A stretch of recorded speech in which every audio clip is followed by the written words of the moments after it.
Hello, hello. How are we doing today? Welcome, everybody. Welcome. Hello. Sup, boy? Yeah, sorry I didn't release a schedule this week. I just just don't really know how I want to do this week.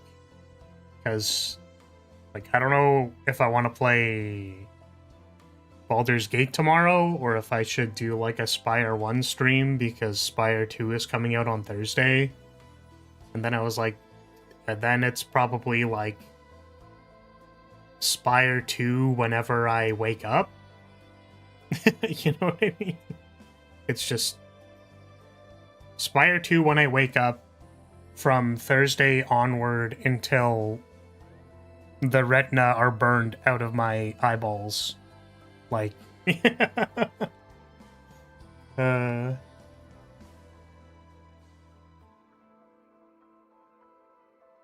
could do a final design Aspire for the Lust Traveler mod. I think I saw that. It's just like a porn mod, right? Like, sorry, that probably immediately removed my stream from the algorithm. But yeah, it's just like an 18+ mod. Yeah, I don't think I'm gonna do that. I think I'm good. I think I'm good, bro. I think I'm good. I've officially started playing this since yesterday. I've gotten my somewhat begrudging respect, or it's gotten my somewhat begrudging respect due to how generous it's been with resources. I'm sickened yet curious. Yeah, I'm gonna have to. I have to step up when we do Spire 2 modding, because we need to make. We need to make it, guys. We need to make it. And then it's all just like... It's just losing to all the monsters in Slay the Spire 2. Crazy, honestly. Yeah, I'm gonna be honest. I spent... So, okay. I was like... The Selena deck's pretty cool. I don't know if this is gonna get any views at all when I made the deck post thing, because, like, feel like Chaos Zero content's maybe been a little dry, and also, like, I just don't know, man. Is New Spire 2 free? Very unlikely. But it'll be probably cheaper when it's in early access. So you should just get it in early access, and then, yeah. Listen, if you're paying anything less than $1,000 for Slay the Spire, then, like, you're getting a deal. So, for based on how long you're gonna play it, you know? So, yeah, So the point is, I spent all of yesterday farming decks to be like, ooh, what if I can make something else? Because the last video did okay. And then this is... Unfortunately, there's an opportunity cost to the time of farming things. And I'm like, oh no. And, okay, so, problem, I'm like, I'm trying to make this deck. Like, I'm trying to make this deck work. And the problem with it is that I'm like, wow, I could really use, like, a draw 2. Like, if I had a free draw 2 somehow, that'd be really good. And, the unfortunate thing is that I don't have Veronica. And I still don't have Veronica. And I've thrown a billion pulls at the standard banner, because it keeps, it, you know, it goes to, here's a guaranteed 5-star. I'm like, yeah, could be Veronica in this one. Could be. And then it's not. Oh, God. So I'm looking at Nia right now. She has a 3-cost draw 2. It goes down to 0, but, like, My problem with this is, like, how do you get the decibel for this to work? Like, how do you make it work? This gives 3 decibel. Discard the top 3 cards of the draw pile. This says activate one of the top 3, but only gives 2 decibel. Yeah. I'm just like, wow. I didn't really feel the I don't have a Veronica on my account until today, and I'm really feeling I don't have a Veronica on my account. Because I would like a way to draw 2 cards.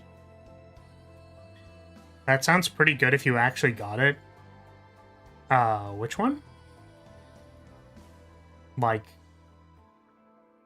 the discard the top 2 and draw 2? Well, it costs 3.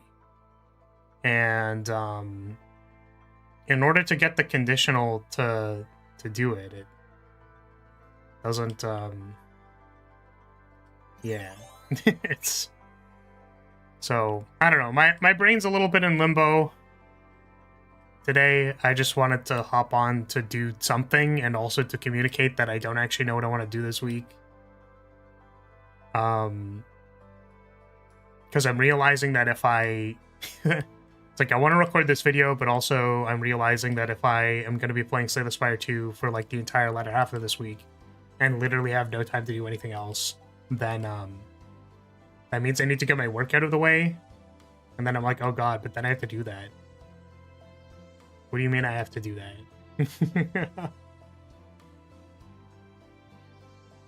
Still early into the game right now, so I don't have much of a frame of reference. Yeah, that's fine. Well, I mean, hopefully you enjoy it. I latched onto the potential that this game had. I feel like, regrettably, it hasn't delivered to me the roguelike experience that I was hoping. But now we're just kind of in the farm decks mode, so... Our upgrade for decibels on discards is the best way, but then you have to discard stuff. Yeah, and that's kind of the problem, is that... So this is my problem with... Okay, I should probably switch screens. Alright, hello everybody. Welcome. Yeah, my problem is that, okay, so you've made a character, right? You made Veronica, and Veronica is just a character that says, like, draw 2 cards. Like, she just does. I guess Nia is a 4-star, so that's fine. But, like, the problem with printing this, like, this could have just costed 0. Right? Like, discard 2. Maybe costed 1.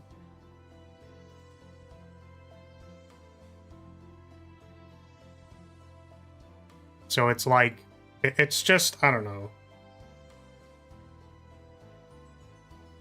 I guess if it costed 0, it would just probably be better than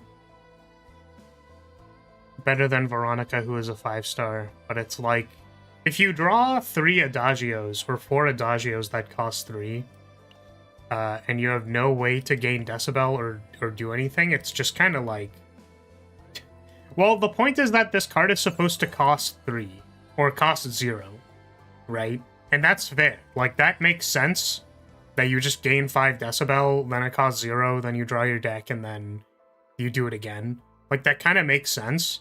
But the problem is that this, like, if you draw a bunch of these first, before you draw the ways to produce decibel, then, like, this card costs 3. Like, just... Like, I don't know what to say. So, it's just like unplayable.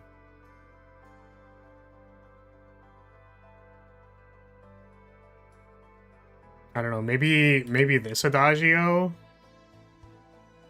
Because I'm trying to go up in cards in hand. And that's, like, very difficult in this game. For obvious reasons.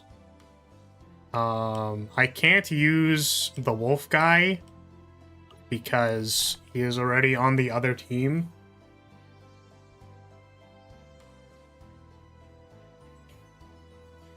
Get 2 of the discard at start of turn upgrade totally solves the problem.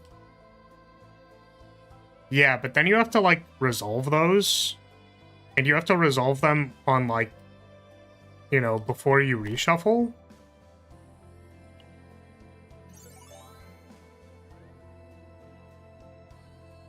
Is this right? When a card is discarded, 1 and 1 of each. This freaking upgrade costs 2. So crazy.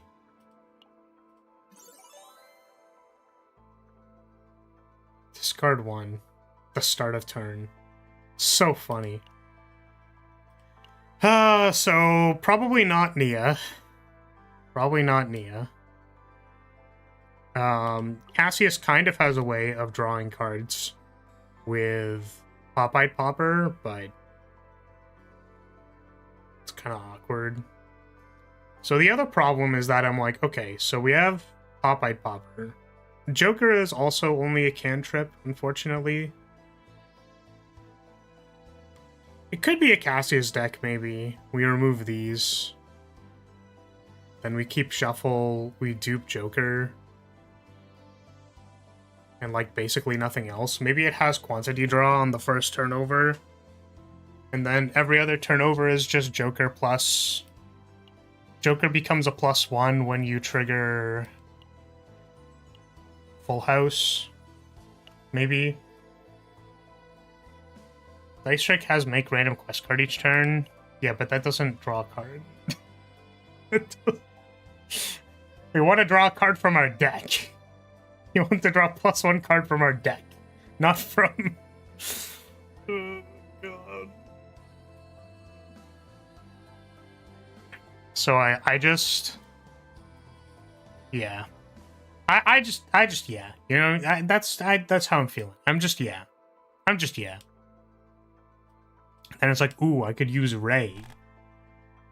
But then it's like, why am I doing that? We should not be doing that.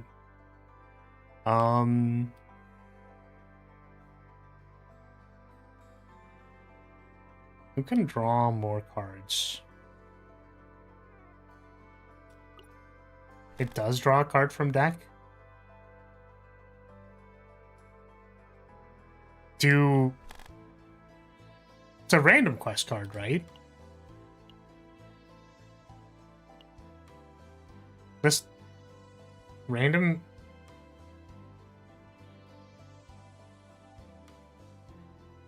So that one doesn't. I guess 111 can draw, Straight can draw, and Follows can draw. Right, you know, I forgot that they added draw to both of these. So you're right. It could still brick. And the other problem is that I don't want to tax.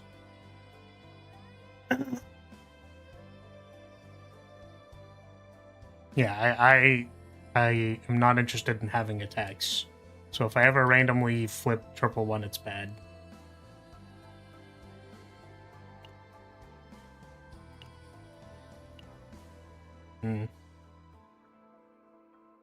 It's like, remove these 5. We keep a Shuffle, put AP on it. We dupe Joker once. So basically, every time I play a Joker, that's kind of like drawing 2 cards. So how many times do I need to draw 2 cards? Like 3? If I have 2 dupes on Joker, plus upfront draw. 3 removes a 60, and then we can fill the rest of the deck with, like, reorganizes that give morale or something. It's actually, like, not the worst idea. I'm gonna try it.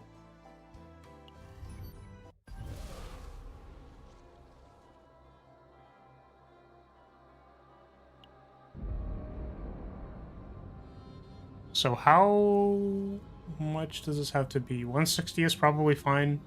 I remove 60, and then I dupe twice, and then...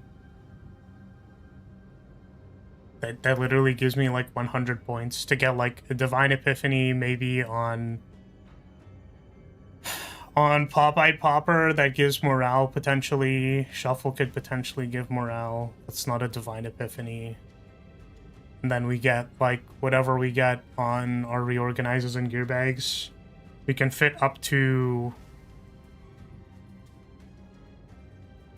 5? 5 neutral cards? -1 for every Divine Epiphany. Makes sense to me.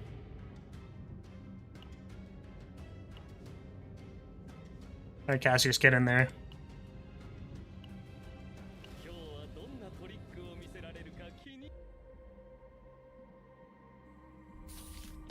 Does Cassius have, like, a limit on how many cards he can make per turn, by the way? Or is that maybe how many cards you can make in the Great Rift?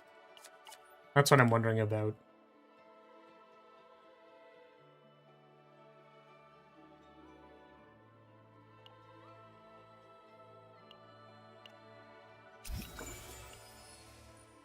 I don't actually normally remove something this early.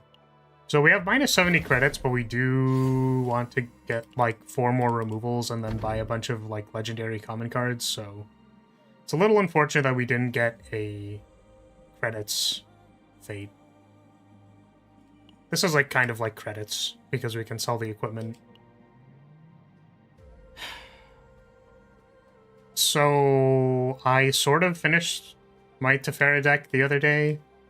I made one mistake at the end, which sucks. So she has 3 Divine Epiphanies and not 4.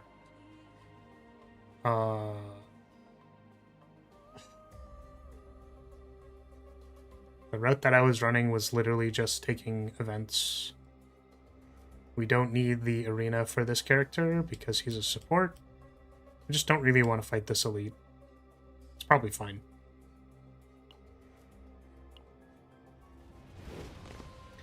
Yeah, how are y'all doing? Are you excited for Slay the Spire 2? Because I'm very excited for Slay the Spire 2. Because I don't know. It seems like a game that you can base your entire channel off of, you know what I mean? And similar to when Monster Hunter came out, I was like, okay, do we just, like, play Monster Hunter now? Like, do we just play Spire now? And then I treat every stream as just clip farming while playing Slay the Spire 2. We're also excited for Slay the Spire 2. Sweet. It's gonna be good. Probably. I would say that the only likelihood of them missing is if they literally make Watcher 5 times. If they went to Slay the Spire 2 and they're like, actually, we took all of the design principles from Watcher and then they did the new characters will just Watcher.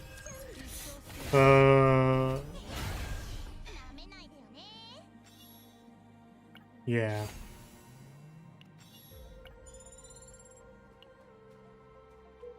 I think the one thing that I'm a little scared about is that, like, I enjoy talking about gameplay. Like, I enjoy when things are happening on the screen that I can comment on, because it makes it easy to not talk about myself. Because I like not talking about myself. I don't know. Because there's so many things that I go like, oh, you know, should I talk about that? And then it's like, I kind of can't. So then I don't. And then I'm like, oh, darn. Well, what topic now? Finding topics is surprisingly hard. Like, I actually genuinely don't know how just chatting streamers do it. The reality, I mean, like, they probably do, like, prep, you know? Or they're so plugged into everything that, you know, they'll have stuff to talk about.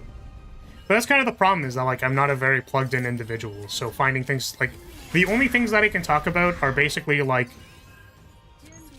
musing in a meta context about, like, my own thought process. And that's, like, the only thing I can do. Which I find is, like, really interesting for things like HoloLive, if you think about it. like... Right, I'm gonna be removing this card, so it probably doesn't matter.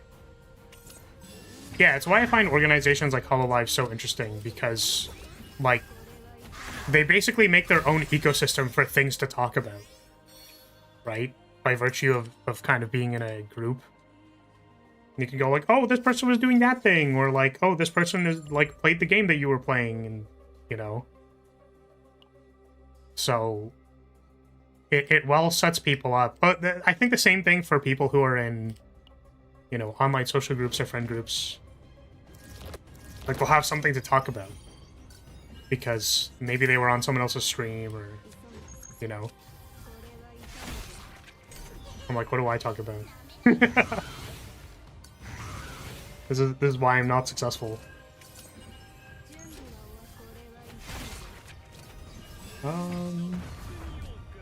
Weird people hate watchers, so now we have 7 watchers.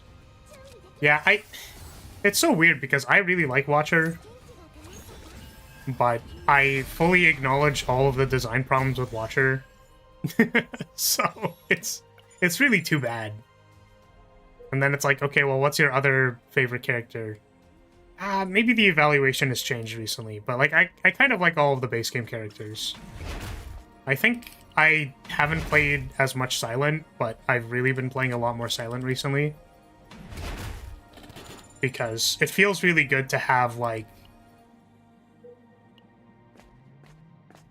My description of playing Silent has been like, okay, I have a plan in my head, and then like I look at my draft pile, and then I go, oh, well, if this is my plan, then I can do this.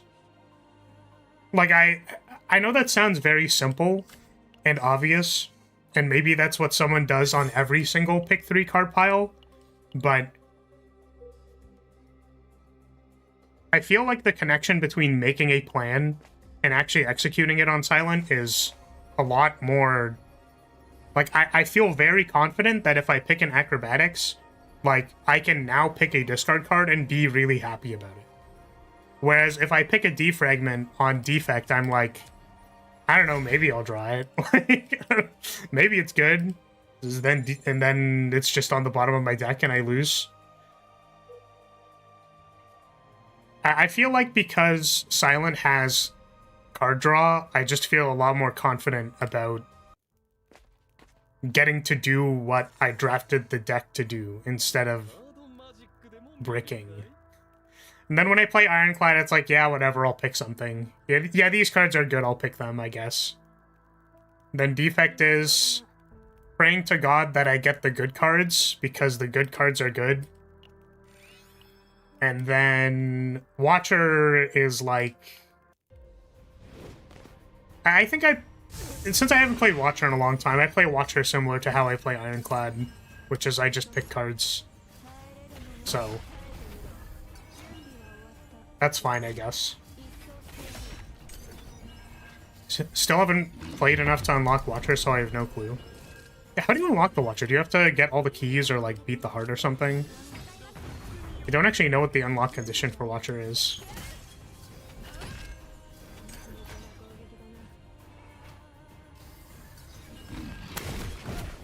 Silent's the knife lady, right? Silent is the knife lady. She makes knives. She's also the character that they had, like, a 3-second foot shot of in the trailer. Where, like, I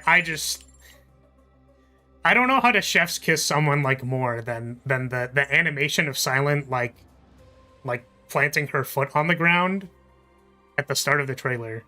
Like, wow. That's some crazy shit. Also, welcome Ida. Got a CZN ad as I clicked on this. That's probably good, because I'm playing CZN, so they would ideally want to, you know... I think you have to win a run to unlock Watcher. Might be a different condition besides that. Yeah, Watcher is fun. Says some people. My problem with Watcher is that, like, I want to do all the things that Watcher does. But like, I don't know. Are all of them broken? Like, the consensus to me seems either that this character is too complicated, so I don't want to play it, or this character is so busted, and I don't want to play it. Like those, or then there's the people that play Watcher. So, are you ready for Slay the Spire 2 Early Access? My body is so ready. I'm just like so ready to play Slay the Spire 2. Very, very excited for it because I'm excited for when people start making mods and then we can like fire up Design the Spire again, and like I'm excited to... I'm actually, you know, I want to say that I'm hesitant about the new characters. Is it Monarch? Monarch is the one on the chair with the big sword. Because I feel like I am not good at playing characters or like card games where you make tokens in your deck and then you have to draw them. Which is basically Tefera from this game. But I did not enjoy Portalcraft when Portalcraft got released in Shadowverse. So, yeah, I don't know.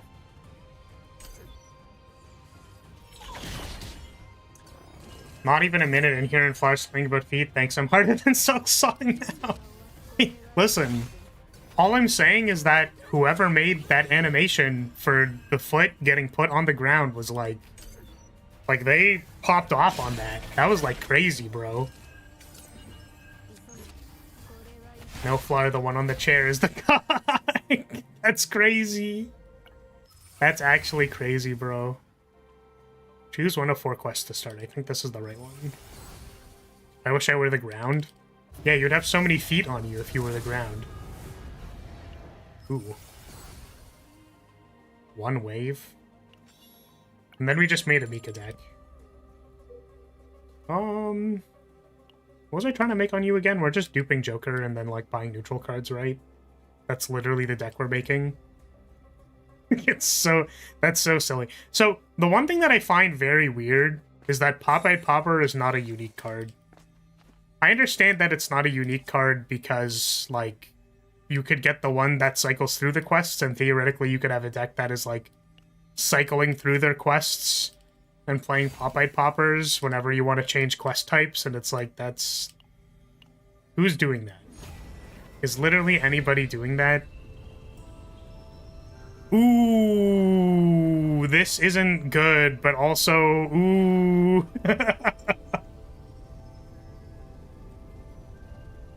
Move all cards in hand and discard pile to draw 5. I'm pretty sure this is actually probably what we want.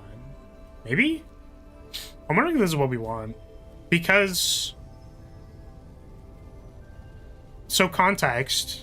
We're trying to make a barrel deck that is, like, trying to do what the current 9 decks are doing, except with barrel. Because I think that's more fun.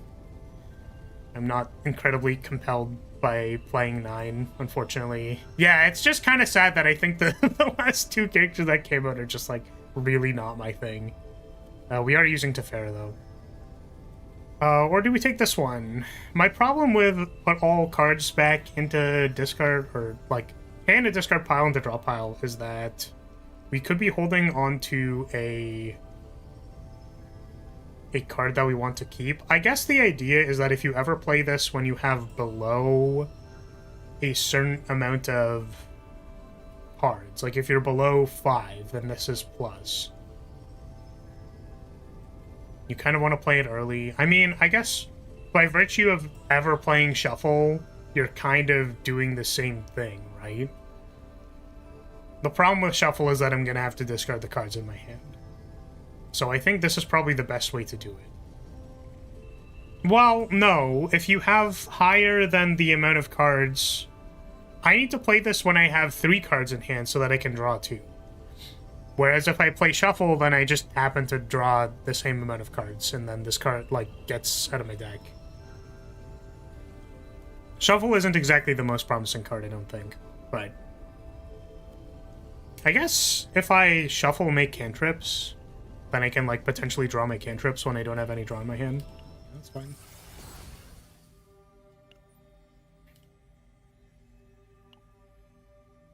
What's the 9 doing?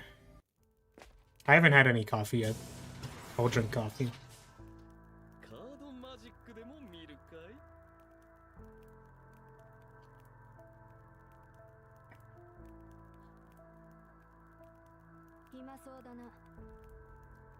Yeah, I don't know. Do you, the thing that I'm thinking about, as far as my lamenting of becoming a just chatting streamer and streaming Spire 2 forever. Because theoretically, I don't know, I guess in Spire 2 you're talking a lot more about the decisions you're making.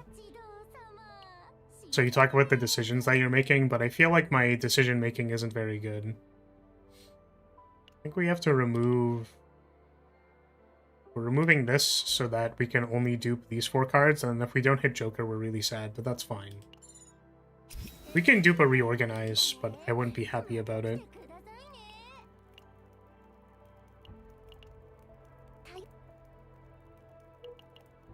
And I guess also the problem is that if I'm thinking about something, I feel like there ends up being dead air. I don't know what the balance is, guys. Like, I genuinely don't. You would think that by now that I would understand it a little bit more, but I just, like... I just feel like if I ever stop talking, then I'm like, oh no. I'm not talking anymore. And then there's like a... What are they called? A cattle prod that hits me in the ass and is like... Start talking! Start talking right now! Do it! I didn't actually mean to play that card, by the way.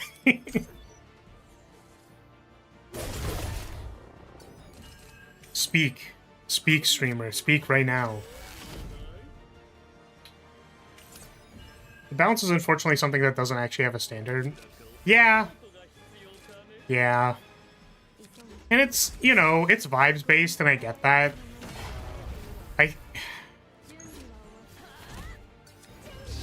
Like, I'm trying to think of the ways where, if I'm just talking to someone, like, yeah, I'll probably have things to talk about.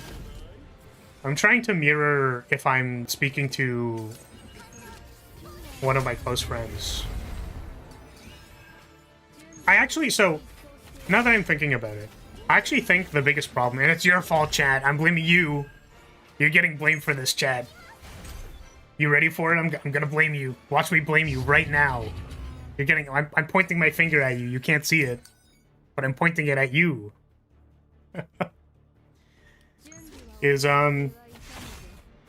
I feel like when there's a gap that you can fill the gap, chat can fill my gap, basically, is what I'm trying to say. And then chat doesn't fill my gap. And I'm like, guys, come on, please.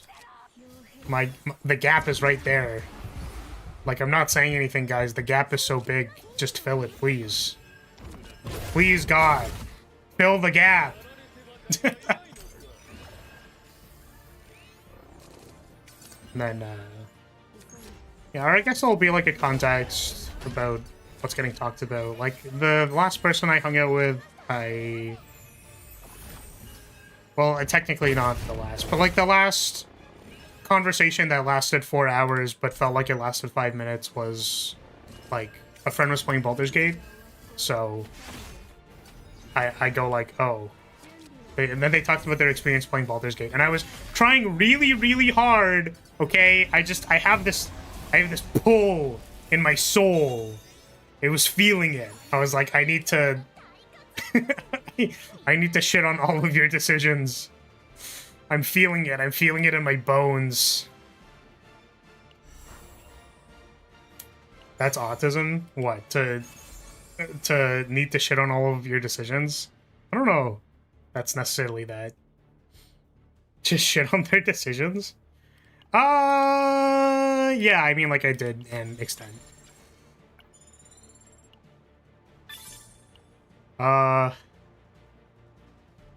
Yeah, he's playing a Warlock. And I immediately, okay, you picked the class Warlock, and I was like, alright, we're gonna have a problem. Damn privileged-ass class, Warlock-ass class. Man, what do you mean you get your spell slots back on short rest? What do you mean by that? What do you mean you can just Eldritch Blast everything? That's not fair. What's wrong with Warlock?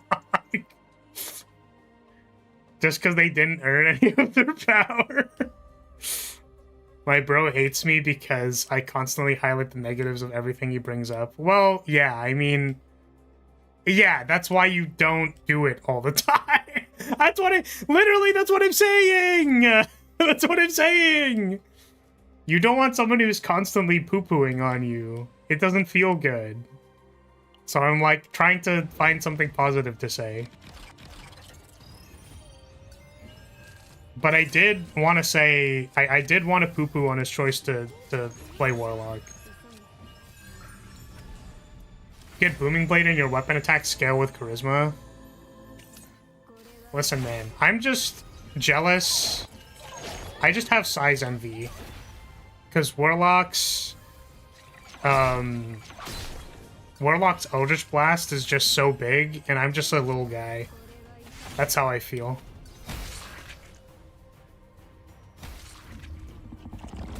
Do you guys play Warlocks? Do you like playing Warlock? What is fun about playing Warlock? Because we have a Warlock in our Baldur's Gate party. So that's the other thing, is that tomorrow I wasn't sure if I wanted to continue the Baldur's Gate run or if I want to play Slay the Spire in preparation for Slay the Spire 2.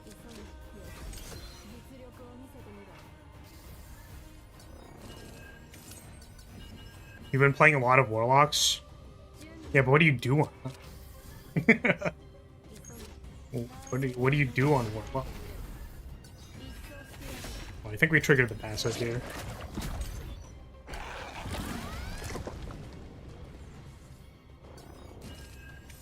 I like playing Warlocks because they can play any role in the party, at least in D&D. Yeah, I mean, they're a magic caster, so they're definitely wizard adjacent.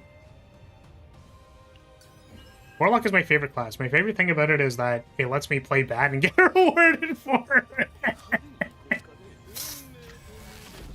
Motherfucking Warlocks, bro.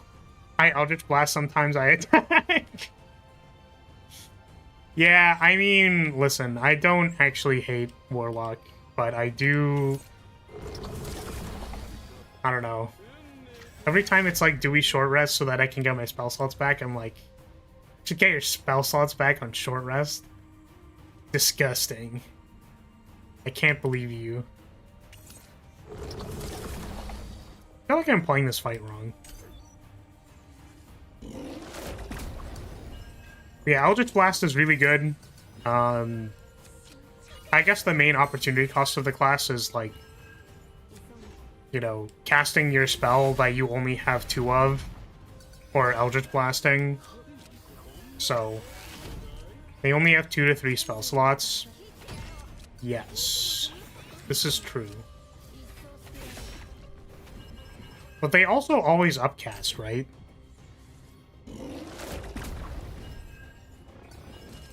Love how a 1 to 5 Warlock dip can make so many builds infinitely better.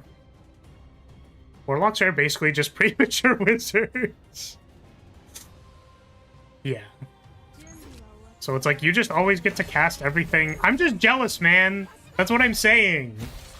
I'm jealous that you get to cast your spells. You don't even have to think about what spell slot you're using. You just upcast it, and then you're like, I'm gonna short rest and get my level 5 spell slots back. I don't actually know how long, like, how high up they go. But point is, we're playing one in the Baldur's Gate run.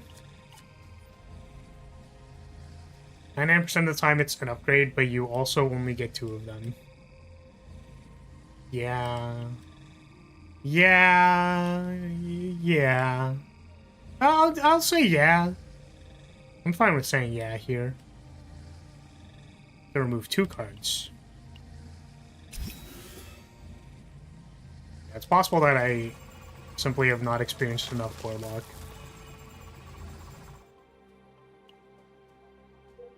Level 5 is the max, but they get a level 6, which comes back on long rest. Oh, interesting.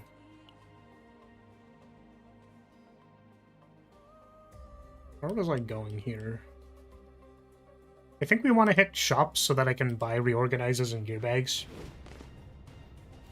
You get 2 spell slots, but you also get Hunger of Hadar.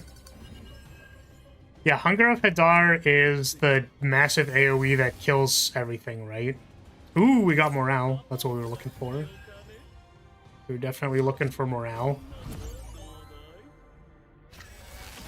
Yes, my friend definitely told me, like, yeah, I just cast Hunger of Hadar and push people into it. And I'm like, wow, that sounds really good. I think, guys, I think Hunger of Hadar is a good spell. Is that like a... Is that a wild take?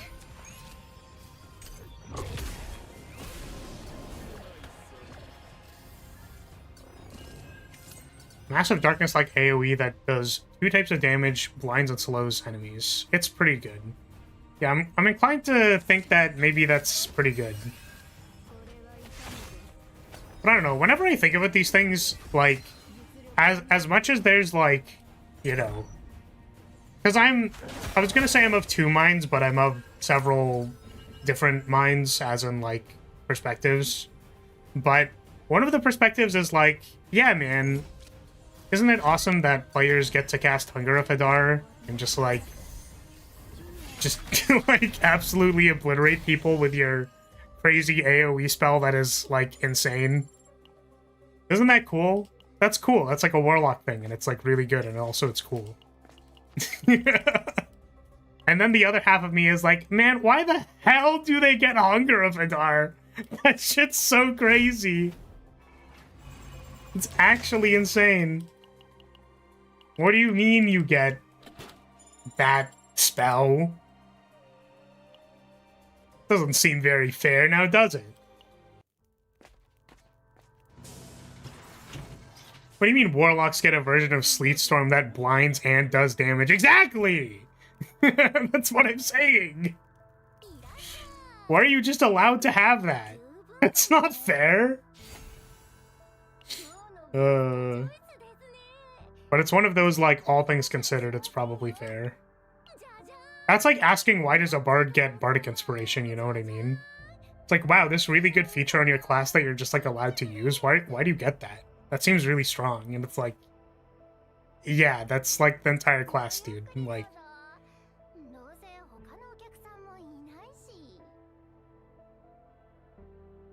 Specialization versus the versatility of the other casters. We get on our knees before our daddy, I mean patron. I mean daddy, I mean patron. Yeah, you right. Yeah, you right, you right. I'm here to remove this dice trick. And now we fill the rest of our deck with juicy, thick neutral cards. We can buy up to 3 more neutral cards.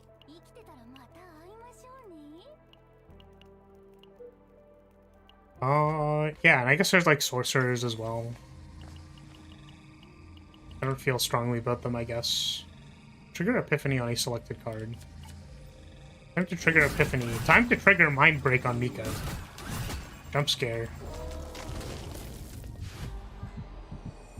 I don't think I've ever seen Mika's not this version of the Mind Break. What are you doing with this deck? Gives AP. Yeah, the plan for this deck is to choose Full House so that Joker draws 2 cards for 1 energy. That's the plan.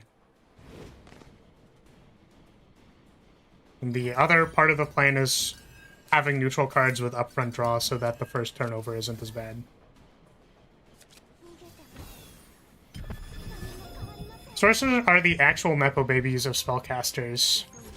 Yeah, the thing... So, here's the thing, though, right? Is, like, I don't care about the flavor of Warlock. I think that the flavor of Warlock is fine. I think having a patron's pretty cool. Sorcerers are dumb kids with crazy genetics. Yeah, I mean, like, you could arguably say that... Like, if a Warlock... If the... I'm trying to think of how to explain this. So, the way that I picture Flaris is that They're kind of like a Magus, like Spellblade type, where all of their cool Magus abilities have to do with planting the flag and gaining buffs. So, like, that's the flavor of it, right? And then I guess they also have a patron. Halfway through the game, you get a patron. Or maybe at the start of the game? I don't know. What am I doing here? Getting tactical analysis? I studied to cast Fireball. I traded my soul to cast Fireball. I was born with Fireball. Yeah, I mean, I think the idea is interesting. And I remember actually having, like, a pretty serious flavor discussion with someone about how, like, I think the flavor of Sorcerer is actually cool, but you need to, like, feel it. And I think for some people, you have to feel it. So, like, a Paladin with multi-class to Warlock, yeah, that's how I could see it. That definitely has, like, the Spellblade angle. I don't know. I've had multiple ways of describing the character, but them starting out as a marshal probably makes more sense for the, like, they were just a soldier backstory. Probably a level 1 paladin. I guess cleric? Cleric was the other thing where it's like, do I describe them as a cleric? Don't really have guiding bolt. Actually, wait. Hold on a second. Hold on a second. I'm just thinking about it now. Well, I guess, yeah, Paladin could also just describe someone who has, like, a greater deity that they draw power from, right? So, but I'm talking about more of, like, a... What's it called? Like, more of a direct pacting to, like, a deity, which makes me think Warlock, but I guess that doesn't have to be described by a Warlock-type thing. Right? But, now that I think about it, so, you get a projectile, right, which is throwing the flag at people, which is cool, because it means you can, like, throw the flag at them, and then it gets planted in the ground, so your AoE of buffing yourself is where the enemy is, so then you can, like, dash at them. And if you do, like, a dashing slash while the flag is over there, that means you, like, go into the AoE and you can start comboing them. So, that was supposed to be part of the gameplay loop. That's just Guiding Bolt. When I hit them with Flag Throw, I gain advantage on my next dice roll. It's just Guiding Bolt, guys. I'm a cleric. I have no real malice for Sorcerer. I played a lot of Sorcerer when I was starting out. Yeah, so the flavor discussion with Sorcerer was that it's like, listen, you... Like... If I dupe again, it doesn't cost 40, right? I'm just making sure it's not costing 40. But we want to dupe Reorganize here for +1 morale. We instead got AP, and that's fine. I guess I can't dupe anymore, because if I dupe Reorganize or Gearbag, it'll cost 40. If I dupe Joker, it'll cost 40. So I could dupe Joker, theoretically, or I could buy 2 neutral cards and try to Epiphany them.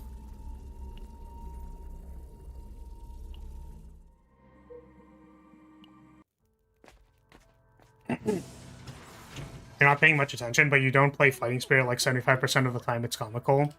Well, yeah, because usually I'm only playing Hugh, like, once a turn anyways, and that's also how I play offline. So just, like... I just don't play Fighting Spirit because I'm only gonna play the Hugh and it probably kills the combat. Removing something... Remove this. I keep getting distracted from saying the thing that I'm gonna say. Oh, Sorcerer. So the flavor of Sorcerer is that, like, you just feel the magic in you, right? And this person was describing, like, how do I explain this? It's like, they were comparing Sorcerer to Wizard, and they were saying how, like, Wizard is better at doing everything than Sorcerer, and, like, the casting, like, having the spell modifications and whatever doesn't matter because you can just play wizard and like cast the right spell and then win because you're playing wizard. And then like I didn't know how to explain to this person that like they would never be a sorcerer because of how they are talking. Like, does that make sense? Like, making the argument that wizard can do everything better at a theoretical level because wizard just has all the spells, so theoretically wizard is better, is like the most wizard thing I've ever heard in my entire life. Does that make sense? Is this making sense to anybody? I'm like, I cannot describe to you the degree of irony there is in this conversation.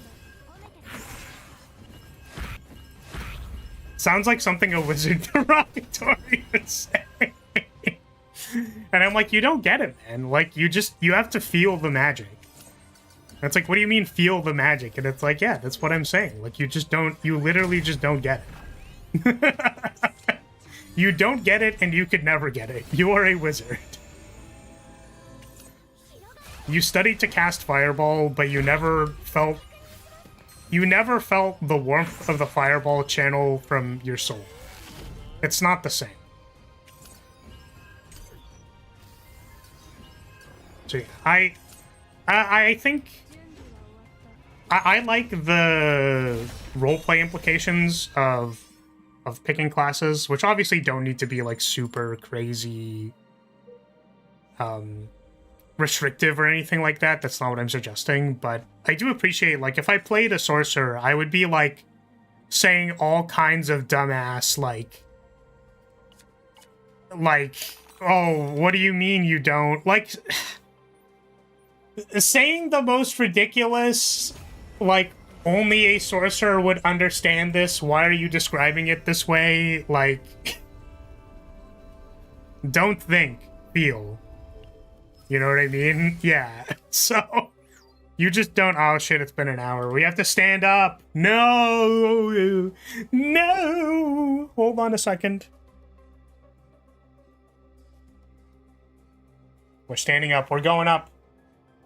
We're going up, up, up. Wizards see a screw and brings out a screwdriver. Sorcerer sees a screw and hits it with a hammer. Both incidentally solve the problem, but the wizard is confused how the sorcerer hit the screw with a hammer.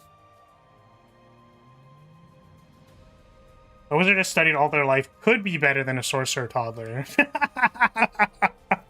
Well, I mean, I think there's some implication that you still need to, like, modify the spells and stuff, and you still learn things as a sorcerer. It's just like you had latent access to these things. Yeah, my favorite sorcerer is Draconic Sorcerer for roleplay implications. I'm gonna not comment about that anymore, but it's pretty funny, isn't it? Just make a Draconic, like, half-dragon character, and then look at the party every time I have to bring up I'm a Draconic Sorcerer. Just, like, look at them. You just look directly into their soul and you're like, yeah. Yeah, my mom got plowed by a dragon. And what? I like Chaos Sork on Dirge. It just makes sense to me. Yeah, I would say that makes sense.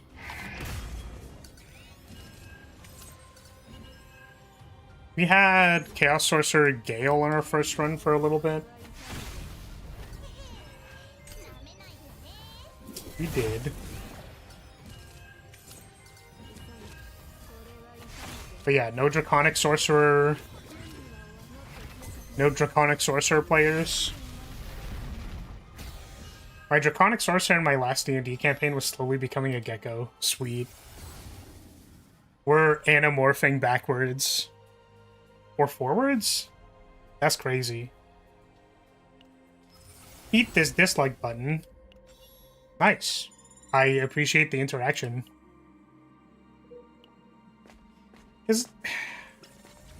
I mean, I guess it's like validating for people who press the dislike button, but like, do people understand that pressing the dislike button just is good for the person you're disliking?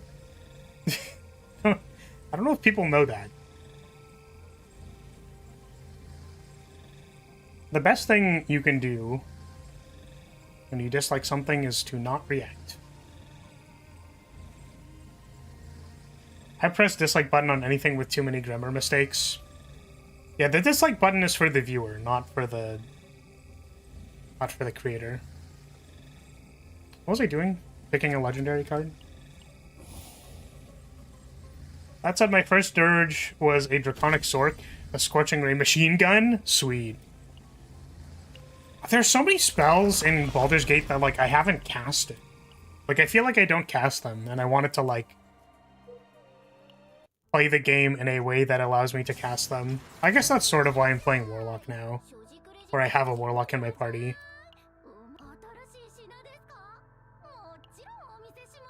Is there anything else I can do to improve this Cassius deck? Like, I wanted 2 legendary cards, and I didn't find any. So now we're going to try and reroll to get them.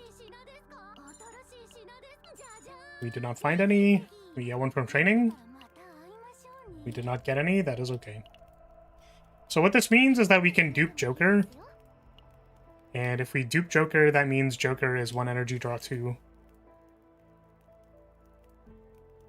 I think that's correct. I think that's what I want to do. Do I want to have 3 Jokers? Is that right? It's like, I don't actually know if that's correct. What I'd want to do is dupe this Reorganize that has morale. But I can't do that because it would cost me 60. All this magic talk, all you casters are the same. They get tired and become useless, unlike a well-honed blade. Based. Based. A Hexblade doesn't get tired.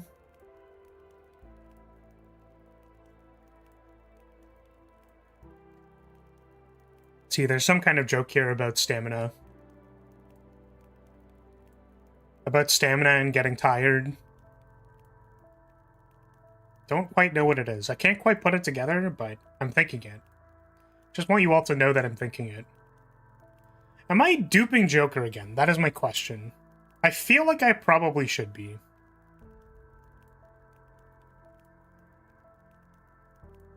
I feel like I should be duping Joker. Maybe I don't.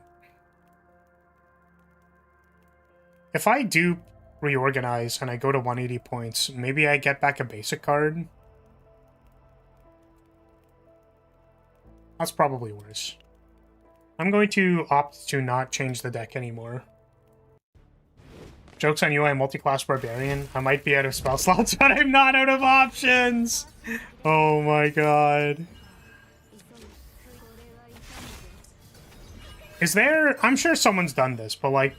What is actually the Spellcaster Barbarian multi-class, like, build? Like, is there actually a way to do that reasonably that isn't dumb?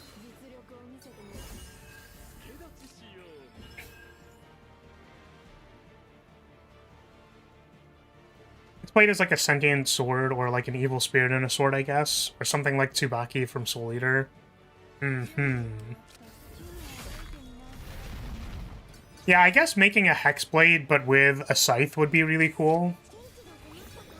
And then you can actually be Mika from Soul Eater.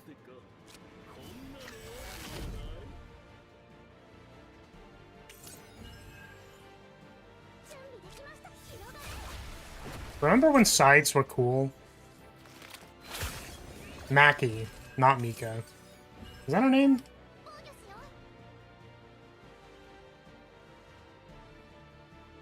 It is Maki. Maka? Thought it was Mika. These dang 4-letter M names. Yeah, that's been a while. The point is she has a scythe, and that's cool. And I want to play a character that uses a scythe as a weapon. Actually, one of my first RPG characters, second, I guess? Yeah, my first one was a sentience psychic.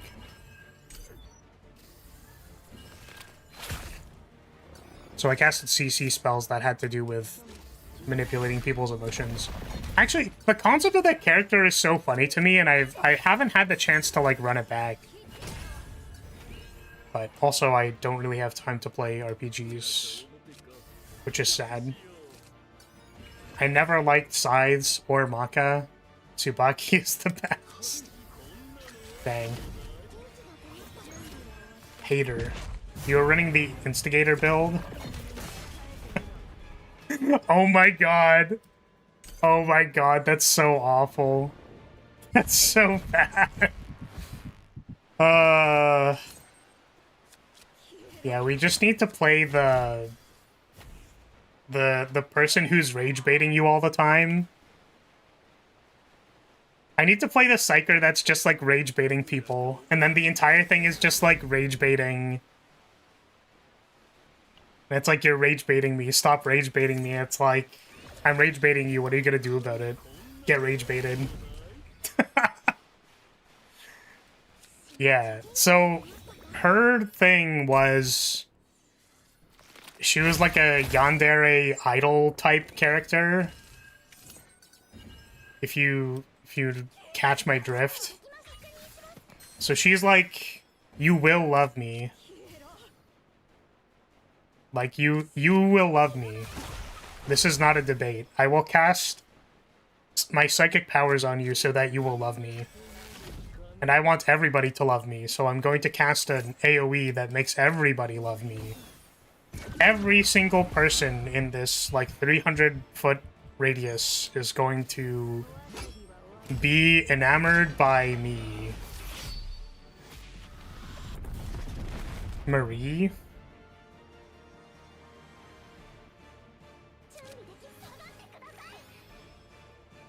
What is this?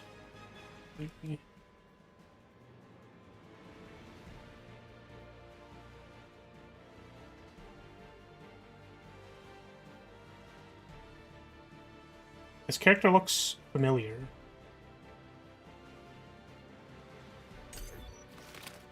Oh. Cast a love spell on yourself and you won't need it ever again. That's so true. That's so real.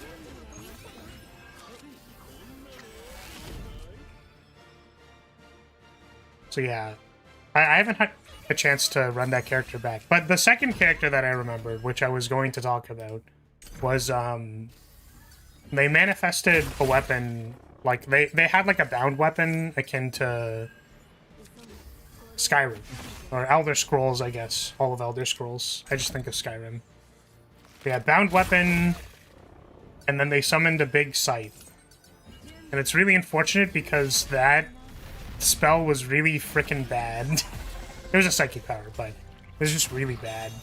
It did like no damage. There was like 7 billion ruling questions. We can't dupe Cassius, so we'll just skip. I guess this doesn't really do anything either, does it? Okay. Yeah, what did this Marie character do? Or is the character that I was describing just this character, and that's really funny?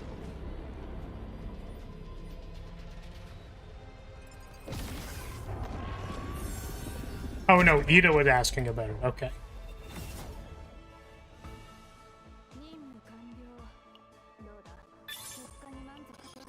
Now that we have this Cassius deck... Well, it's only 58. I guess we didn't get 2 neutral cards that we could potentially have. We need to get this guy some counseling. Oh yeah, I've been trying to... I've been trying to mind break some operators just because I'm interested in seeing like what the cutscene looks like.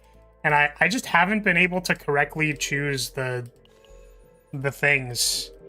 I just have not been able to choose the options that make people crash out. And I'm like, am I just bad at rage baiting? Maybe I'm just bad at rage baiting.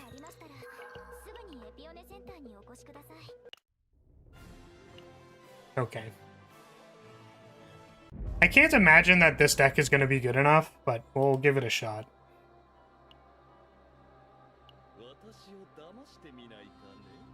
Cassius.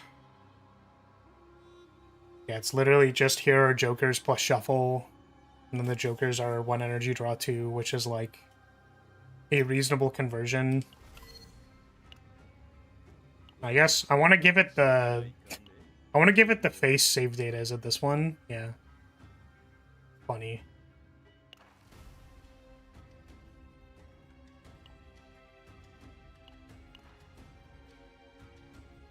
There's a combatant who, yeah. You mean choose the bad options? You just want to see the dialogue? Or is there an alt scene if you get them wrong? There's an alt scene if you get them wrong. They have like a... They start like tweaking. They start freaking out. I've got it for 1 character accidentally. Okay, I think this maybe doesn't do anything. We'll find out. So yeah, what we're trying to do is we're trying to do like hard shot barrel kills the sun by shooting it for 7 billion damage. And I don't know how close we are, but we're trying. Unfortunately, my 4th Quantum Seed does not draw 2 cards. I also don't really know how people use this card.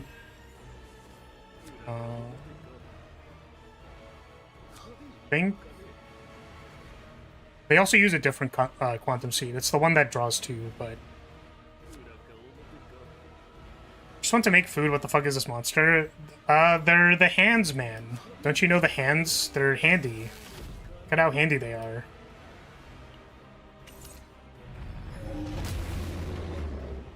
So yeah, we're hoping that the Cassius has supplemented or draw enough. Sorry, to actually answer your question, this is the like raid boss of this season, where you have to hit both of the hands, it enters a stun, and then you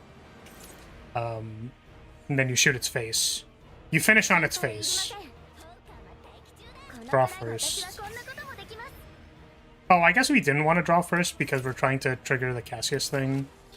But if we don't draw a Cassius card, then we can never trigger it. Cassius doesn't have any cards except for Joker to trigger this, then I guess it's kind of bad, isn't it? I don't know. I have some of these in the deck, right? One of them gets generated in the deck. There are now 4 of these in the deck. Okay. So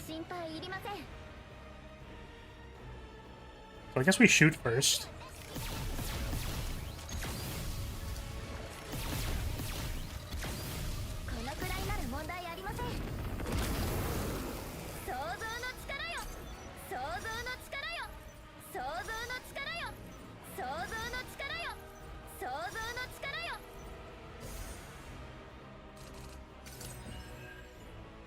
Got 500k first try with Renoa and 9, and I don't feel too strongly about making decks for this.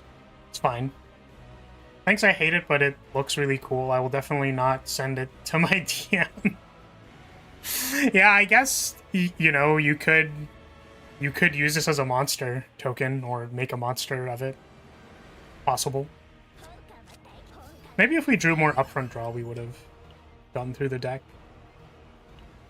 We needed to draw, like, Event Horizon. Let's play Joker. And pick up Event Horizon. I tried making a simple Serennial deck and it went so poorly so many times I immediately burnt out.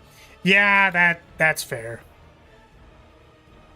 That's kind of how I felt trying to farm this Teferi deck, where I'm like, theoretically, if this Teferi deck, like, all we need to do is get the 1 Epiphany to hit on the Archetype card, and then after that happens, it is literally impossible to lose the run, and also it is impossible to, like, to not dupe the right card. So, but then we got poo-pooed on.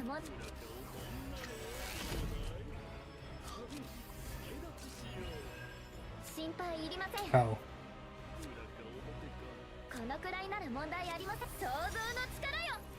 So this is... How many of these have we resolved?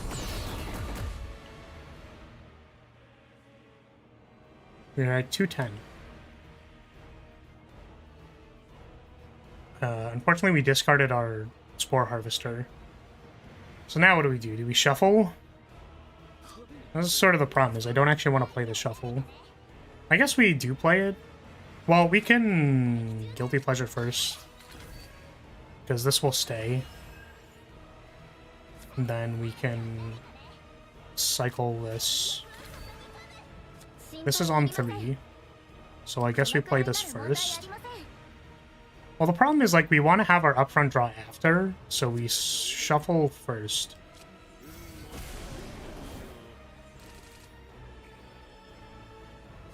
And then I guess we can put this back in our hand. Make AP. This is net neutral.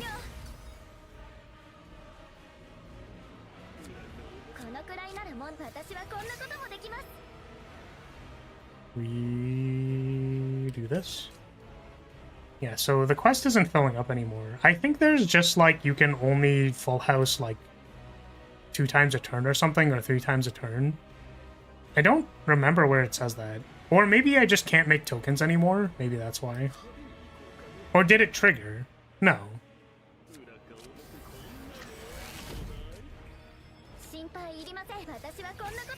So theoretically, that should fill one up, but... Wait, why did it give me a full house? Oh, I drew one, I guess. I would have drawn the full house. What are we at? We are at... 7 out of 10?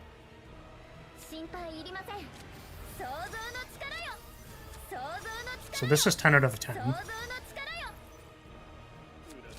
I would like to have Charge Shot in my hand if possible.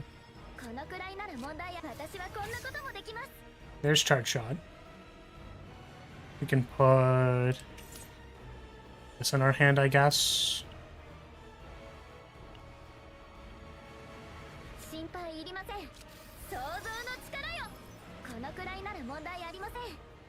So we're already at 10, right?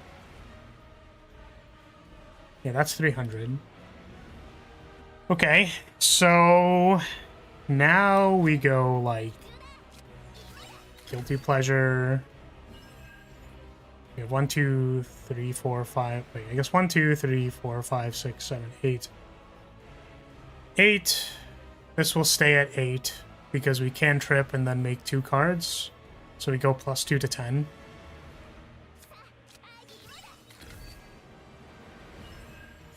Okay. And this was sort of like the thought process for starting this deck. I don't know how much... The problem is that if this does like 2 damage, then I'd be really sad, which I think it does. But we're hoping to get more Spore Harvesters while we're doing this. Yeah, it's like... I feel like this number is not actually that high. It's also a lot of work.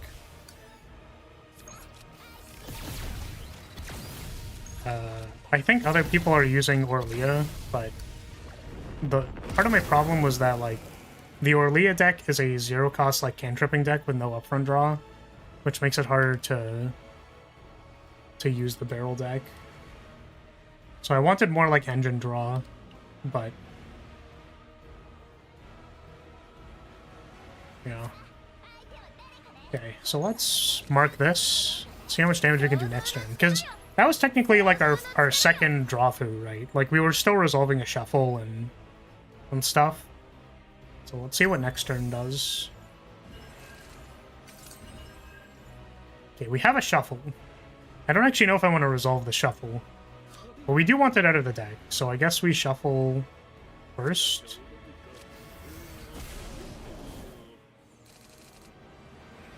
And this is the problem. The problem is we draw all of the Guilty Pleasures and then not the Spore Harvester. So we can Joker for Spore Harvester and then do what we were going to do. We don't have Event Horizon.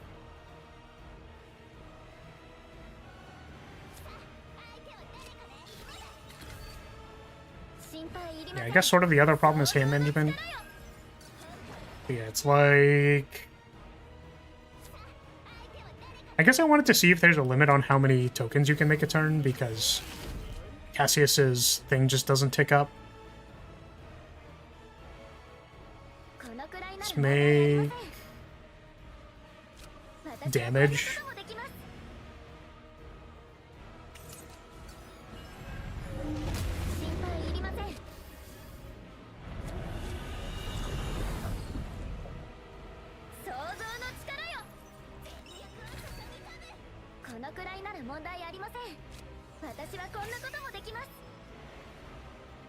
So we made damage, and now I think we make square. Or we just make damage again and then assume that we have enough card draw and it's fine.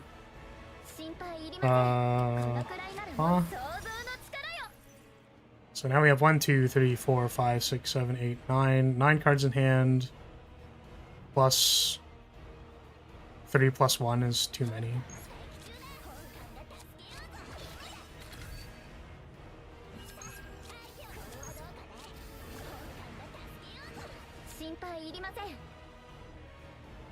You make triangles here?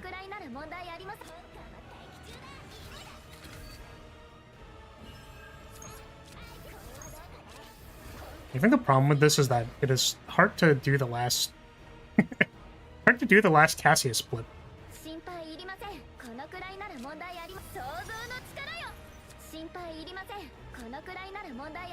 Darn. We did not get card draw off this Event Horizon. We are at 150%. What are we drawing? Quantum Seed, Joker, or these other cards, and then we don't have any of the cards in our deck. So I think we draw, make damage.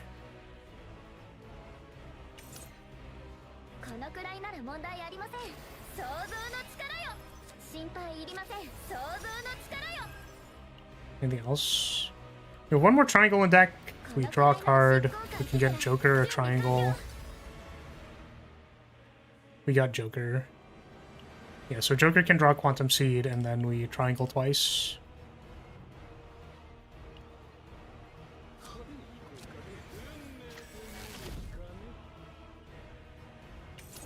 Right? Oh, we discarded one in the thing.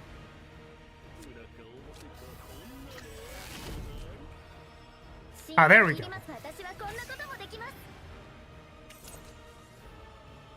Sweet. No, there's one left in the deck. I want to play it.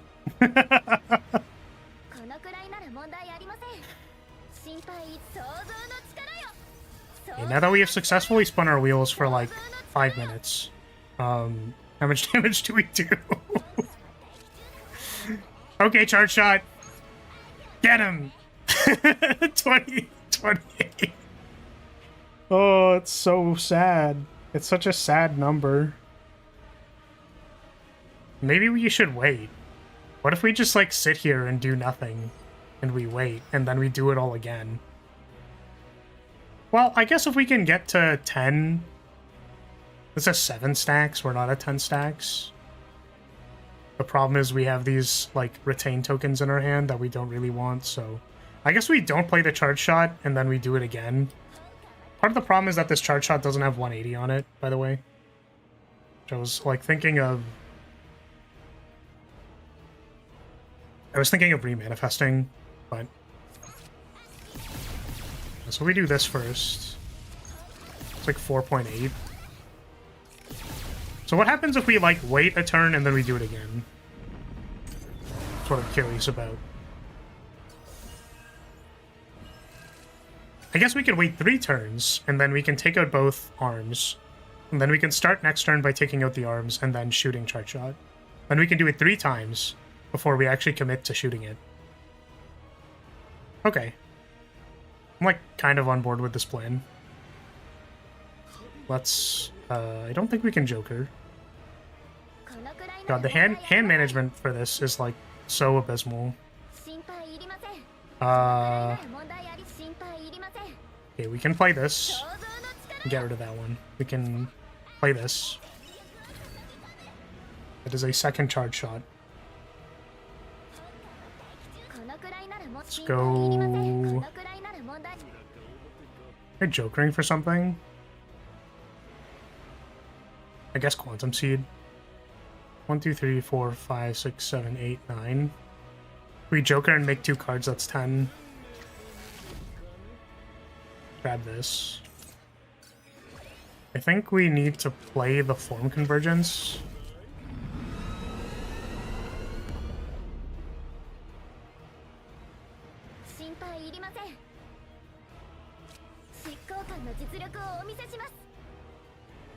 Okay.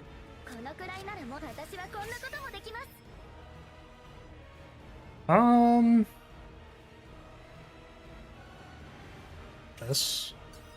We're just making triangles. I'm pretty sure we're just making triangles.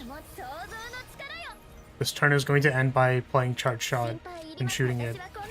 Not our big charge shot, but our small charge shot. This is the mini goon, not the maximum goon.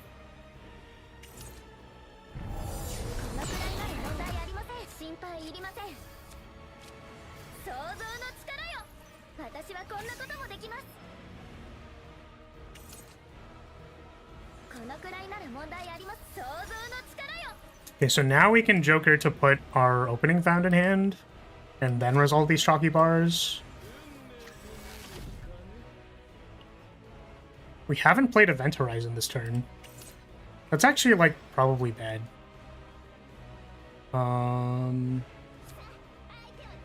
Okay, we have 1, 2, 3, 4, 5, 6, 7, 8. We go +3. Oh, 8. This would make 10. This replaces itself, so it's fine. Hand management. Wait, why is my hand full? Oh, because I couldn't make the full house. That was the part that I couldn't make. That makes sense. Okay, we do this again.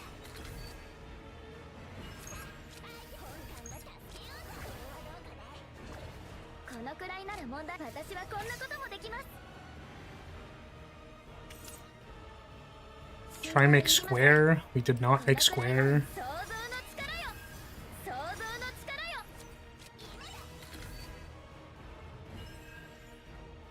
Now we only missed out on playing Event Horizon, which is, I suppose, unfortunate because we don't get the damage boost. But we have our triangles. Bang! Well, we didn't crit, which is pretty bad.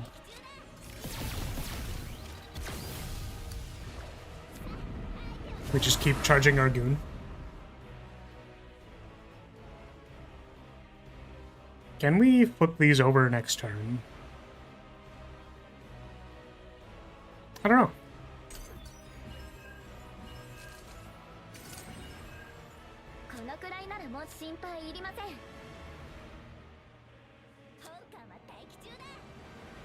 Play these first. Oh, I suppose we're dying to the attack. I didn't consider. I honestly did not even consider that dying to attack was like an option that could happen. I'm just gonna be honest.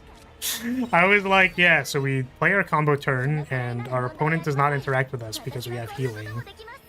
But we do actually need to, like, heal some before we die. Oh my god, I just realized that... Guys! How much shield does this produce, guys? Can someone... I'm sorry, I'm really bad at reading. Can someone tell me how much shield this is producing? I don't know. Like, I need someone to clarify how much shield I'm gonna get from this card. I just really just don't know. Guys, please, someone...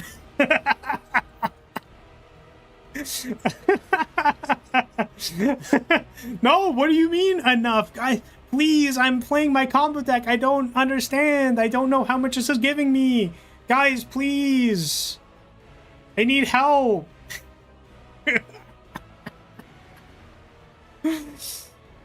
Holy. Okay. Anyways.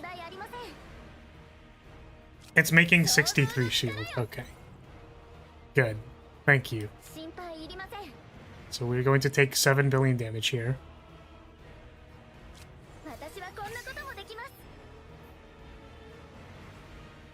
Okay, I think it's probably not AP.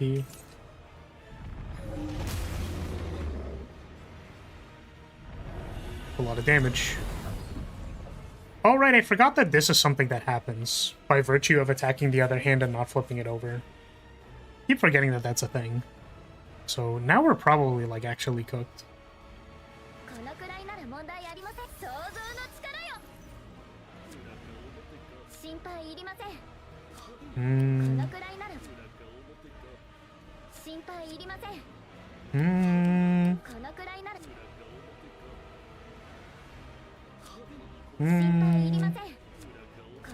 Just gonna keep vibrating in place.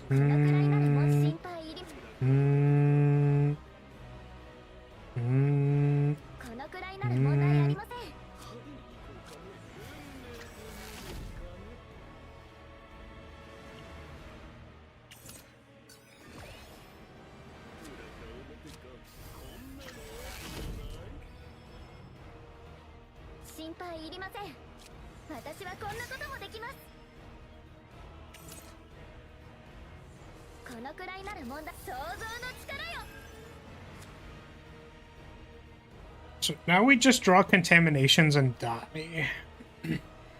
Don't vibrate too much while Teferi's on the screen. All right, I'll try to not do that. My bad. My bad. My bad.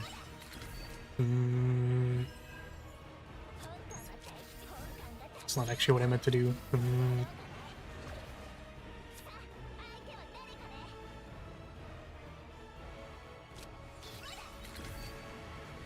Okay, we have drawn the other quantum seed.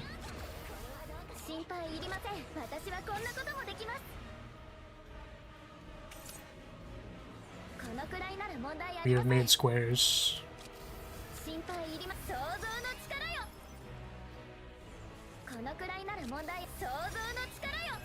Okay. We have draw 2.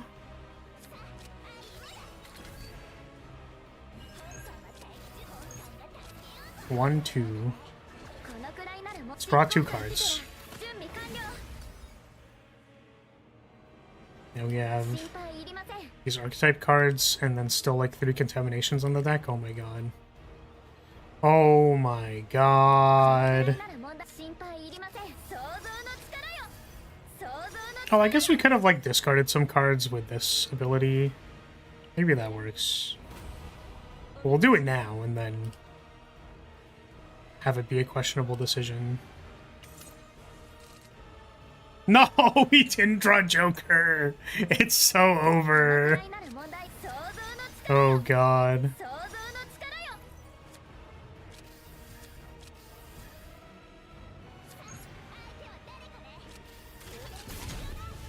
You might be cooked. I do think I'm cooked.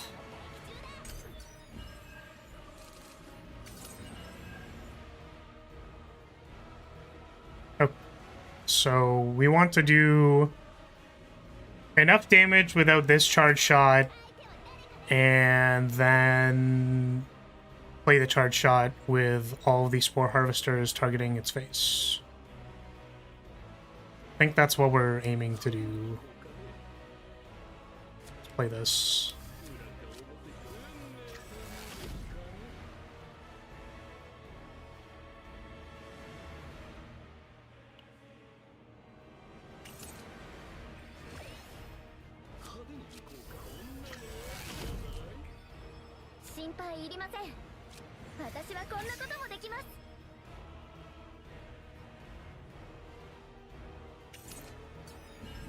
Oh, we also need to resolve the deltas afterwards? Kind of awkward, isn't it? So we miss on, like, some Spore Harvesters on face.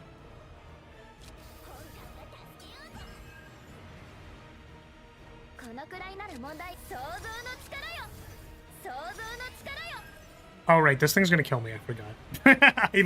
I literally was just in my own head. May result in death if I do that. We could Cassius ult.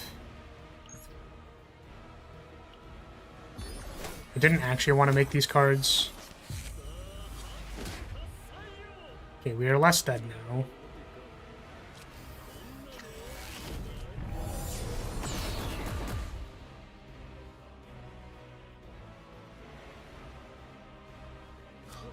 Yeah, unfortunately, I drew a 1/1, which we can't use.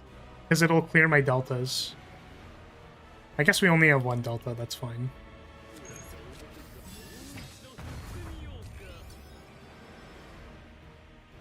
Okay, so now we don't want to resolve the other deltas. Just want to kill both hands. Just a little difficult. Oh, I think this overdraws by like 1. It overdraws by quite a lot, actually. I'm gonna undo that. I was probably wrong. You call them triangles and now you're saying delta, pick a lane. I'm allowed to change how I say a thing over the course of me looking at the thing. What are you yapping about?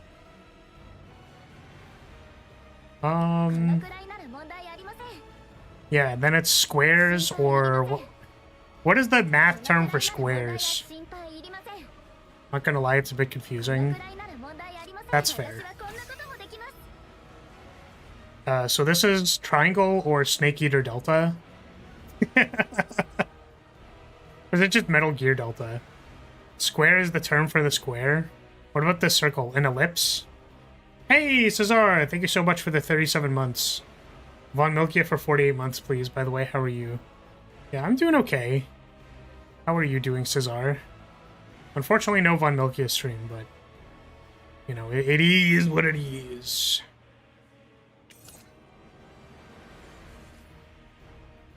I have too many cards in my hand. This is a spore. I guess the problem is I'm trying to kill it without resolving a guilty pleasure, which is impossible. And I'm also trying to kill it without resolving a triangle, which also doesn't work. Okay. We square.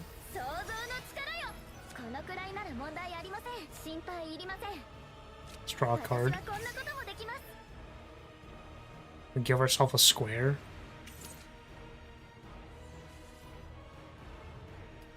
We'll stream Von Milkia for 48 months, please. I really want to see her, but I don't have 20 bucks.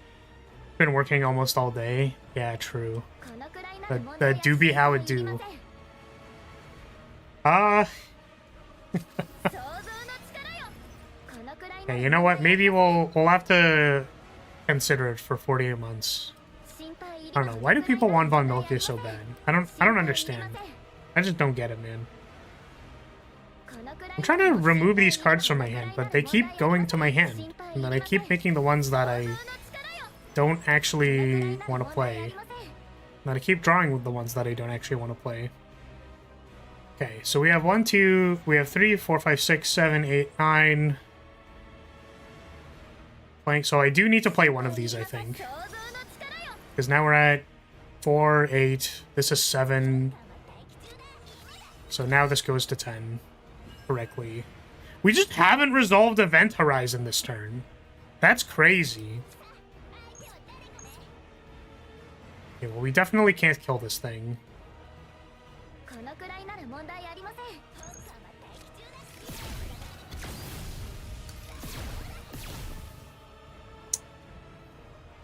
Oh, it's not dead. It's unfortunate.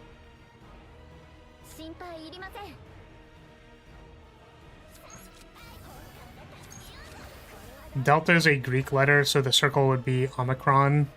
True.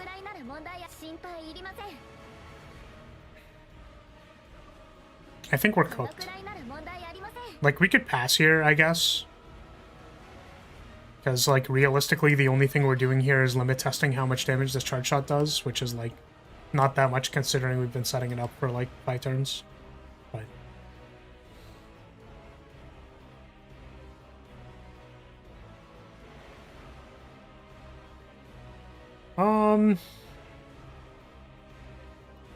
Archie type.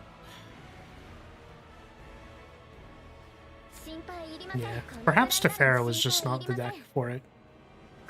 Maybe we play these anyways. Or we proceed with the turn. We do want to hit it like one more time, basically.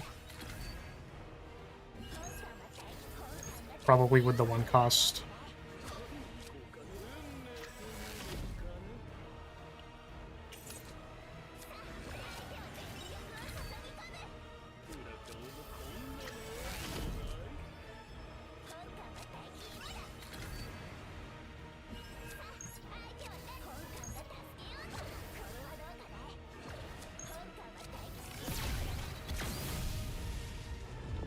Okay, so now next turn, for real, we're gonna do it. For real, next turn, we're gonna do it, for real. You make a square. We got a circle.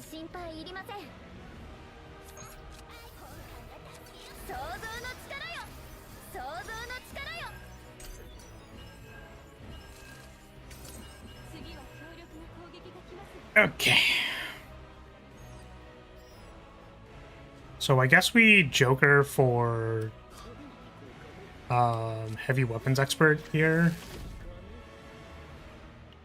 And then we don't get the full house because my hand is full. Oh my god. I'm so good at this game.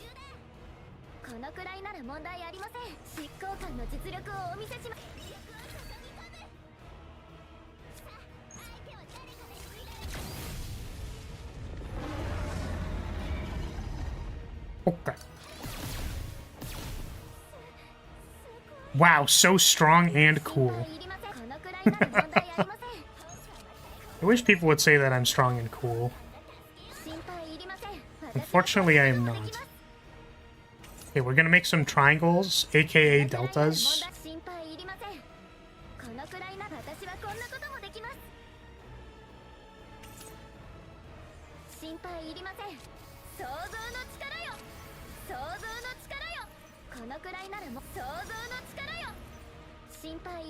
Okay, draw 2.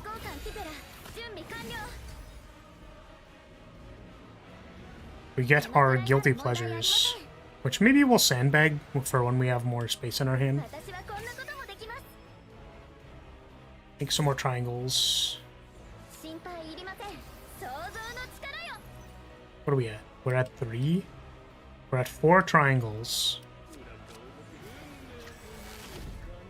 Let's put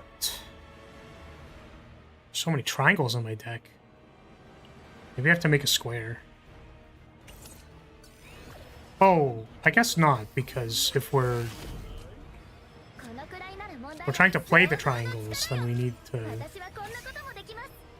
That's fine. We just make triangles. We just make triangles, we draw triangles. I see no problem here. Okay, there's a triangle. Now, if I make 4 contaminated spores, that'd be overdraw. So we make 3 contaminated spores. This is not overdrawing.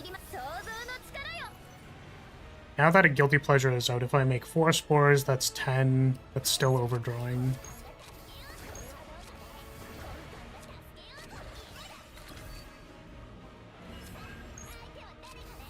And we have run out of draw. It's fine because we're not doing anything else. How many deltas are we at? This is 7?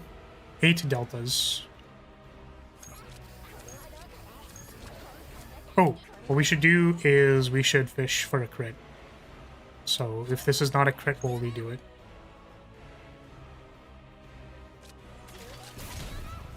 It was not a crit.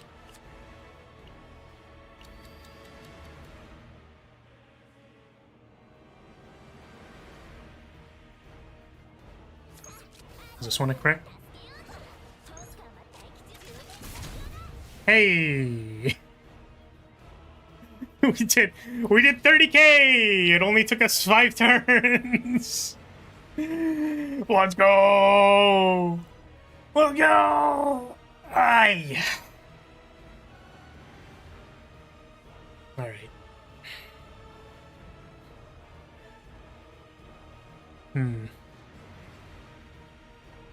That's a lot of damage. Yeah. Yeah. Yeah. The idea is, I guess, we're supposed to be able to do this every turn, to some extent, but the charge check gets played. Also, this plan makes sense, but is really silly. Yeah, I mean, like, this is basically what people are doing with 9, except they have Orlia, and then Orlia uses, like, your, what's it called, the 0 cost on, like, trigger retain twice on your 0 cost that does stuff, softy, on softies. Thing is, I wanted, like, additional card draw so that we could draw barrels cards. And I'm not really sure how to supplement that on Orlia. I'm gonna leave. You only need to do that 3 or maybe 4 more times. The other thing that I was wondering about was, like... So I should give the context that, like, the point of playing this deck is to play it in Phase 2. Like, we're not actually playing this in Phase 1. But I don't want to have to pass, like, 7 times in order to get into Phase 2 to test the deck. Because that's kind of annoying. So... the problem is, like, the other option is that, like, we can re-epiphany opening found to be, like... Well, there's 2 things. First of all, if we re-epiphany charge shot to do 180, then it probably does more damage. The second thing is that if we re-epiphany opening found to be, like, times 2 hits, then I think every turn we'll have, like, a basically 8-hit opening found that... because it'll be 2 plus retain. I guess if we played it, then we didn't retain it. So 2, it'd be 6, like a 6-shot opening found every single turn. Which is, like, not 0 technically.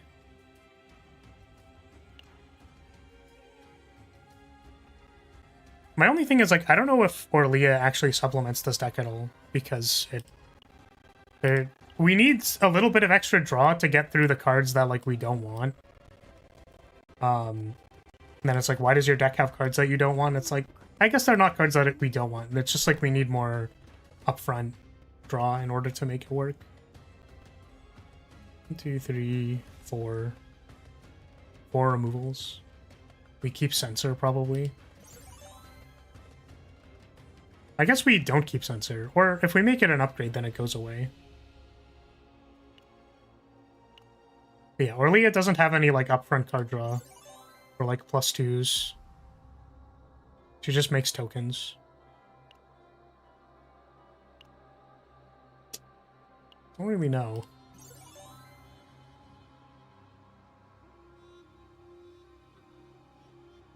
Yeah, all the decks are playing, like, Growth Acceleration with draw.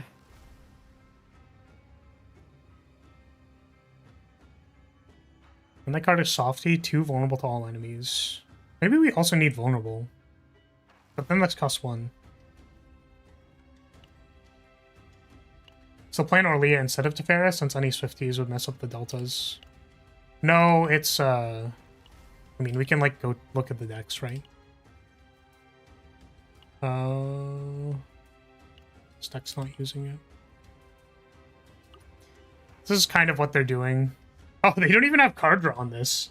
They're just raw jamming Will of Light growing creature. That's so funny. That's like the funniest shit ever. This deck, I guess, isn't using Tefera. They're just drawing with Mika to play like 3 fighting spirits. That kind of makes sense. What was the deck that I was looking at?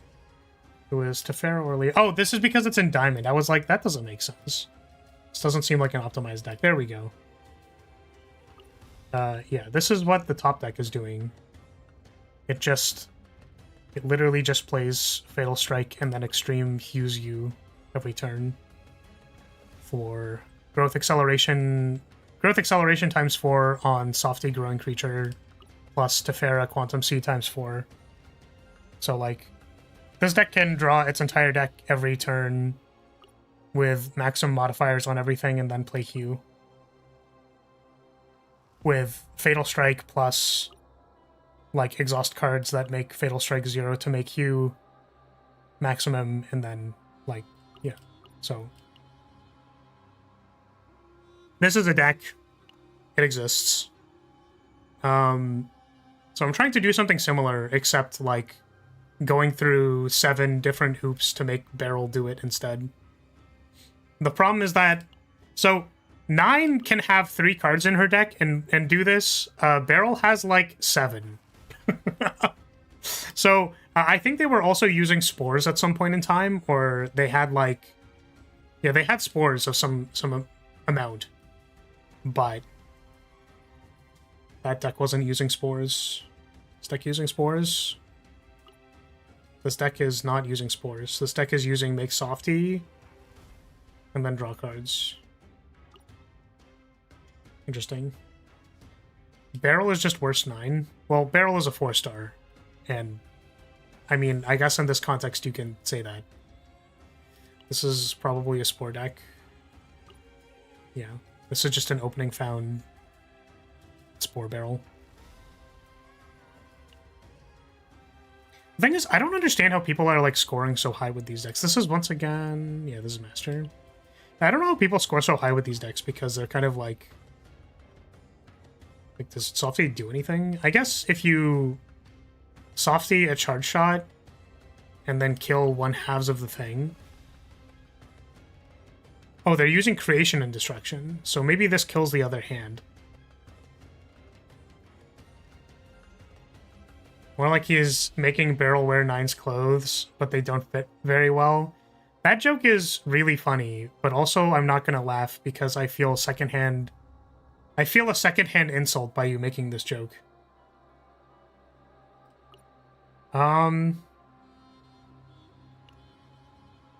Yeah, so a lot of people are using, like, Orlia plus accelerated growth. I wonder if that's what we want to do. Problem is, like, the card draw. Like, I really would want a Veronica. Like, people are... This is the thing, right? Is that, like, this person is using Karen. Right? And, like, Karen has a similar game plan of, like, making a really big black hole and then killing people. So I'm basically trying to do that, but I'm taking advantage of Chocolate Bar creating spores. Yeah, this is like an empty deck, basically.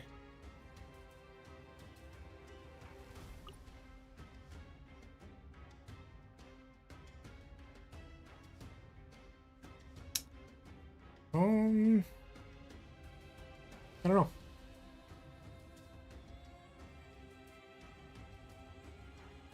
When you enter the whale team in this game, you Giga Leviathan of the gachas. I don't know if I'm a Giga Leviathan. I think by virtue of trying to do this with Beryl is, like, kind of part of the problem. I mean, I guess we could just farm a good Beryl deck and then, like, do the meta thing. Mainly, I'm just trying to show up on the master page so that I can, like, get better rewards. That is actually what I'm trying to do. So I wonder if, like, making this Beryl deck is acceptable.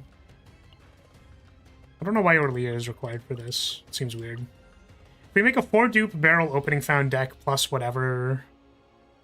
Unique Exhaust 2 draw makes sense. Negotiate makes sense. Now let's see if we can make this deck. Because there's other things. What if you just use 9? So... The thing that I'm trying to avoid is farming a deck where I need to get a Divine Epiphany on a specific card, because I literally did that yesterday and it was miserable, so.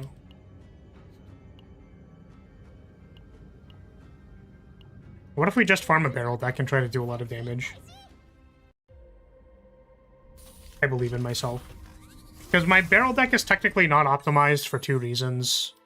I guess the thing that we're trying to roll for here is extra attack damage on something, which is, like, also kind of I don't know.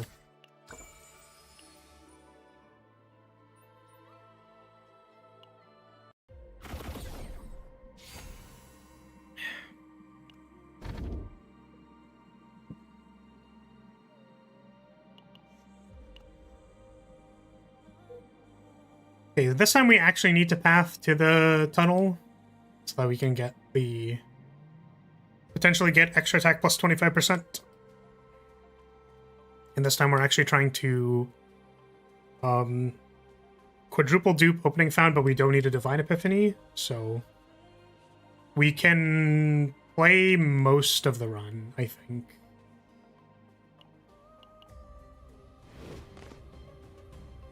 Because, yeah, farming the Teferi deck was really annoying. Farming for Divine sounds like hell. Yeah, it was... I don't know. Because the thing is, like, there is an event that allows you to select and trigger Divine Epiphany on a card. So, the Teferi farming was basically, like, try to get an event. Like, try to get that event before the boss, and or rerolls before the boss, and or triggering Epiphany on the thing, plus rerolling at campfires before the boss, or going up to the boss, getting your Epiphany by the time at the boss, and then seeing, like, if it's Divine or not. It's still pretty miserable, but it's, like, there was a degree of agency that I felt like was acceptable, whereas there's a lot of, like, I guess, I used to play Dungeon Fighters, so that was literally, like, effectively actually just farming a slot machine. So, which, mind you, was my least favorite part of the game, so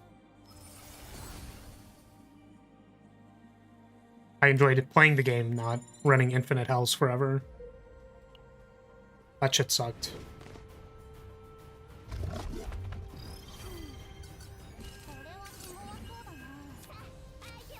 Anyways, I think that the barrel deck is possible. Like, I do want to explore that chart shot deck. Oh shit, I have to stand up again. No! Oh no!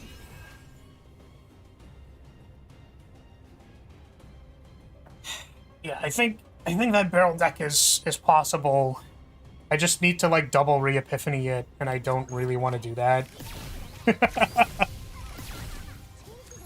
Because basically, on the turns where you're not doing anything, like...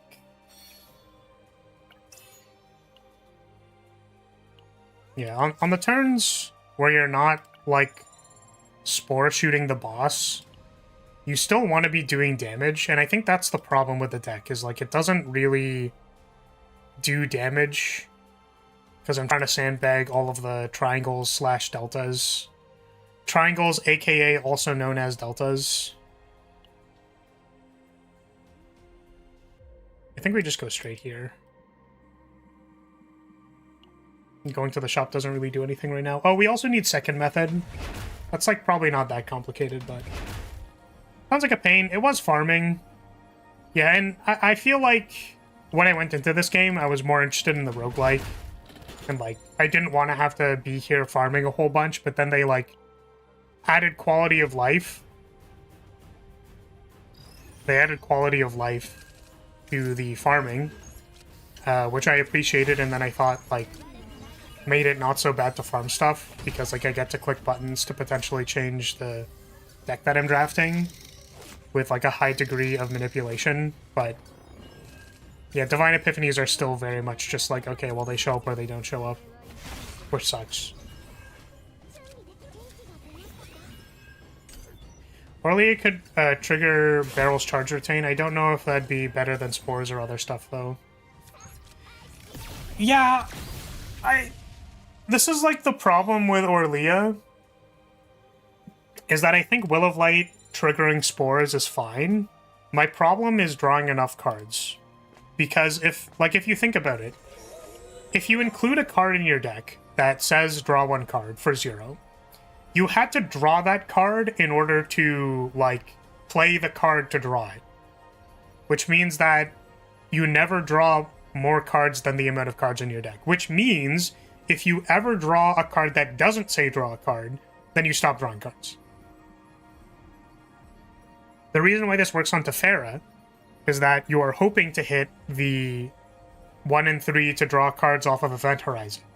So if you ever get draw 2 on Event Horizon or draw 3 on Event Horizon, that allows you to draw the rest of your deck, provided that every other card is draw 0, or cantrip, I should say. The problem is Beryl wants to play her cards every turn cycle and then draw them again.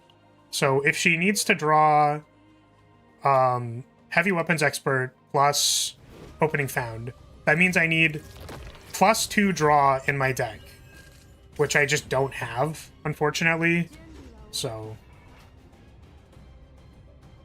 sucks. Would really like to have a Veronica. It does not have a Veronica.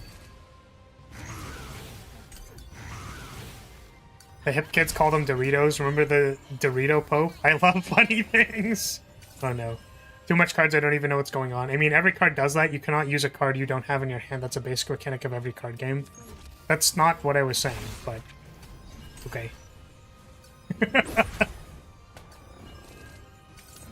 What I was saying was that the nature of cantrips is that they only replace themselves. They don't generate more cards in your hand. Which is kind of why people are using the... like, the other Tefera deck is choose a card, and then 33% of the time you generate no cards, and then you draw 2. So, like, that's the other deck. I just wanted to stop farming Tefera, that's all. Because you're trying to guess wrong, basically. You're trying to guess wrong to draw 2 off the Divine Epiphany, which is, like, so funny and ass backwards.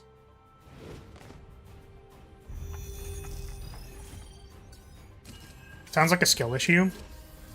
Yeah, so apparently the creator rewards were supposed to go out today, and I was like... I'm like, yeah, I'm gonna go live tomorrow, and then I'm gonna pull on the standard banner, because I literally just... We're actually pulling into, like, the worst odds ever to try and get a Veronica. But, guys, hear me out. We haven't gotten a Veronica yet, which means that the universe is charging entropy for me to get the Veronica. That's how it works. Every Veronica I don't get is a step closer to getting a Veronica. This is literally not how that works, and is, like, do not gamble. This is literally actively not how this works. Okay, so we do need to get second method. So we are going to go into the shop and reroll it a few times to try and get second method. We don't actually want any other cards, I don't think. Yeah, we don't want Vine Camouflage. We do, actually, maybe. It's 96, I don't want to buy it yet. Please. Oh, am I removing any cards from Beryl's deck yet? Okay. So, Unlimited Firepower is going to become the... I guess we're not removing any of the special cards because we want to keep Weapons Expert, I think. I think we want to keep Weapons Expert. I guess we don't need to keep Weapons Expert if we get the thing. We get Spores. If we get Spores, then we don't need it.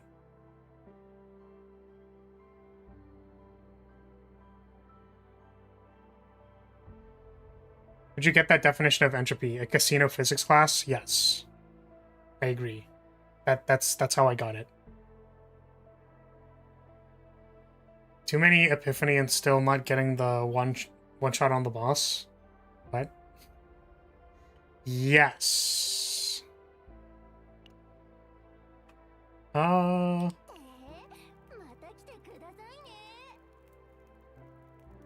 we doing anything here?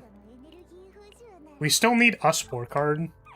So we want Spore Harvester or Beyond the Grave, or whatever it's called. I think we actually want the Grave card more than Spore Harvester, because the Grave card gives you crit chance. I think people are actually using that.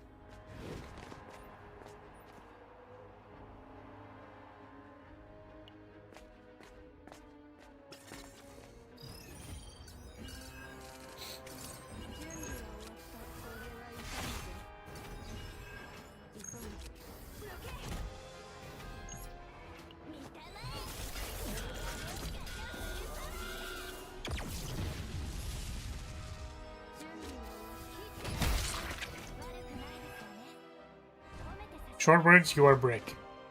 Am I brick? I am I think that's what people refer to me as a brick.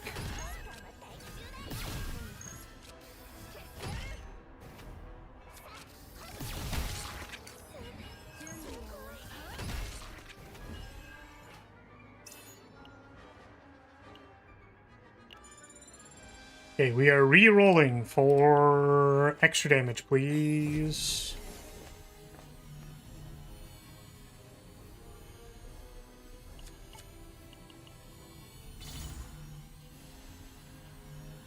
So not extra damage. Here's extra attack. And I don't think we need anything else, actually. Ooh, now that I think about it, maybe we wanted to make this deck on a higher tier. I don't actually know. We dupe 3 times, that's 40, plus 60 is 100, 110. Plus like a neutral card, 130. Plus another neutral card, 150. Plus Godhammer. I don't think we Godhammer. I guess we get to like 150 with 2 neutrals, so it's probably fine.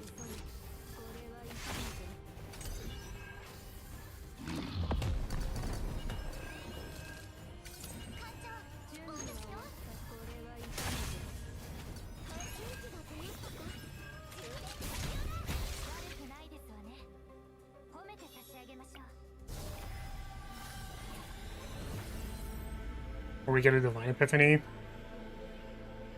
So I want draw 3, 1 AP. That's like really tempting. But I don't know if it's good. I guess if we...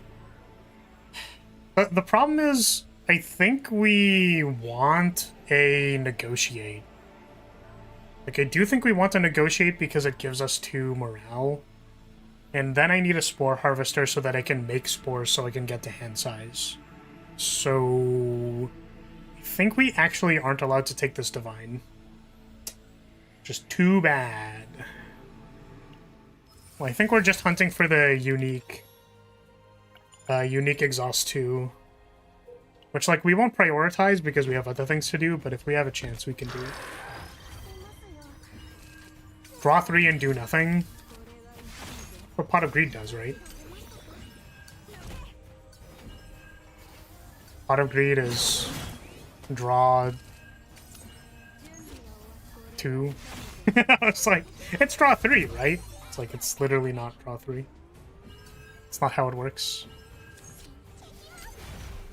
Haven't seen this bastard in a while. Yeah, this guy sucks.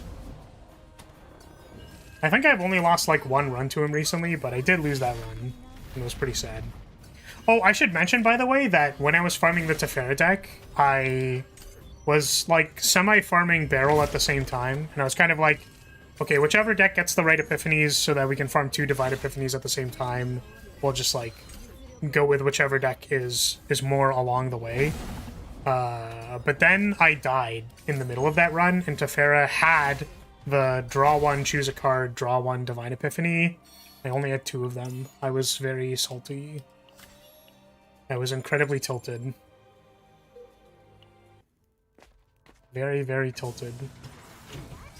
We're looking for Spore Harvester, second method. We can take Obsidian Sword as well, but... No, we're looking for second method. We can take Obsidian Sword on 9 just so that she does more damage. Oh, we're looking for Cube. I forgot. We're always looking for Cube. We are not looking for Precision Aim. Of course, when I... There's Cube. When I don't want Precision Aim, we get like 2 copies of it at the shop. It's incredible. Do I want to re-Epiphany this card?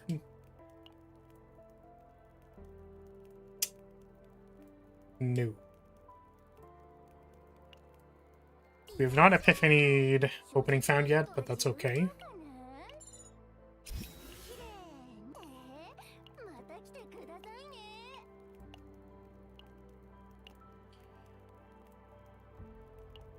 While trying to farm Serenial Narja, the only actual promising deck I got was for Nia. True. Yeah, when your support just gets like all the Divine Epiphanies and you're like, cool, I want my other deck to work. Hello? Hello, please?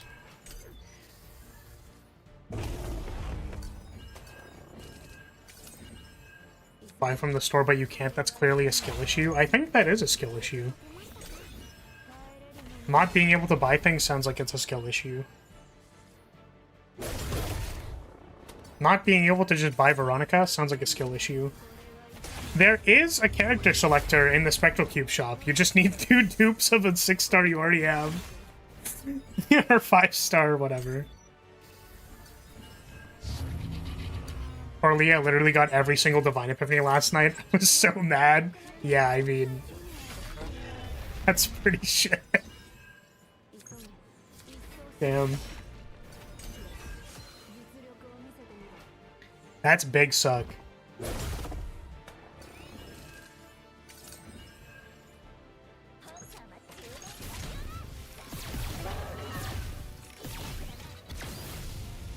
Okay.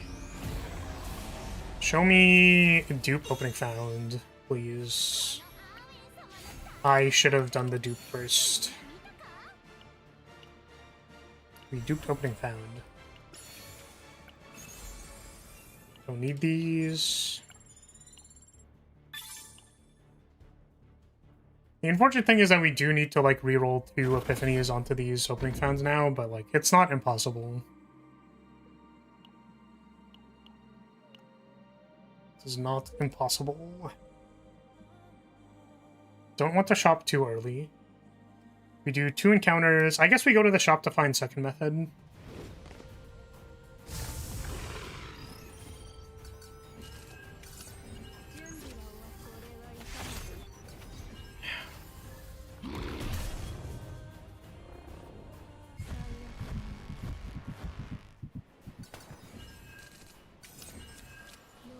Welcome back.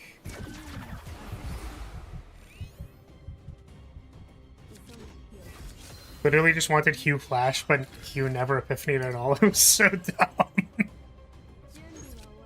Yeah, the unfortunate thing is when, like, because you can always meditate it, right? But the problem is when it literally doesn't epiphany, because then you can't even meditate it. That's unlucky, bro. And is sort of how, like, the Tefera runs went, because, like, oh, I can just reroll it by the time it gets to the boss. Like, there's a few bonfires. I mean, mind you, getting, like, second epiphanies before the first boss, so, like, can be kind of hard, but... Show me a second method. Show me a second method. These are not second method. None of those were second method. Am I buying this? No, this is attack cards. I mean, I guess it is still, like, damage as opposed to not damage, so... Okay, we have, like, severely lacking gold. There's a double remove event that we can maybe wait for. This pays out after we play it twice. We're looking for... This pays out if we play it once. We are looking for the Called by the Grave, from the Grave, whatever it's called, something the Grave, the Grave card.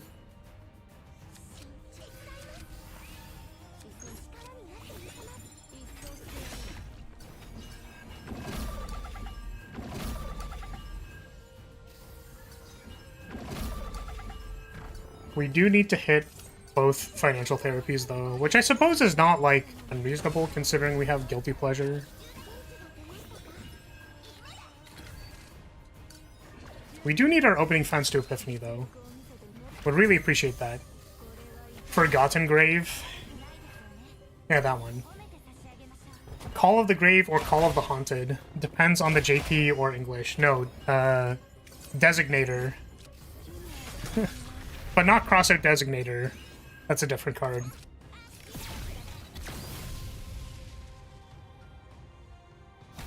We keep talking about this Magic Cylinder card, but where is Magic on a Hole? That's what I'm wondering about.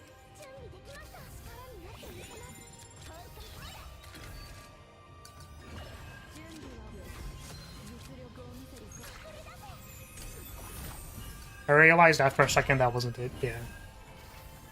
Designator, hand designator, attack card. Fortunately, my cards are not epiphanying.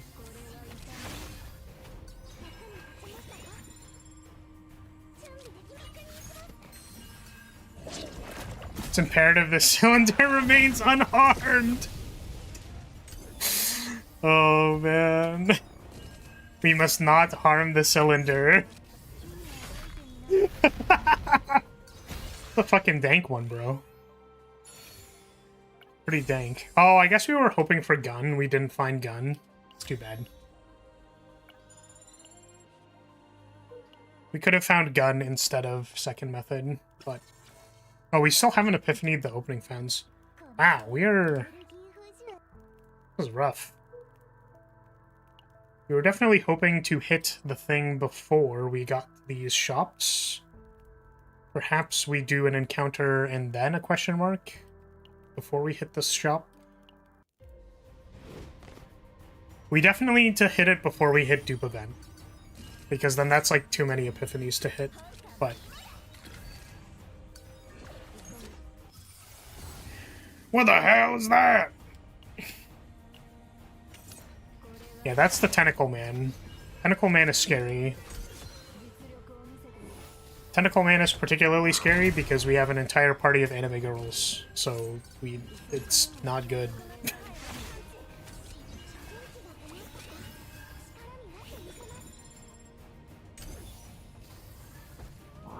This is a toad, though.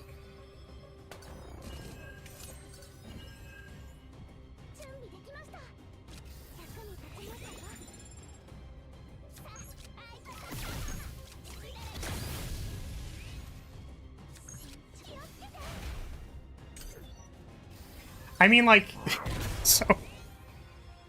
I suppose the meme is to say that it's like, okay, it's... Tentacle Man is scarier with our anime girl party, but, like, I'm gonna be completely honest with you, like... I'd lose. You know what I'm saying? Like...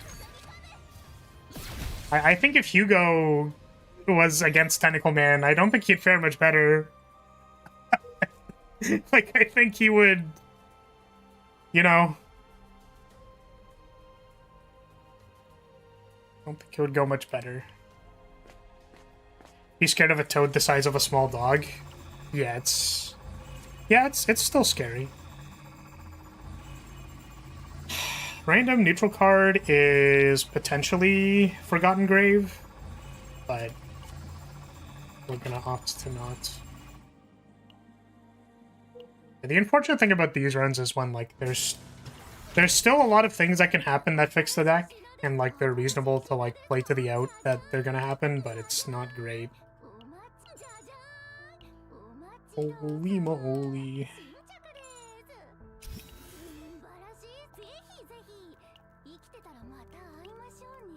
When we dissected toads, our teacher told us to go catch them ourselves. What the frick? That's crazy. What the...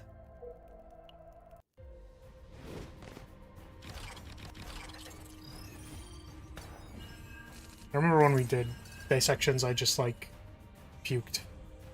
I didn't actually puke, but I was on the verge of puking. I'm really not a biology man. The only biology that I observe is thick anime thighs. That's the biology that I'm talking about.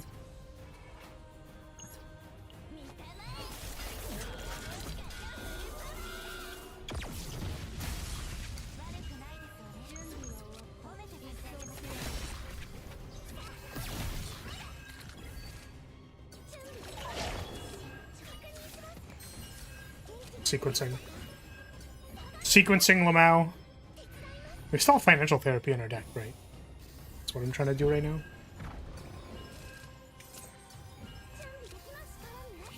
My opening founds are never going to Epiphany, and I'm going to like it.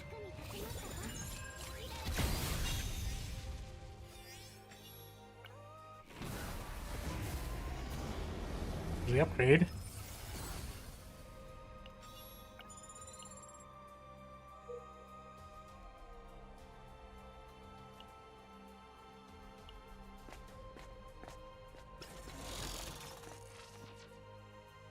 Damn, that's crazy. That seems like puke. Big puke.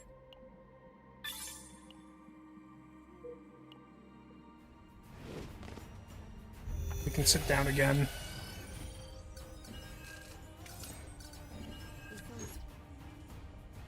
Try double financial therapying.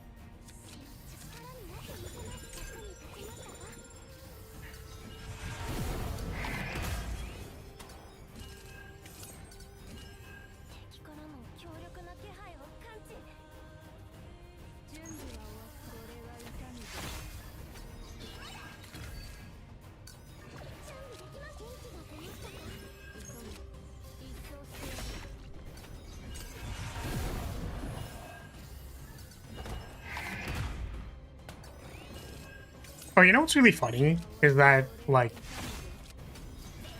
I think I came to the conclusion. I don't. What was the way that I'm saying this? So, a long time ago, I realized. You know that moment where you realize, like, oh, teachers are just people, right? So, in the sense of, like, oh, why'd they leave this thing open? This is how I got on the thought. It's like, why'd they leave this thing open? I was like, I don't know. They probably just, like, made a mistake, I guess. That'd be my guess.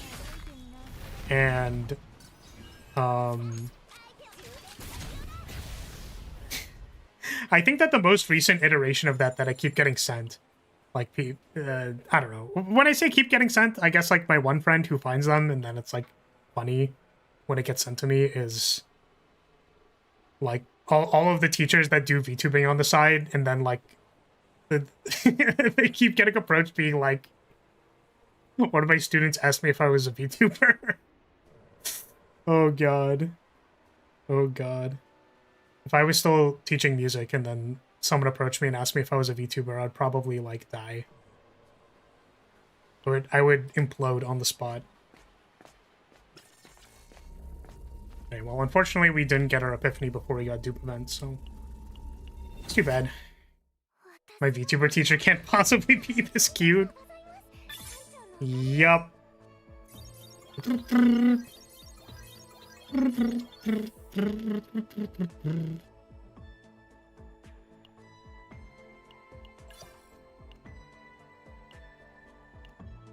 probably have stopped watching VTubers so I found out my high school teacher was a VTuber.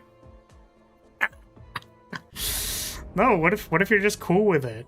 What if what if it's guys? It's fine. There's no problems with this. All right, well. Sometimes your card just, like, doesn't even trigger Epiphany and you don't get the event that lets you select an Epiphany, so that happens. That's how it goes. Here we are. Farmin'.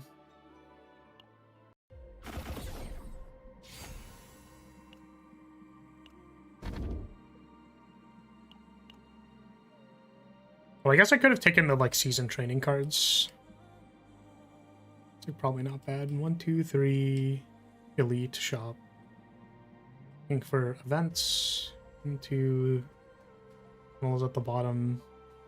We go, like, here and then path down. We can hit the tunnel. 2 elites, 2 events. That path looks fine.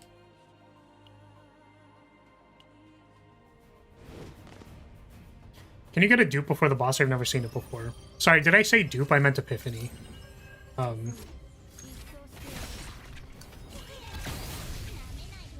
Or do you mean, like, dupe before the second boss?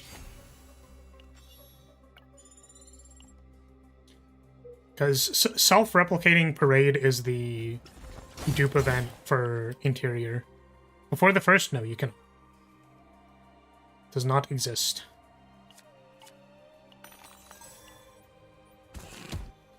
There are 3 dupe chances on this map.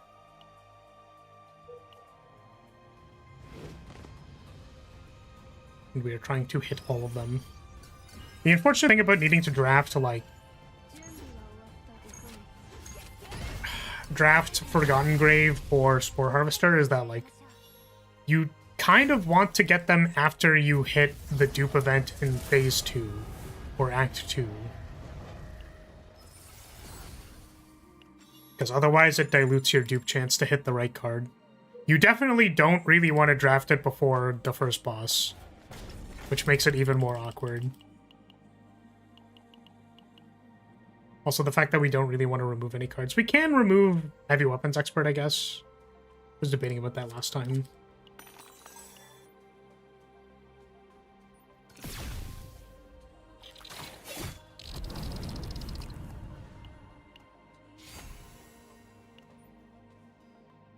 Still seems kind of correct to keep it in the deck.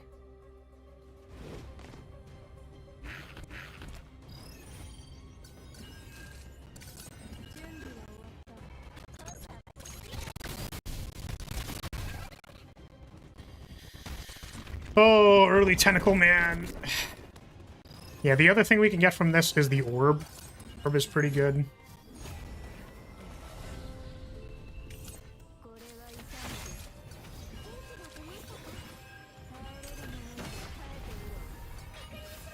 So regrettably, we do need to fight it. Gun or Orb are both really good.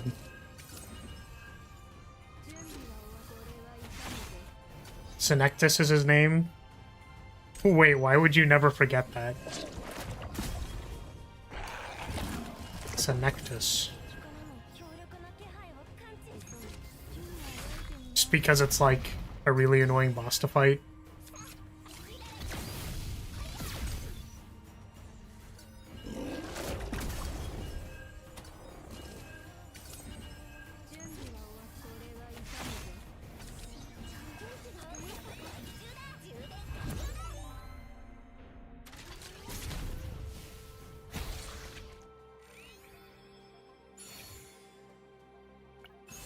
Hey! We got Sphere. It's pretty good. Sphere is pretty good. It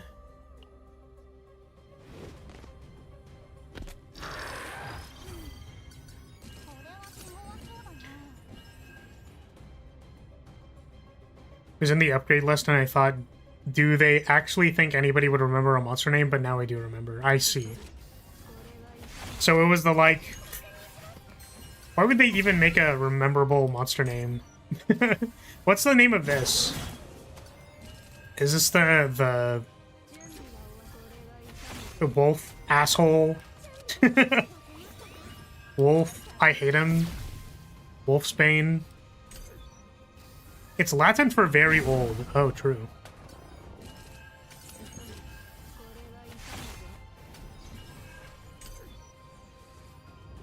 Flaris is Senectus. Time mage problems. Maybe one day I'll turn into a tentacle monster, and that'll be like my true final form. It seems like up my alley.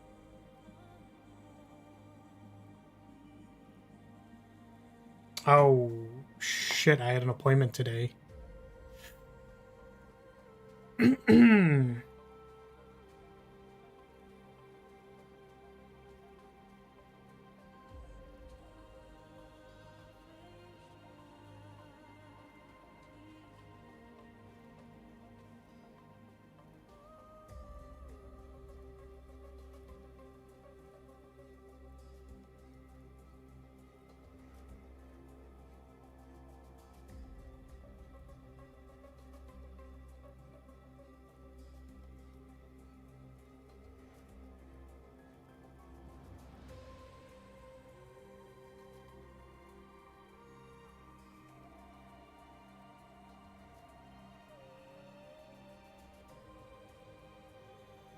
Alright, one moment.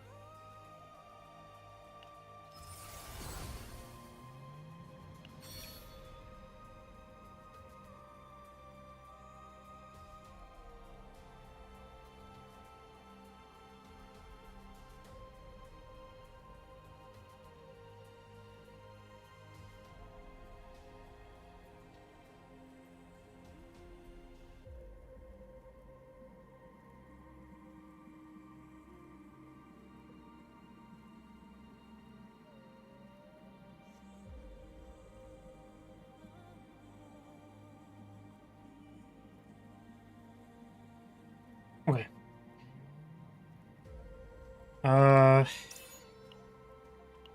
Yeah, I potentially had an appointment today, but now I do not. Okay. Okay, okay.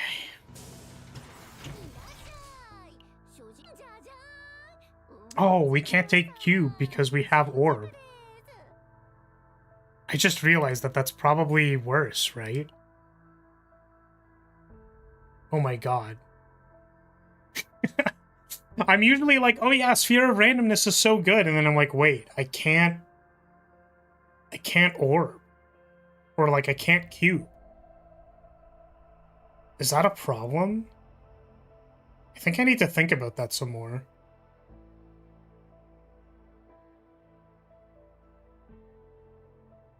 Not sure.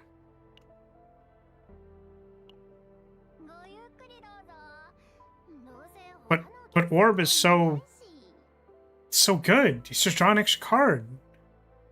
Makes your first turnover so powerful. I guess if your first turnover just works, you don't need the extra AP and you don't need the extra thing. Wow, that feels really bad. Alright. Okay. It's correct. It's correct. It feels bad, but it's correct. Okay. You'd want Orb on a support, wouldn't you? Yeah, but I was thinking like, oh, if I get Orb on Barrel, that just seems like kind of good. Because then we can draw like another card, and that just seems good, but... Yeah, I forgot. We're farming a DPS. So getting Orb is not actually good. It just feels bad, because like, you don't always get Orb. I guess you want Tentacle on a support, because more damage.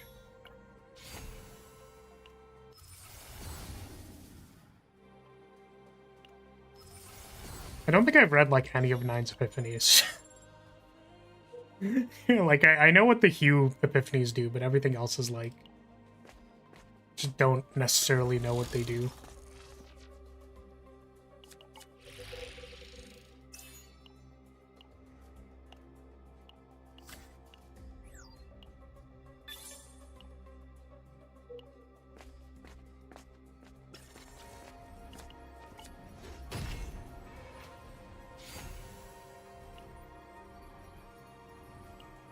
Most of them are very gimmicky and begging to be cut from the deck.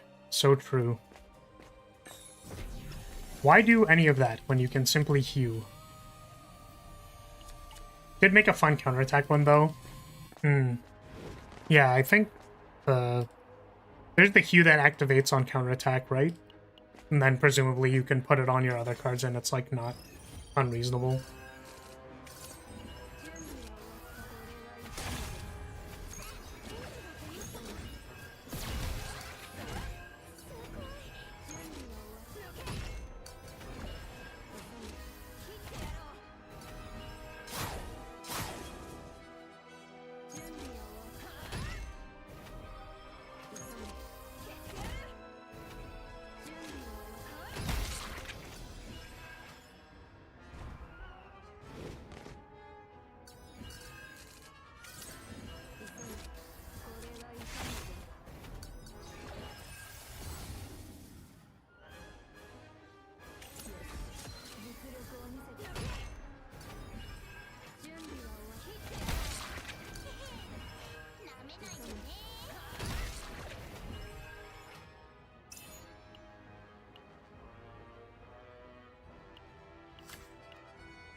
Okay, we are looking for extra tag.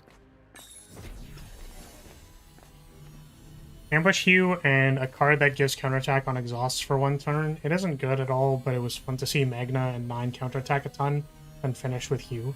I mean, like, I would say that that's good, right? In the sense that it is functional and fun. It's, like, pretty specific to want to, like, score high, for example, in Great Rift. Like,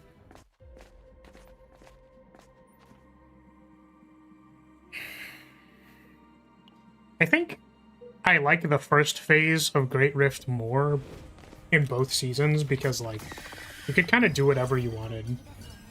Because the bar is basically, like, clear it in 5 turns so that the rear guard has as much time as possible. And that's like a significantly more fun goal than milk out the most amount of points in 10 turns, because that has like a very academic solution to it.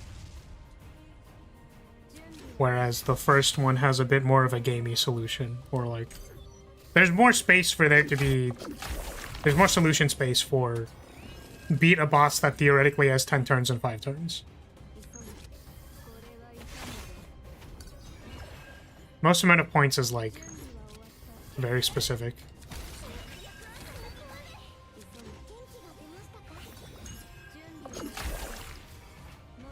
You could probably make a counterattack deck that clears phase 1, I guess. Actually, no, you can't, because it doesn't deal damage to the head, so that actually wouldn't work. I stand corrected.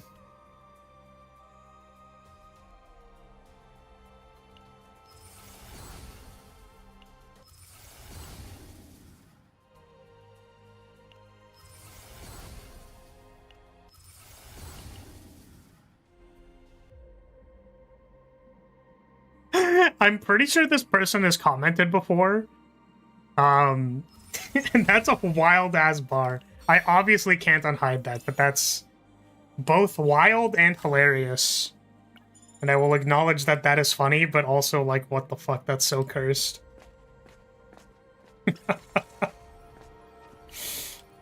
Oh, man. It's a wild bar, dude.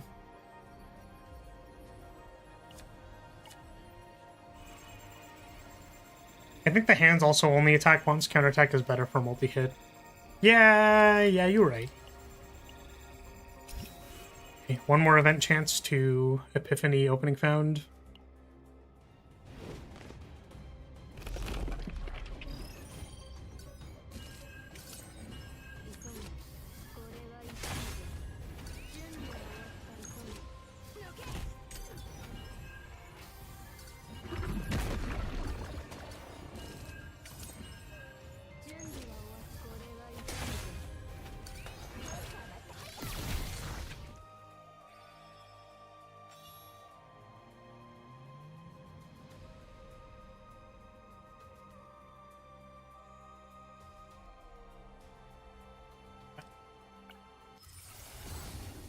Did we Epiphany?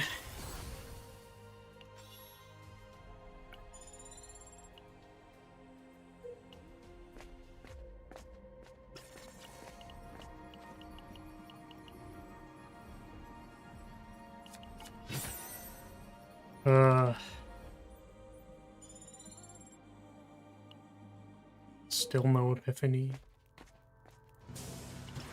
All I want is like, and just not even like the Epiphany, because we can reroll it. We're looking for like, we're just looking for an Epiphany on opening found. We're looking for an Epiphany.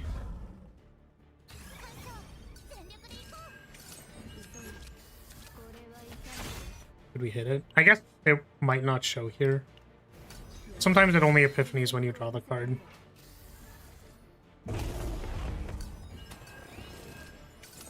Nope.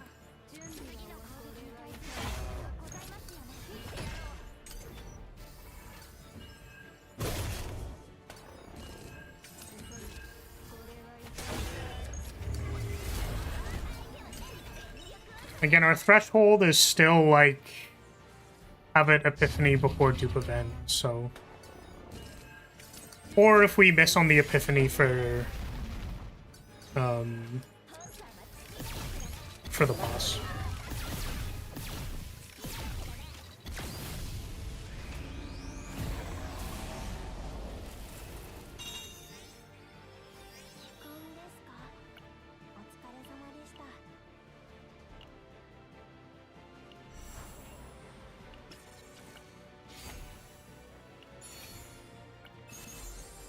We need those. Oh, you know, we want to know what email I got sent the other day. This was bizarre. I'm like, and it's really annoying It's really annoying because I want to be able to, like, get value, I guess, out of getting sent an email like this. But the reality is that, like, I don't really... It's a shame that we're getting Dimension Tunnel. We're forced Dimension Tunnel here. So we just, like, skip a square. Okay. I got an email that's like, yo, do you want to go to the YouTube Vertical Live Bootcamp? You've been selected for it. And obviously I am not interested in this program. Because they're going to be like, make sure you use a format for your Vertical Live. Because if you don't, it's boring. Have you considered doing this type of stream? Because maybe that's what people want. I can't imagine getting value out of it, basically. Because I already have the format that I want for my Vertical Live. And I don't think there's really anything else that matters. I was considering turning on GIFs, but I'm not sure. Because not a lot of people engage with the Vertical Live in that way, I don't think. Also, not a lot of people engage in the Vertical Live in a way that... Or just like in the live streams in general. Like, with donations. Like, I don't think I'm necessarily that type of streamer. Sounds like a scam. Yeah, it's not, because it's from, like, YouTube Official. And, like, when I opened YouTube Studio, it also was like, by the way, you've been selected for the thing. So, the thing that I was actually interested in was that there's two things. The first thing is that there's apparently, like, the YouTube creator community. I don't know what that means or does. I looked into it. There's not really a whole bunch of stuff. The second thing was that it said that you gain access to a YouTube community partner manager or something like that. And I'm like, okay, if I can get a contact that I can be like, why is the live stream chat box not working? That seems valuable. Additionally, if there's like a chat checkbox that they have in their algorithm that basically says, this person did this thing for us. They're a certified, verified, whatever, whether that's plus like 1 to 5 points and whatever their algorithm output is. And that seems valuable. I'm not interested in the actual thing itself. I think we have to take this. We could wait, potentially, but I think I'm just gonna take it, maybe. I think I'm just gonna take it.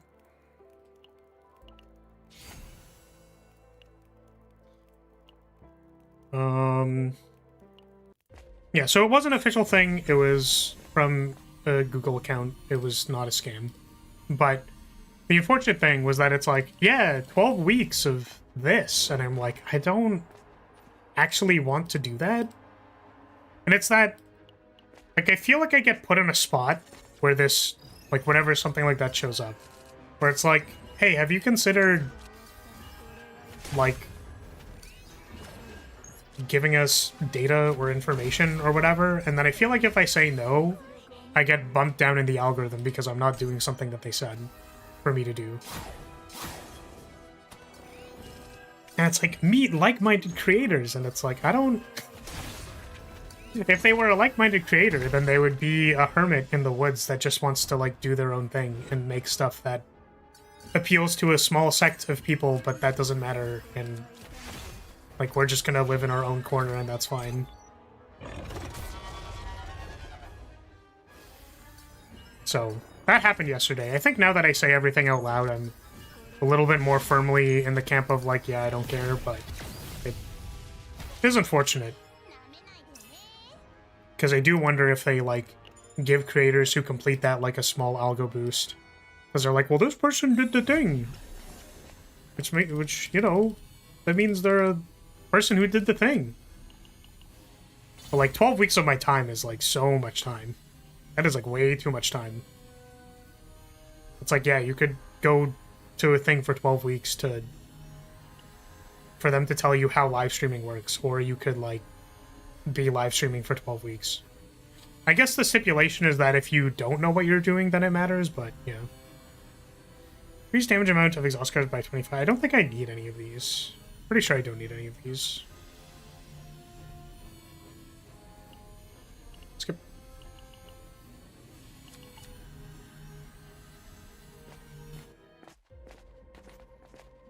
opportunity comes knocking, but it looks a little disheveled, and you don't know if answering the door is safe. Yeah, basically. That's a great way of putting it, where I'm like, this seems like one of those things where, like, you're supposed to do it, and then it gives you opportunity, but, like, it doesn't... Ultimately, my problem is that it doesn't seem like it's going to give me value. You know what I mean? And, like, I don't know how to tell them that, like, I wish I could respond to this in a way that suggests that I don't think it's going to give me value, and I already know what I'm doing and I don't care. But the reality is that either I can answer it by signing up for it or not answer it. Which is, like, a little annoying, because you know, they don't care about me. You know what I mean? Like, I'm just some whoever. But I do wish I could accurately tell them that I just don't think this is a valuable thing. So. You also have a 30% chance of having a gun. I don't think YouTube has a 30% chance of having a gun. I think if you say the word gun, then, like... then you get taken out of the algorithm. I was actually gonna say, man, one of the shorts did poorly, and I was so sad about it because I think I know why it didn't do well. So, it's the one where I was like, I'm having trouble creating live stream clips of myself. Because if you say it in the other way, it sounds like you're trying to... It's like, oh, if I clip myself, then saying that fast arguably triggers an algorithm censor, which is stupid. Like, so dumb. Just because the retention rate on that video was like 90%. It has an extremely high amount of likes for the amount of views that it has, which means it's very funny and should get sent to people. But I think it probably didn't get sent to people because I said clip myself, and it potentially misunderstood what that meant. Which is really stupid. It was such a good bit. Just being like, guys, I think we don't have any... Guys, I think humor is literally dead. I think humor doesn't exist. It could have also been that Burger King said comedy is dead and Floor killed it. Which is saying, like, X person killed something. Like, maybe that also does something. It's, like, really annoying. Like, why can't you just be funny? It's so stupid. Yeah, because, for context, usually these shorts get pushed an amount. Like, there's a certain amount of algo push that it gets. And usually it pushes it. It's like that book, 1984. I mean, like, yeah. Unfortunately.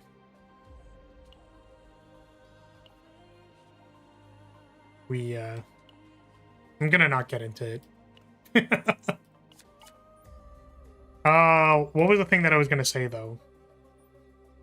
Yeah, normally there's, like, a bit of an algo push at some point in time during the day, like, some hour of the day or whatever. And my understanding of the system, and this is speculation, is that, like, okay, so theoretically, it wants to see if the video is good. So it checks the generic metrics of, like, getting sent to subscribers, how many subscribers click into the video and whatever, which my rate of subscribers clicking into videos is, like, incredibly low because I'm a variety channel. So I should probably, like... There's a checkbox for, like, send bell notifications to subscribers, and I keep forgetting to turn it off for, like, the Chaos Zero videos because I know that a number of subscribers don't play Chaos Zero. So it should only look for new viewers, basically, because my current subscriber base is, like, not necessarily related to Chaos Zero.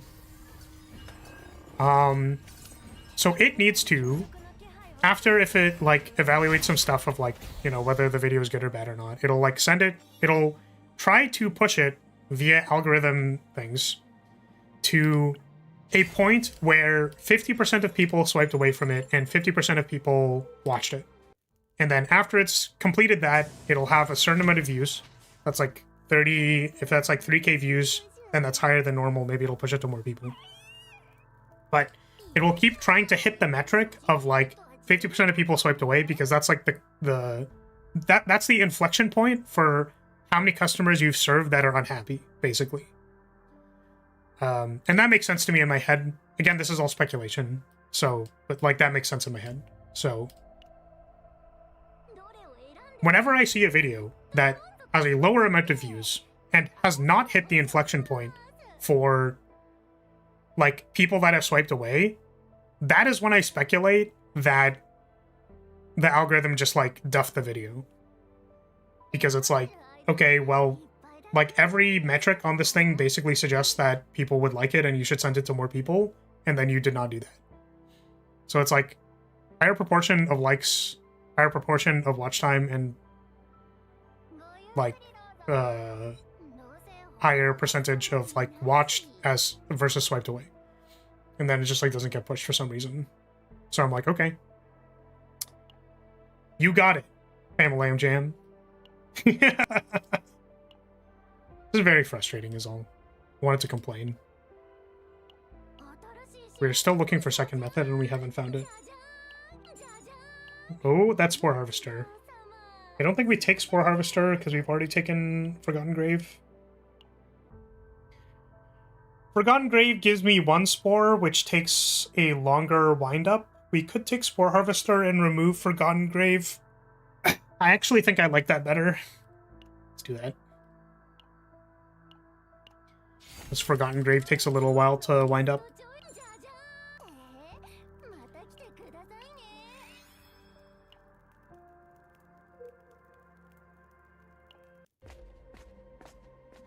Yeah, I was concerned about the Tabaxi video because, or the Tabaxi short, I should say, because Shadowheart says I would kill a cat, which is like a turn of phrase, right? But could be interpreted literally. So, thankfully that one did well because it's funny.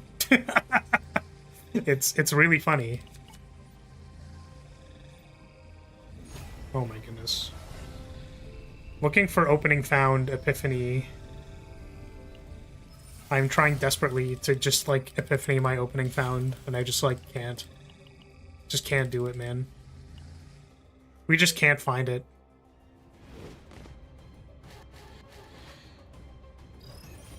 Yeah, is there anything else that happened to me recently?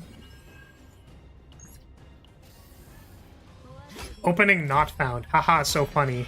I think that that is a comedic joke that has humor that would make people laugh. See, the joke is that, like, opening found would suggest that you found the opening, like it's something that you could find, but by virtue of the situation that we're in, we did not find the opening, which means that we could say that it's opening not found, because instead of finding it, we haven't found it, which is, like, that's pretty funny. I'd rate it like a solid, like, 6 or 7 out of 10, probably. It's like solid joke. Solid humor. I'm not sure if I could accurately estimate it at 6 or 7, so we have to choose one. We got to dupe event and we did not Epiphany our card. What a tragedy.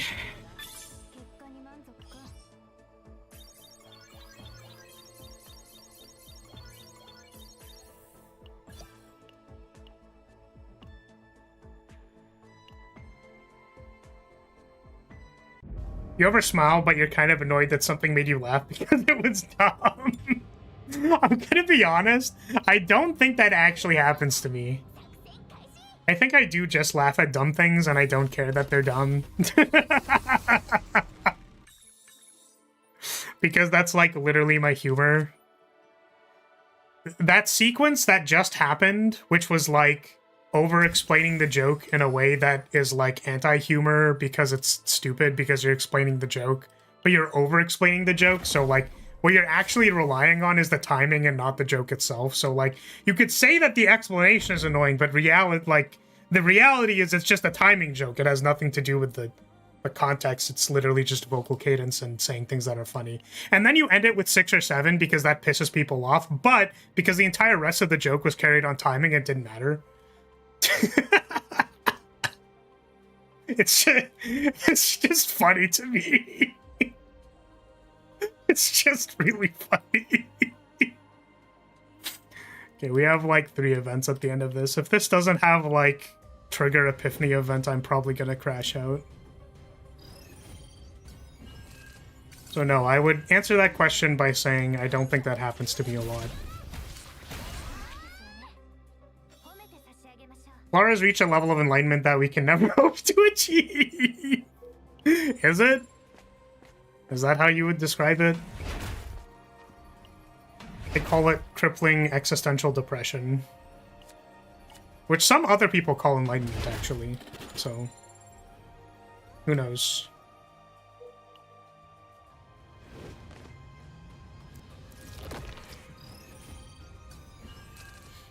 I like my silly railgun wielding beret girl. Please give me the right epiphanies before I crash out. Please.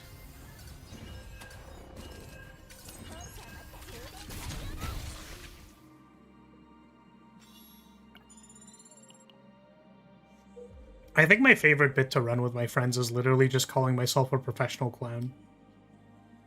Because, I don't know. Maybe at some point in time, I'm not going to stand up because I'm tired. Like, that's silly. I should probably stand up anyways. Okay.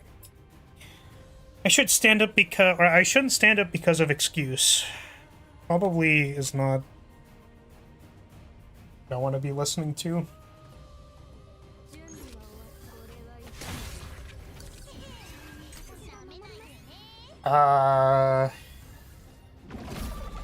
Yeah, it was funnier when they didn't know that I live stream, but now that I live stream, it is funnier because now the joke is that I'm a professional clown and they know I'm a professional clown. But before, the joke was funny because I was a professional clown and they didn't know I was a professional clown. I should really just make a Glarus Jester outfit with poofy shorts. Oh my god, dude. The wide hips, but then also with poofy shorts, so it's like extra wide. Truly a visionary. Clowns and jesters are very cute. I want... I was gonna say, where's the jester VTuber that's constantly rage baiting me, but is being like an annoying piece of shit about it because they're rage baiting me? And then I was like, cool, I just described Camilla. That already exists and I can go watch that like right now. Stop rage baiting me. You're rage baiting me.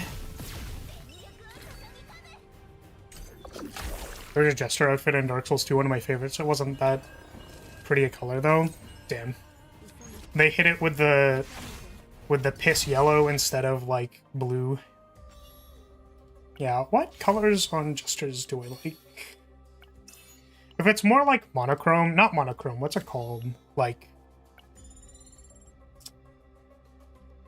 there's a term for it. It's where you use like the 3 colors on like the adjacent side of the color wheel instead of opposite colors. So you can use like royal, you could use like violet, royal blue, and then like more of a sky blue, and then that would be like a thing. Or you could do that but with green instead of purple. So it's basically like 2 shades of blue, or 2 hues, I should say, not shade. 2 hues of blue and then either adjacent color, whether that's purple or green. I think those would look pretty good. Goofy shorts with thigh squish? Bruh.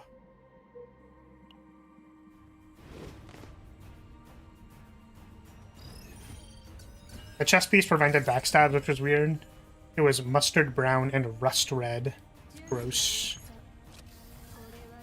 I mean, those are more Dark Souls-y colors, right? Tertiary colors, I think. I think tertiary is describing when you use... It might be tertiary, actually. The thing that I was going to say was split complementary, but that's different. I do find it really funny, though, how whenever, like... It's my favorite thing about color theory, which is, like, kind of what happened to music when people did, like, postmodern music, and then we figured out that everyone just likes 4-5-1. Like, the 4-5-1 cadence, and then, like, nothing else, and that's fine, and it's cool. We tried doing other things. We tried doing literally everything that wasn't 4-5-1, and then it's like, yeah, whatever. It doesn't matter to me. Check out this spicy diminished 7-1. Eat my shorts. I was playing some piano yesterday. That was fun. I forgot how fun it is to lift music. My problem with lifting music is that I'm not very good at comping with my left hand, so I just, like, play block chords and then play the melody, and that's enough for me. I wish I was better at comping, but I never studied jazz. I actually, like, really want to play more piano, but I haven't been making the time and I don't really know where to start again. Because I studied classical, and that wasn't really what I wanted to do, so... What was the thing that I was saying before this? Split complementary... Oh, color theory. Yeah, my favorite thing about color theory that, like, follows a similar pattern to... what's it called? Similar pattern to, like, the development of music, and then going back to, like, Monkey, like, 4-5-1 or 2-5-1 is,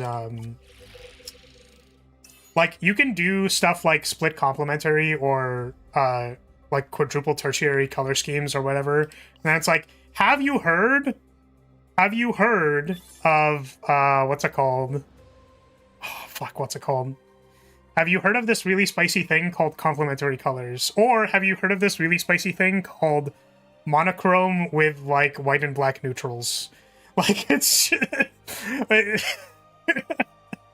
You could have 4 different hues, or, hear me out, we've got this really cool thing. Oh, I just realized that I can't. I can't actually go to these events because I need to go to the Dimension Tunnel. So we are actually significantly less likely to hit the thing that I wanted. It's too bad. Maybe I'll reevaluate. We'll check what the map is after this. Gonna start using 4-5-4. I mean, like, that's a real thing. You're allowed to do that. It's called a deceptive cadence, because it's not, like, necessarily actually a cadence, and it's arguable of whether it's actually a cadence or should be analyzed as a cadence. But the stipulation is that it, like, kind of half resolves the chord, but not really. So, notably, deceptive cadence was put into... It was, like, in the zeitgeist when I was in... I was gonna say when I was in, but, like, there was, like, a... These are the people that I hung out around. There was, like, a... There was a character song in My Little Pony. That the character song was for a character I think called Candace. And in the song they used the technique of deceptive cadence. And every single person who wanted to overanalyze MLP for the purposes of having something to say about the show was like, guys, did you know this music principle called deceptive cadence? And then every person who knows anything about music groaned.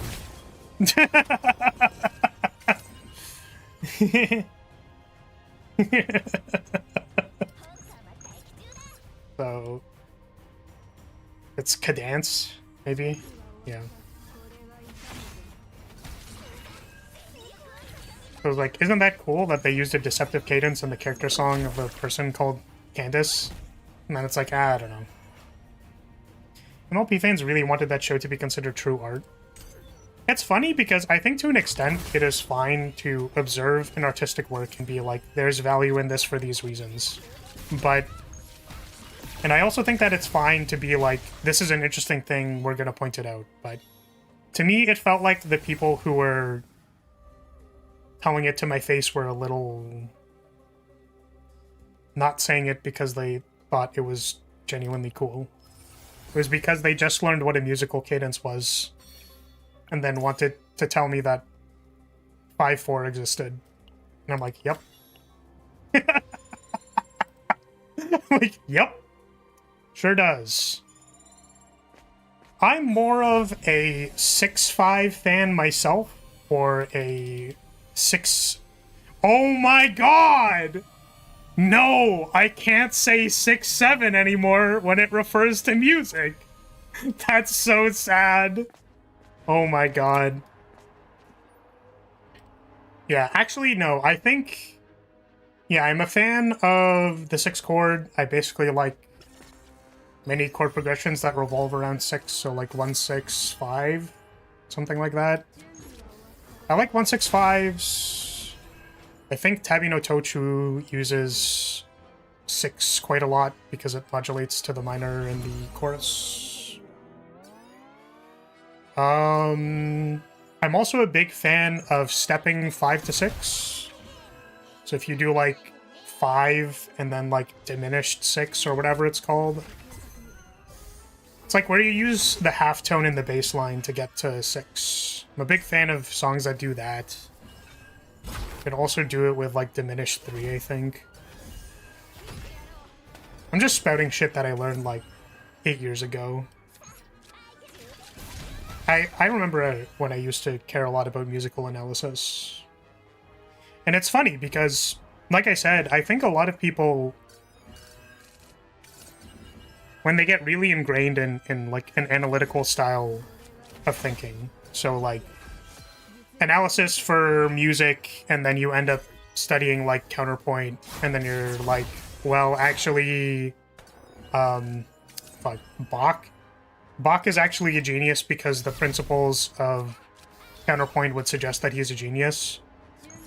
Whereas I was more like, wow, isn't it really cool that this principle of counterpoint is used in pop songs to literally just, like, do a generic 1-6-4 resolution?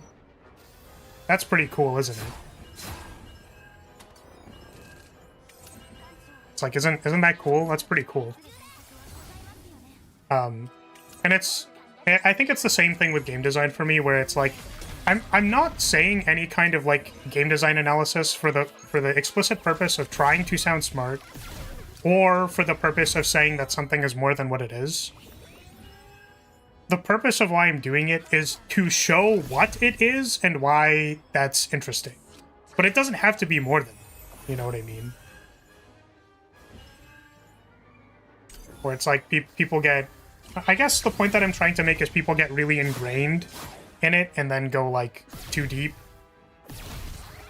And then they're like this is where I was trying to get to. Okay. You end up with... Some people end up with a mindset that goes something like, the only art that I can appreciate is like true masterful art that executes perfectly on this thing that I've studied. And it's like... It's more like, no, I appreciate pop songs a lot because they use, like, this same stuff, and it's maybe not that impressive, but it, like, is very solid, right? Like, you don't have to be fancy about it. It's just, like, good, right? If that makes sense. That just sounds like being pretentious. Well, that's the thing, is that I think that some people get really, like, attached to the way that they analyze things, and it becomes a large part of their personality. Whereas, like, I really like music. There's a lot of things that I can say about music, but, like, how do I say it? Okay, so there might be someone who gets so deep in the rabbit hole of music analysis that, like, the way that they see... The only way they can see music is by listening to, like, something written in 9/5, and then, like, look at the ambiguity of the amount of accidentals that are in the key signature, whereas, like, what key is it actually written in? Where it's like, I'm gonna write something in the, like, Locrian mode because I feel like it. And it's like, okay, you're allowed to do that. Like, you are allowed to write something with the purpose of having a key center around the 7. 7 is Locrian. Like, yeah, you're allowed to do that. You don't have to. So, lo and behold, I am bound by my experiences to like the sad music written with sad cadences. I get what you're saying, not the music theory part, but the main point. I appreciate your understanding, because you make me feel like I am not crazy whenever I start spouting words. Yeah, music is really cool. I'm a little sad that I didn't invest more in it. I want to play more. I want to play more. I also realize that I want to sing more, but I don't do it. And then my voice started failing me a little bit after I got sick got sick at the start of the year, and I kind of feel like my voice is still suffering because of it, and I was like, oh shit. If I get a really bad cold, like, I might not be able to sing. That's bad. I should record music before I can't sing. So there are a couple things that I wanted to learn, but unfortunately, it's unclear to me whether or not, it's unclear to me whether or not I want to, like, actually record it. I guess I have the artist delusion of, like, ooh, I want to do this really cool thing with this project, but, like, that's clearly way too much, and I can't do that. But the problem is, whenever that happens, I go, like, okay, if the thing in my head is saying, like, that's way too much, I shouldn't do that, then what I should do is just put my entire back into it and, like, burn all of my soul fuel so that it exists. And unfortunately, I've done that a few too many times, and now I'm really tired, so... And also, I don't have too much to show for it, so... Fortunately, that be how it do. I don't know. I'll try to make it exist in some kind of capacity. Reduce cost by 1. Is that something I'm interested in? Do I have space for a Divine Epiphany in this deck? I don't, right? I'm pretty sure I don't. I think we did the math on this. I need two neutral cards, which means we don't divert from the plan. I'm pretty sure that's the wrong way to do it, is it? What do you mean? That's literally my entire life and existence. It is way too difficult to do this thing. Okay, I will... Becoming a VTuber is very difficult. Understandable. I will draw every single day in the month of January to make a VTuber model. Then I made a VTuber model and kept doing art for 5 years. Making an entire ass Slay the Spire mod sounds like it's going to be very difficult. And drawing 75 cards and relics and whatever sounds like it's going to be very difficult. What is the payoff for this? That you have brought some degree of happiness to the world? Maybe.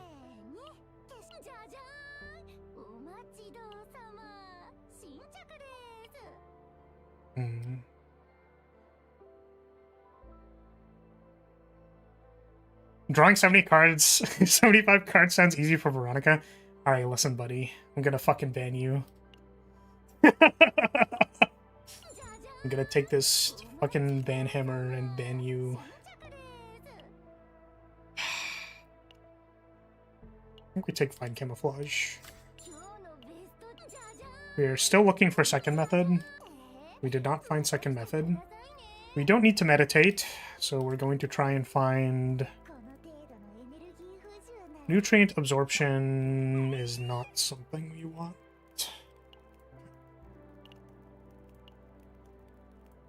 Still looking for second method and Spore Harvester, which means we're prioritizing campfires and question marks in Act 2. Irony of attack not being an attack card. It's probably in order for someone to attack since you draw an attack card. That makes more sense. No nutrients.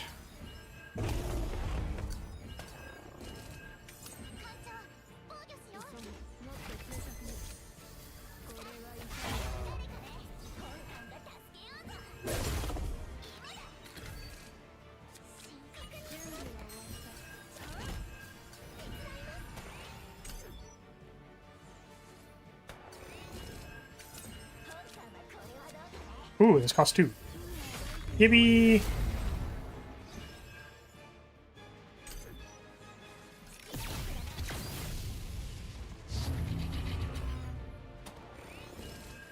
I fear for the day I'm gonna have to actually make for good decks and not just use whatever I got because it works. I think if you're not aiming to get, like, Master or whatever in Great Rift, the Dimension Distortion bosses actually have a pretty wide solution space. It's just my opinion. When I say wide, I mean, like, a reasonably built card draw support with a reasonably dominant strategy is, like, enough to beat those bosses. So it's like, trying to farm a card draw support is a little annoying, but if you have Veronica, then you just farm Repose and win the game. If you don't have Veronica, then I guess farming a card draw support every season is kind of annoying.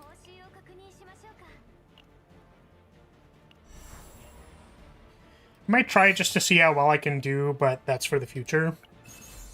Yeah, and, like, you know, it's not, like, necessary.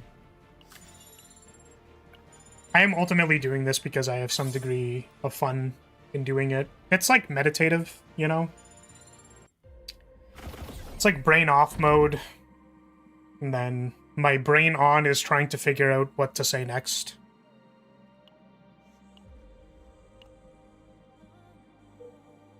And also making sure that I don't make a draft mistake, because I keep farming card draw supports and then making a mistake when I draft the stupid thing.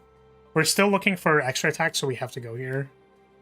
And we have question marks this. I think instead of shop here, we take more question marks. We can take 2, 3. This is also 3. This is 3. This is 2. Oh, wait, no. This is, no, we have to go down. This is 1. Yeah, 2 versus 3. So we do need to skip this. We go here, skip this, or skip this one to go there, and then that makes sense to me. We also go here. We miss 1 question mark. Miss 1 question mark, we get 1, 1, 2 instead of 1, 2. Which having it later is maybe better, because my speculation is that later in the act you have higher chances of getting better events, but that's speculation. Okay.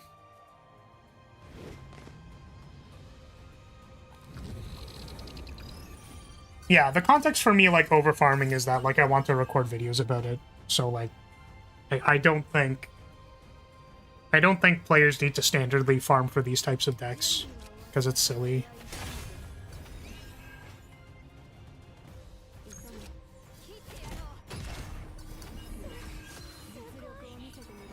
Most of the decks I used were just from regular play. I've only farmed for decks I've already made because of the seasonal restrictions. Yeah. And, like, the hope is that they come out with more, like, quality of life stuff as the seasons go on, so. This doesn't matter, but the MLP character's name was Cadence. Cadence is how the word is actually spelt. Yes. I knew that. I think you mentioned it. But, like, it's... The point was that, like, they were a doppelganger or something, or, like, an imposter. They were an Among Us. So the assumption was that because her name was very close to the word, but not spelled correctly, was the point. It is still pronounced Cadence? Okay, well, you can tell that I didn't know that. That's fair. That's fair. It's even more, I guess, the point, you know what I mean?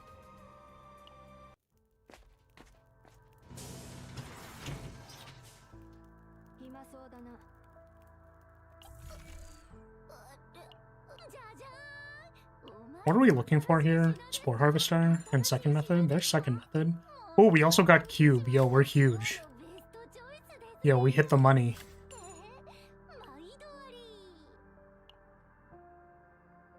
So now what are we doing? Removal plus...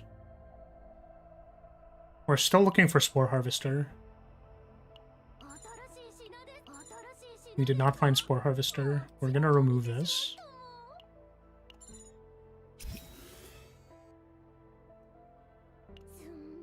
It's dumb because Cadence is short for cadenza, which also has an E in it.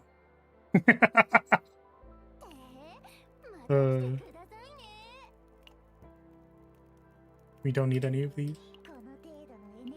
I was gonna say, I don't remember what the original word was. There's a number of those words, right? You know what always messed me up was remembering tempos. I'm not good at tempos. I wasn't supposed to do this. I was supposed to take the other path. That's fine. It's not a big deal. However, if one less event does prevent me from hitting the thing, then that would be pretty sad.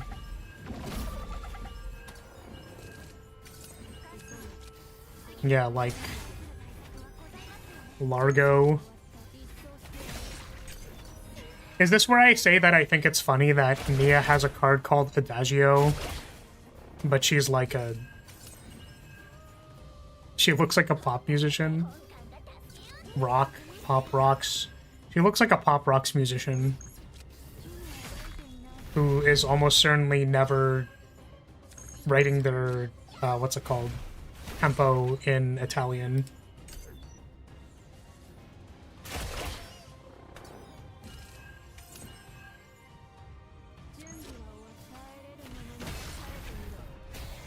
What would they call it though? BPM? That's so funny. It's just like obviously never gonna call it BPM. Like, oh god. I guess I could call it tempo. That'd feel less weird than Adagio. Adagio Summoner.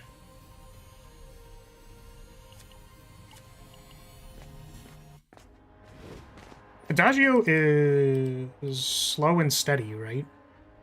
I think? Or is that something else?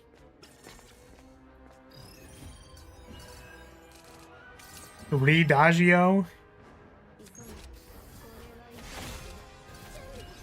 Should probably make sure that I don't accidentally make some kind of mistake that ends up with me dead. Kind of like BPM as a name. Yeah, I think if Nia on the picture of Adagio was instead like jamming the fuck out, then calling it BPM would be a lot more suiting. But likely the reason that, you know, she's just chilling. She's just playing and chilling is why that card is called Adagio. I miss getting to say things in Italian and pretend like I'm fancy.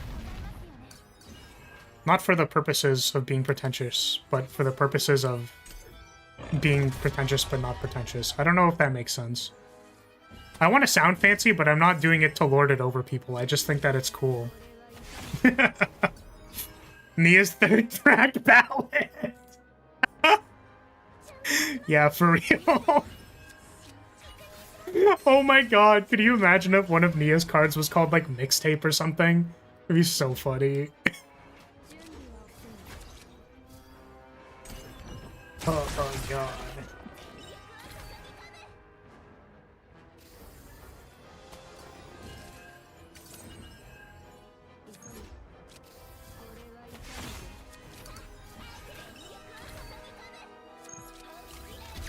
Can be even more pretentious by only knowing musical terms for a cartoon based on a card game. What? For a cartoon based on a card game? Wait, what?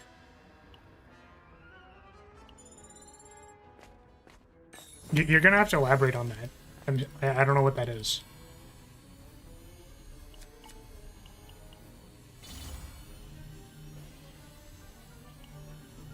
Hey, we found it. Nice.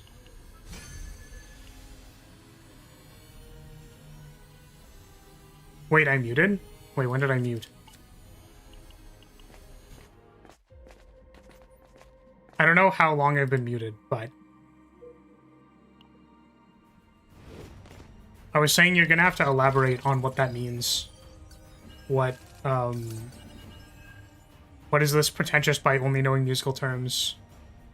The stream lagged for a bit, you weren't muted? Oh, okay. Sounds good.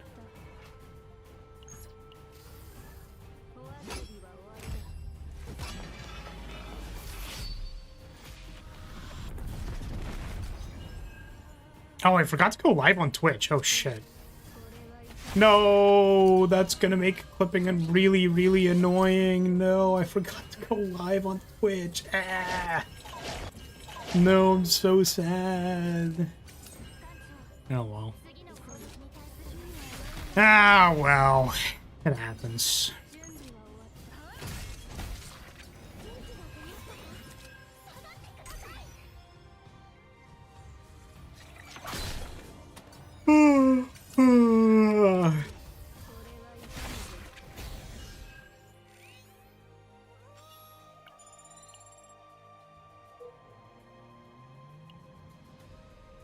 Right, I determined this was probably the same amount, right? Wait, I went down immediately, even though I said I wasn't going to go down. Damn, I'm trash at this game. Or no, I said I was going to do this. Never mind. All is according to plan. Hello. We are looking for self-replicating parade, please. We are also looking for Spore Harvester. Please give me Spore Harvester. These are not Spore Harvester.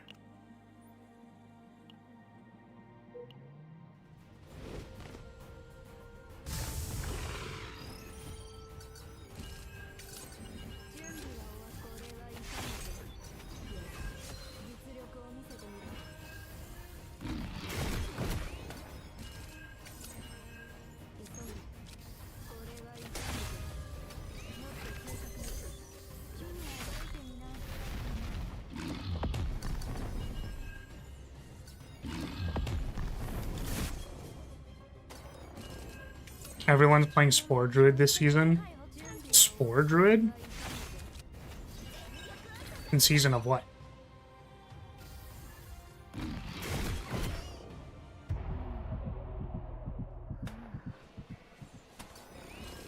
Or do you mean like Spore Druid as in like we're playing spores this season in Chaos Zero, so Spore Druid is a reference to something?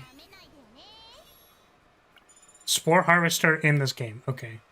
For some reason, my brain went to, like, Hearthstone, and I'm like, do you just play Hearthstone and Druid has a spore mechanic, and, like... like, what? Wait, what's happening? I don't actually need this. This is just credits. I could re-roll the Chalky Bar Epiphany, but I'm probably not going to. I think we need to meditate to find Spore Harvester, and that's actually kind of important.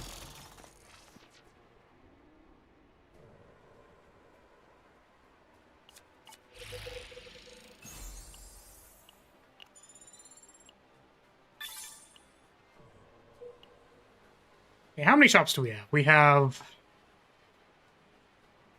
up to... Okay, so there's 1, 2, 3.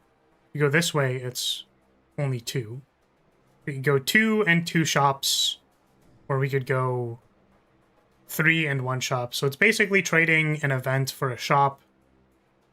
Do I believe that I'm going to get Spore Harvester in these events and or shops?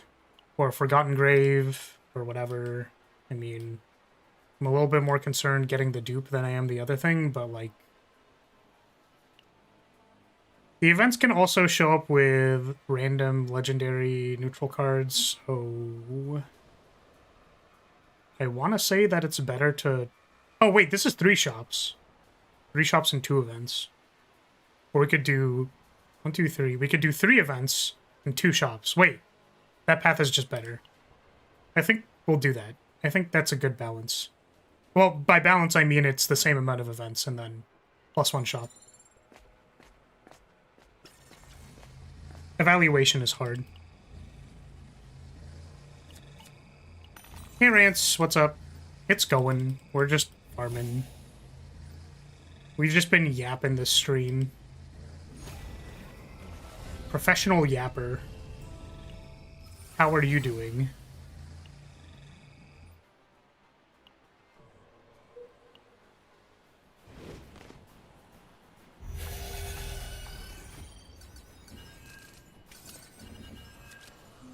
My barrel is breaking down, and I haven't epiphanied this hue yet. At least I don't think I did. It's like moderately concerning. There is a chance that the run loses because of that. This is a hallway fight that can kill me, technically. I'd be very upset if it happened.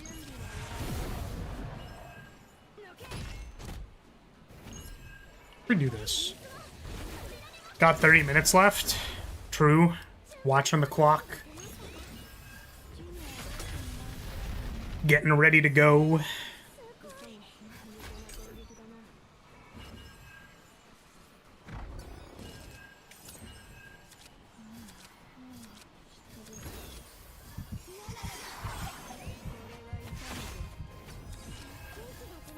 I remember there was a time where, like,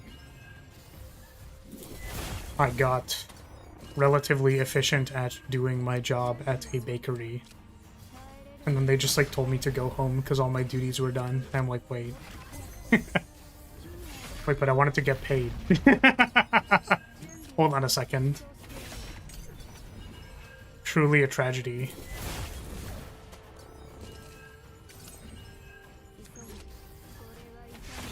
They did not allow me to wait an hour and still get paid for it.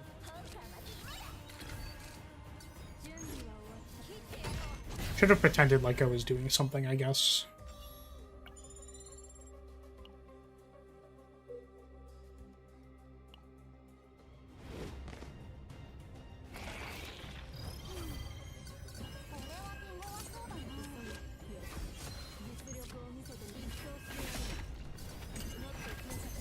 That's when you do slow-mo work? Yeah, for real. You go a little bit slower. Learning to twiddle your thumbs was key at an old job of mine. Yeah. This is why I don't like working. Because working is like a mini game of deciding how much work you want to get done. Which is, like, really stupid. In my opinion. It's, like, just so ass backwards and dumb. If instead I only work on my artistic endeavors and pursuits, that means that I'm allowed to choose to be working or not be working, and then it's that simple.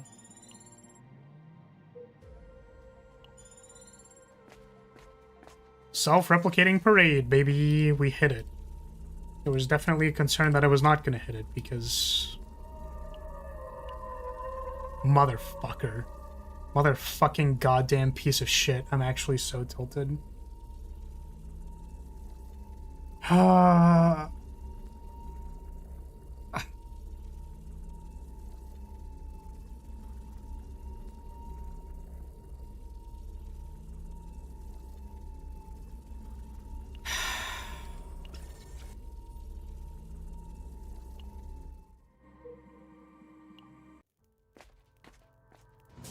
What triggers you are quite high maintenance? I don't know.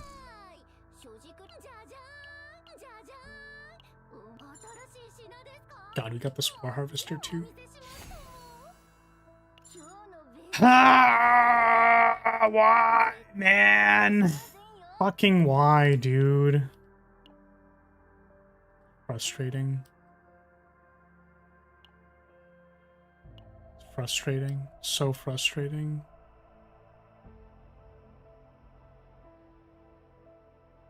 Can do 2 removals. I guess we could have removed it beforehand. which made our chances better.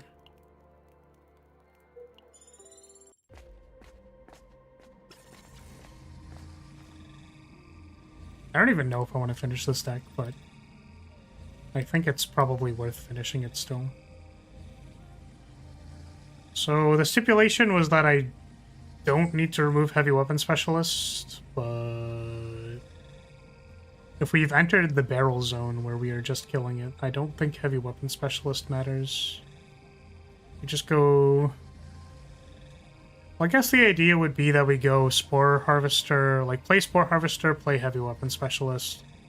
That's 3 plus 2 is 5, 6 with Charge Shot, and then we're at just duping Spores after that. Is that any faster than if we just play Spore Harvester, then go 2 to 4, 4 to 8? 8 plus Charge Shot is not hand size, so the Heavy Weapon Specialist actually matters.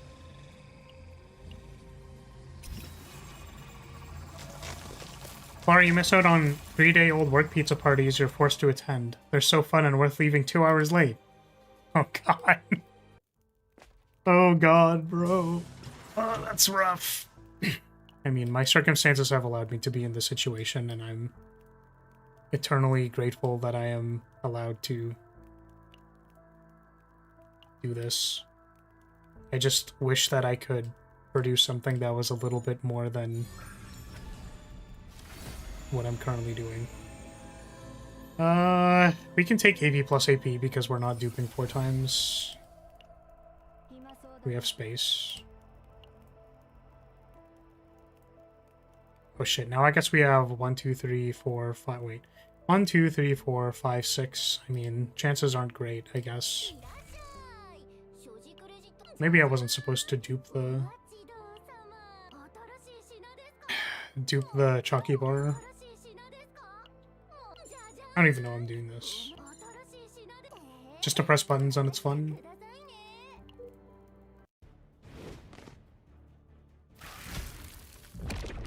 Yeah, unfortunately missing out on 10 extra attacks at the end of your turn is pretty bad, so this deck goes in the trash. I just feel bad for not finishing it.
I guess we can take Godhammer because we have space.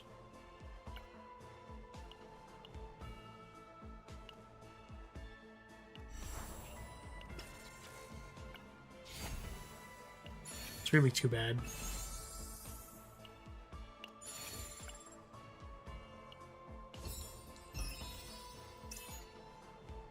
Oh, plus 12% defense. Awesome. Incredible.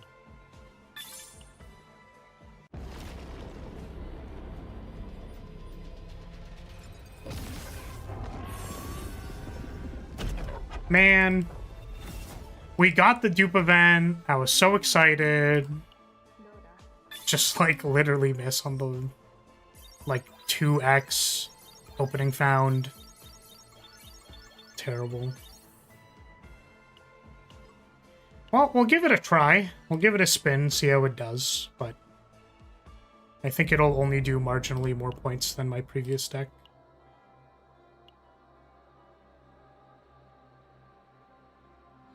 So what we'll do is let's just... And then I was using Ray and Mika. We could use Tefera, I think, but I don't know if it's better. We actually have no use for the AP, so I think Ray Mika is fine. This is fine. This is fine.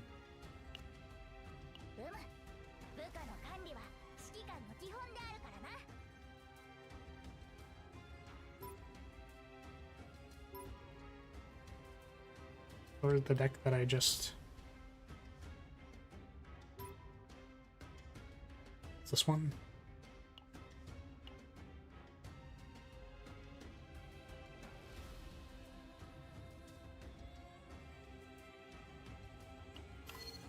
Okay, I also need to re-gear Beryl because she currently is wearing critical attack stuff instead of extra attack stuff.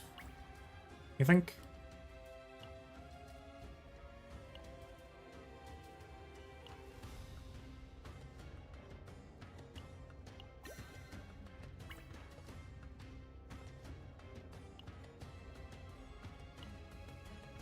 I think one of these has like extra attack on it.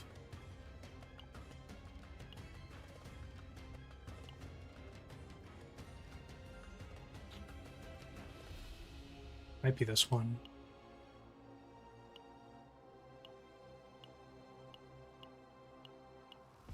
I swear I had a better one. Look at this. It might be this. I'm gonna steal it.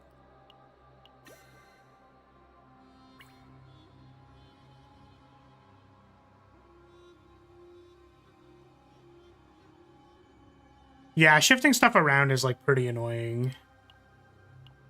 Needing to find your stuff. Or, like, if you could tag stuff, that'd be nice.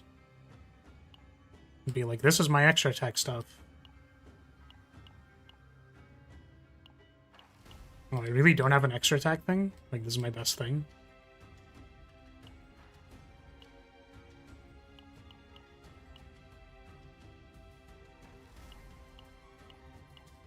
I guess so.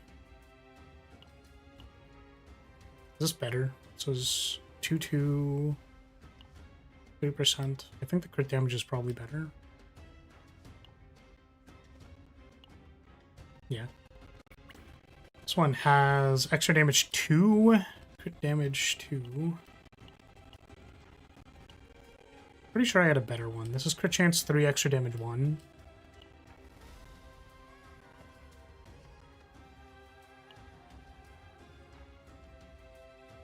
Oh, but it's attack percent, that's why.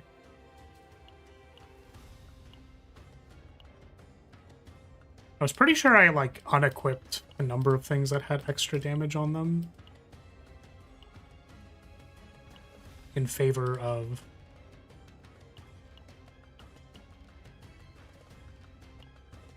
like, crit damage or something. I mean, this one has extra damage. It might be this. I don't know if my, like, Hugo deck can win standardly. This one's gotta have a different one, right? I was pretty sure I rolled, like, 3 extra damage. Maybe it was just this that I'm thinking of. Extra damage 2, extra damage 2, extra damage 2. This is extra damage 1. Do I have one for 2? This is extra damage 2. I think this... Oh, but it's defense. Yeah. This is extra damage 2, but it's Seth Scarab. That kind of makes sense, actually. It's extra damage 1, but more crit damage, crit chance. I'm gonna wager that this is probably a better min-max number. Okay, how are we looking? 47%. 45% crit chance. Like, probably fine. It does really suck that we were, like, close on the deck and then just, like, got stuffed by the last dupe. Make sure Hugo's stuff didn't get completely destroyed by doing that. Yes, we're missing Blackwing.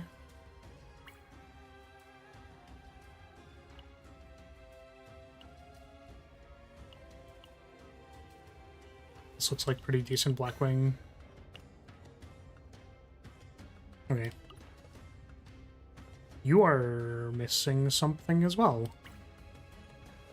are you supposed to be wearing?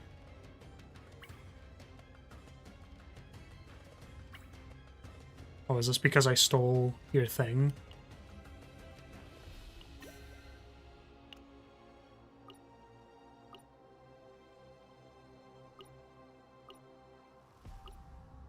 Oh, one of you should be wearing, a thing that my Teferi is wearing. I'm just gonna steal Teferi's set.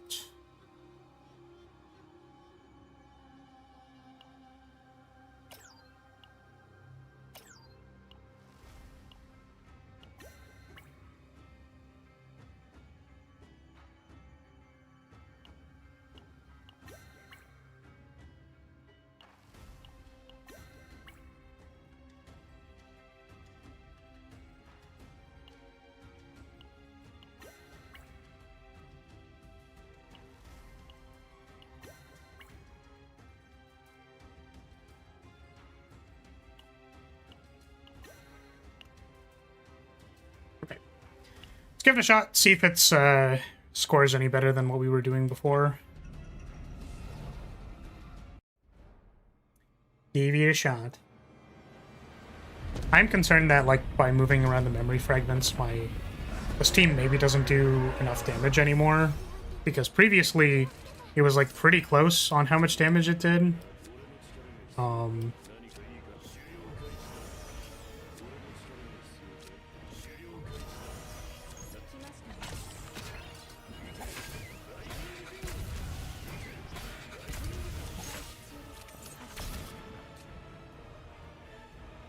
Unfortunate.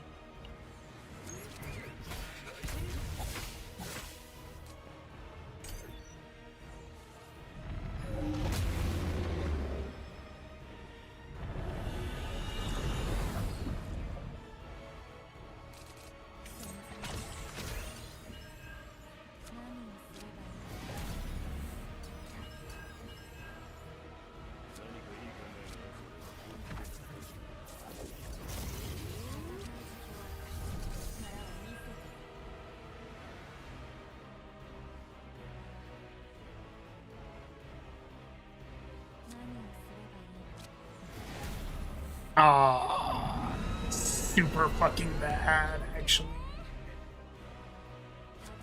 Let's reduce the cost first.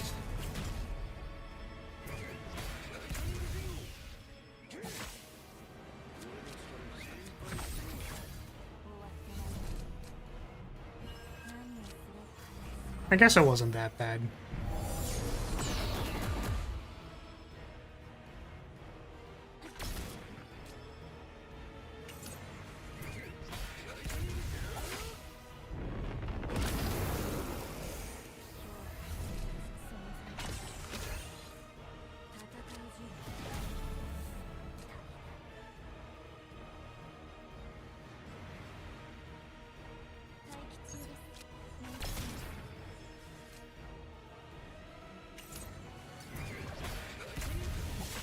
Darn.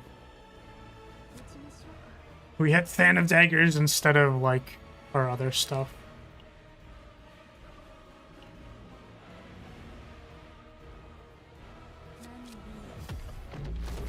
I don't remember if we have any more of the zero cost power left. We do? We had one.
We are in the resolve all powers state. Now attempting to just throw damage on the right turns. I think we were a turn late on doing that, unfortunately. So it's possible that this is not as good as I want it to be.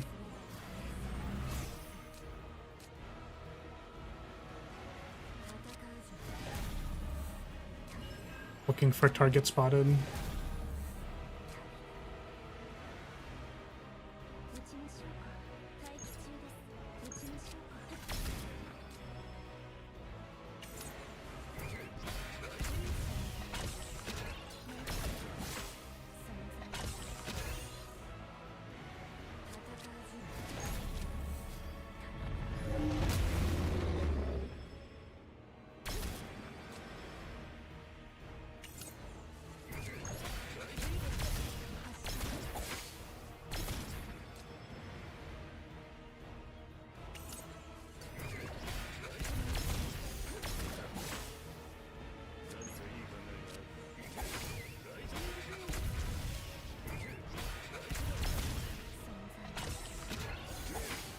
Oh, shit.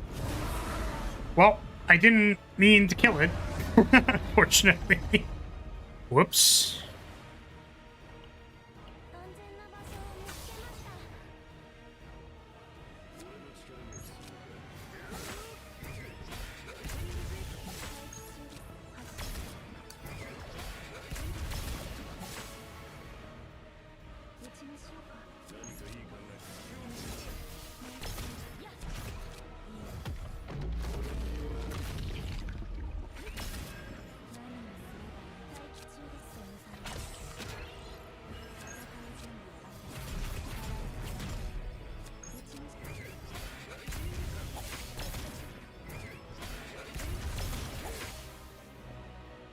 This is probably not enough damage.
Okay, sweet.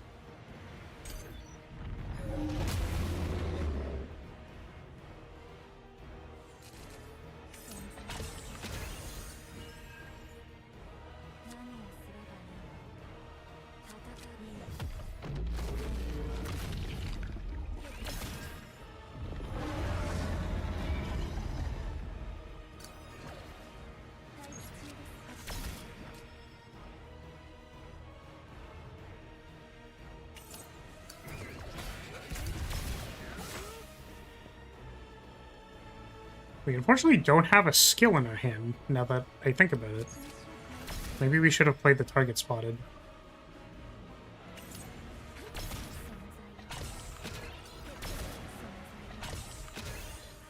There's a skill. Okay.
Yeah, I think this was just our first burst window was not very good. I'll redo it.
Guess we can just cast this.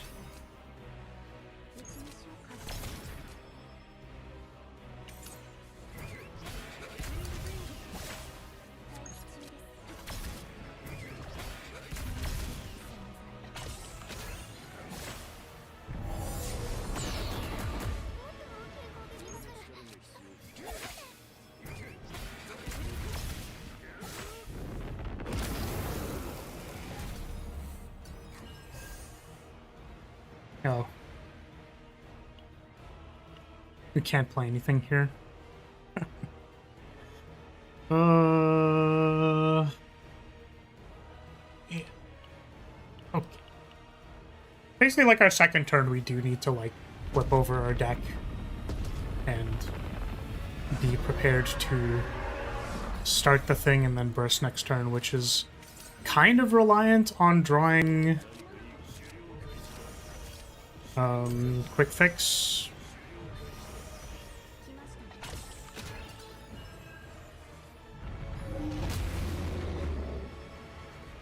Kind of reliant on drawing quick fix, kind of reliant on drawing shackles the right time. There's quick fix. It's Dingo Howling quick fix.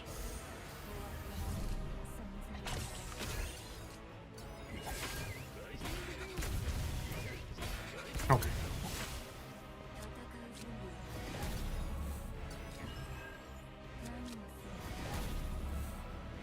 We tried to draw the one cost beforehand, we didn't.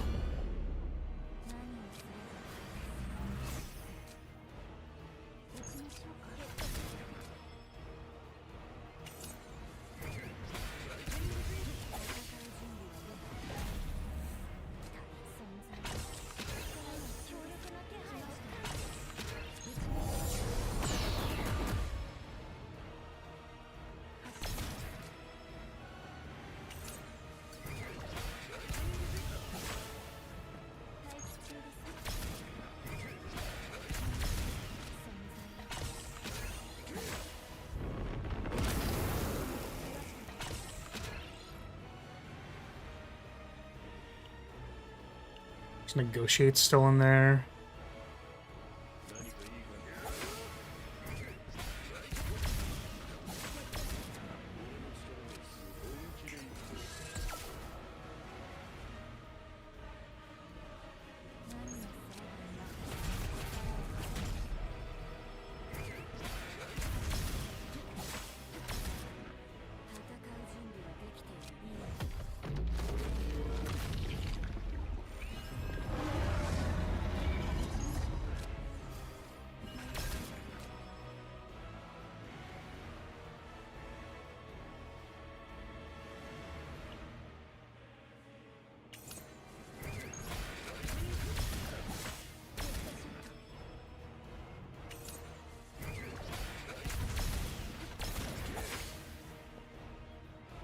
I think that's a bit better.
Oh, we did the thing where we don't have commence the hunt stacks by accident.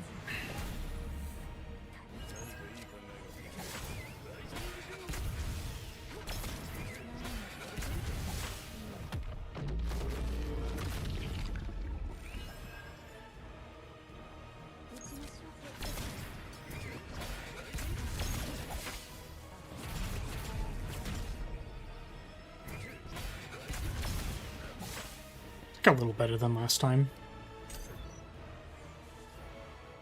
Like 8k better, I think. We were at like 56 or something.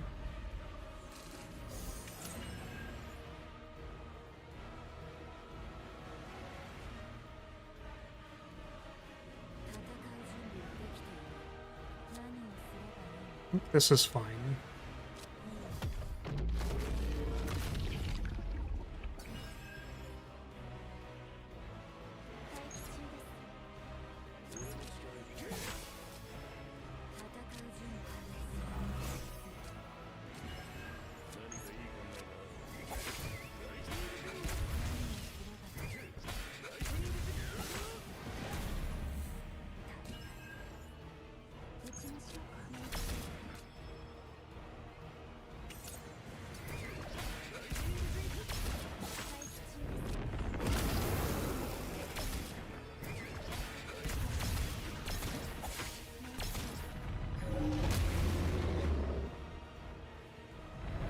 Bottomless Hunger just refused to hit reorganize. It's very funny.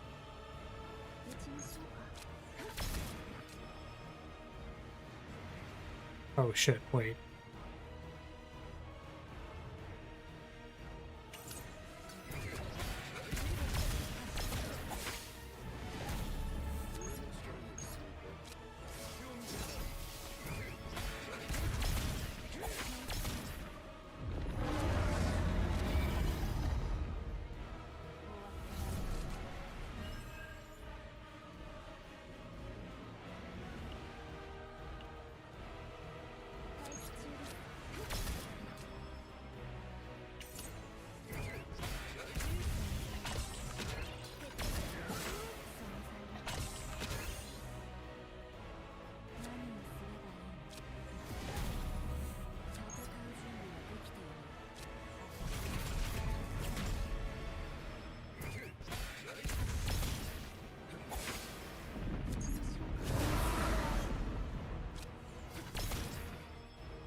We want predation for like most of our attacks here.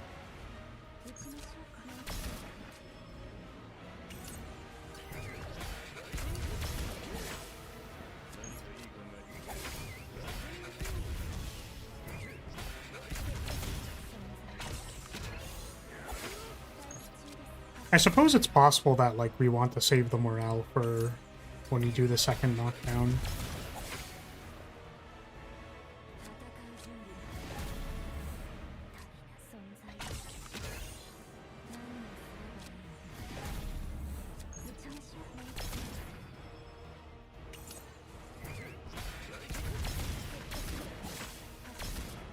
Ooh. Maybe we needed more hunger.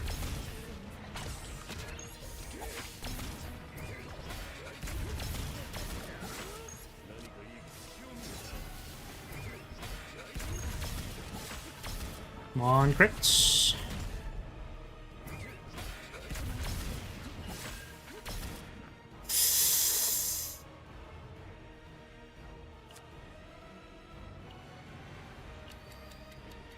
Try it again.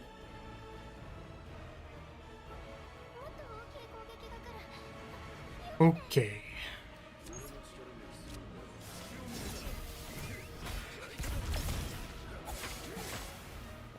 Oof. That also probably doesn't work.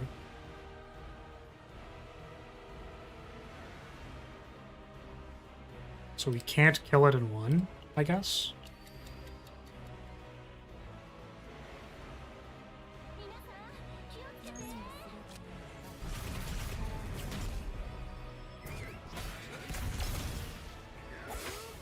There we go.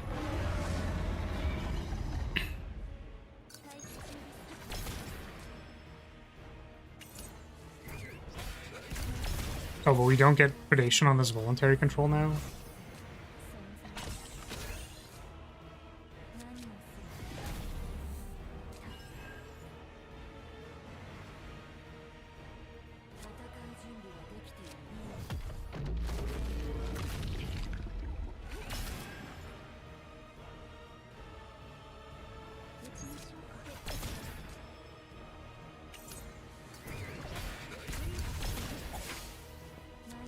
Literally just hoping for better crit luck. There's so many attack rolls that I don't know if we hit maximum critage.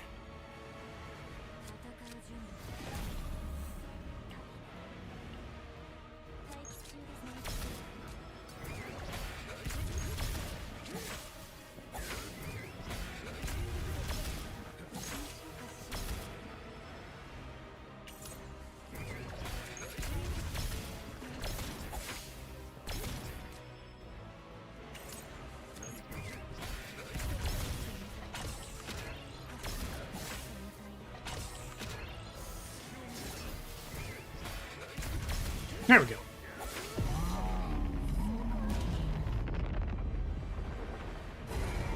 Just do a wee bit of crit fishing.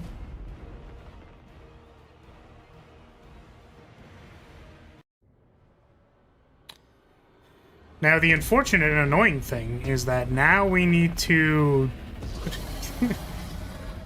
now we need to draw well. Because if our turn one draw... Yeah, okay, this looks okay. It's like if our turn one draw just has nothing in it, then it's really bad. If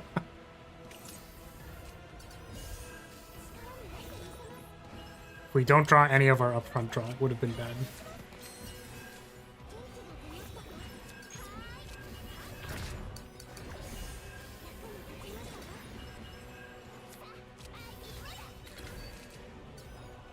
Okay, or we brick. Bricking is cool. Bricking is very cool. We love bricking.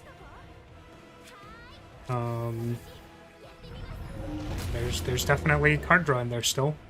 We definitely could have drawn cards with our card draw instead of not drawing cards. It's too bad, really.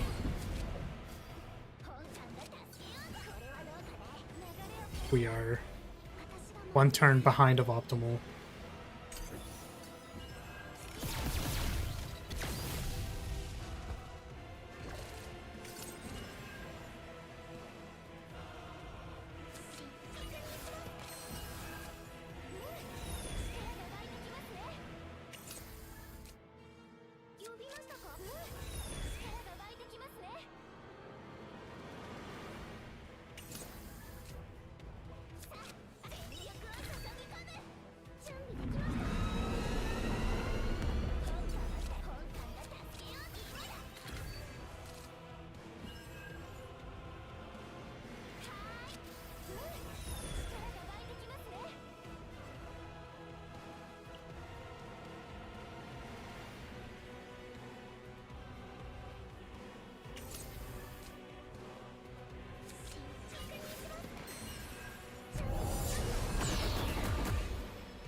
And imagine if we had 10 more attacks every time we did this. Wouldn't that be crazy?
If we had 10 more attacks, we'd probably, like, have knockdown there instead of not.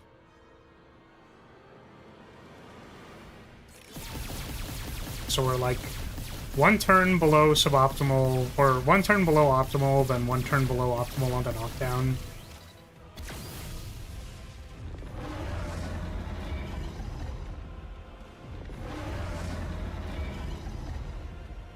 Just wasting 2 turns.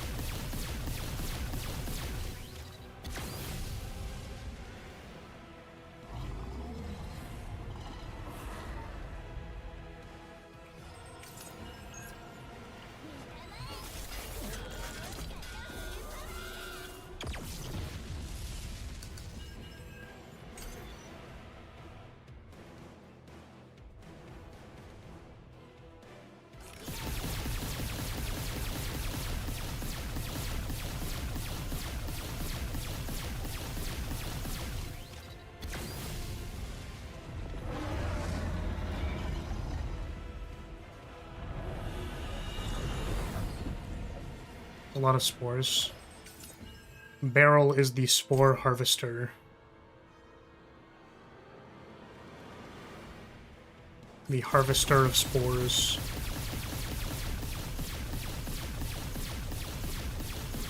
Yeah, I really think we need, like...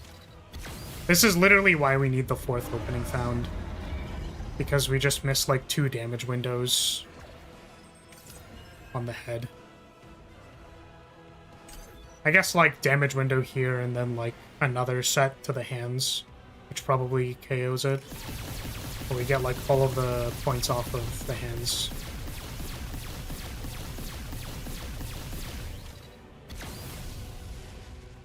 Yeah.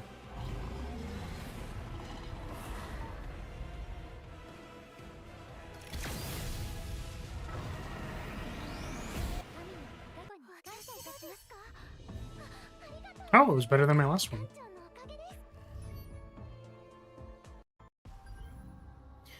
Optimization for this is pretty rough if doing all that to the thing still isn't enough. Well, I mean, we beat it. We just aren't in Masters.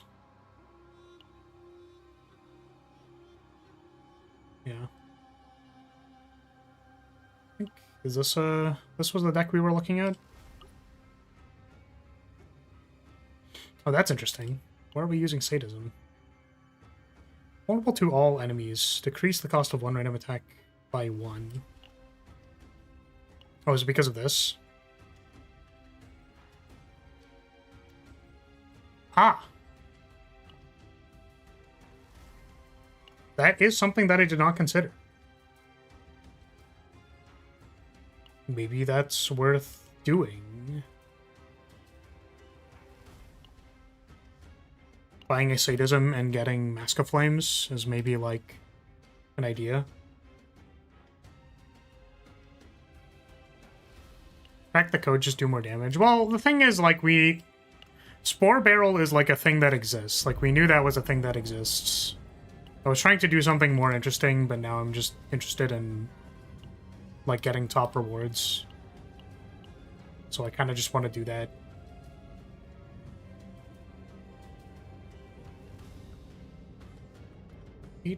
Elite enemies. Neglect is discard a card. I actually think Neglect is a huge problem for trying to use 9 as the DPS. So we reroll this. Also, 6 elites isn't great. Is this okay? Increased elite HP is probably okay. They gain fortitude, which is kind of annoying. Oops, discarded Hue again, haha. Yeah, it's like, it's kind of... The thing is, I want to say that it's just frustrating, but the reality is actually that you discard Hue, do no damage, and then die to the boss. And that just kind of happens, and it's like, okay. Guess we lose. From the numbers I'm seeing, you just need a little bit more to get to that point. Well, the thing is, like, you get lowered returns, right? Yeah, we need Sadism and Mask specifically. Because I definitely theorize that, like, you get the damage bonus against vulnerable targets even if they're not, like, technically taking damage from the vulnerable proc itself. Which, processing all the extra attacks at the same time probably works that way. But I never actually did it, so... Where do you get Mask, or is it completely random? I'm pretty sure it's from the boss in this place. Like, the mask is the mask that's on the shifting tree form thing.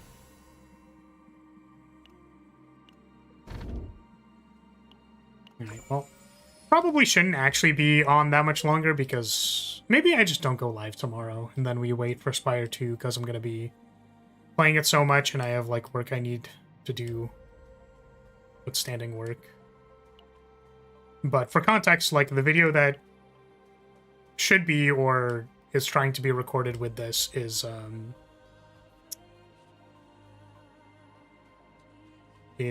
mission to highlight specifically optimized strategies. So, like, I'm trying to do the optimal strategy so that I can record it. To be fair, like, the amount of time put into doing this for the payout is not really there. I just figured it'd be, like, fun to have. The way they worded it seems like they only need a vulnerability stack to get the 35%. Yeah. Yeah. I think so.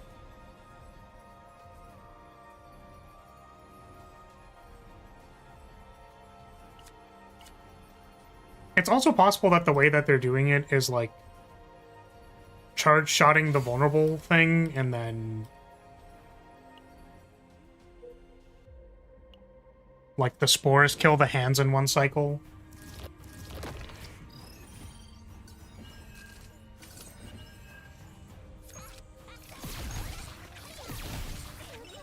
Part of me does wish that we got Hue Massacre, because it's more brain off.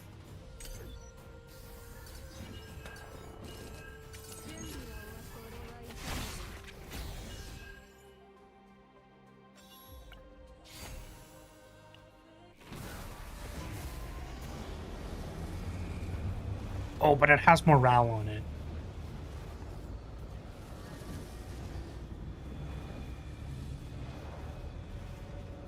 Can't do it. If we got draw 3 with just morale, that would be good. You are not immune to morale propaganda.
This is really unfortunate. It's like, why couldn't we just get upgrade with morale on it?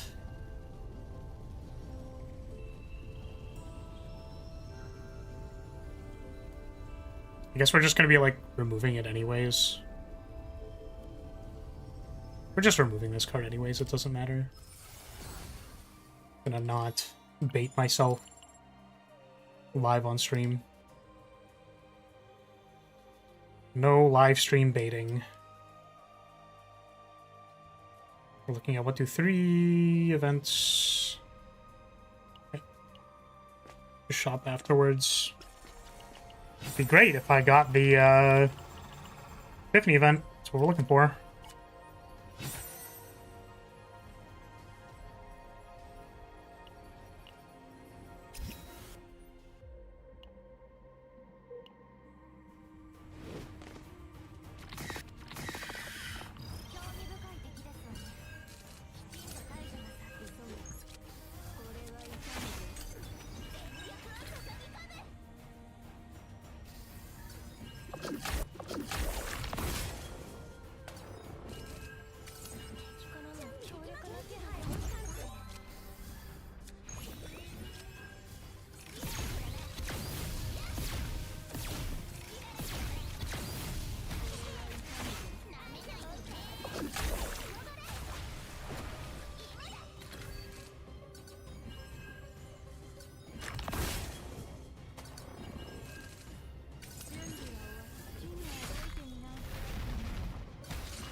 Oh yeah, we're also looking for the rare on-gain shields. Now that I think about it, I don't think any of my things give me shield now that, yeah. It's also tier next attack, so we don't need it. Never mind. We aren't looking for the on-rare shields, whatever thing.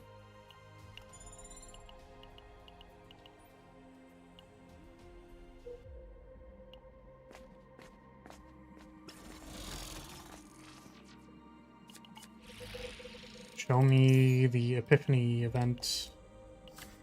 Show me the Epiphany event. Hey!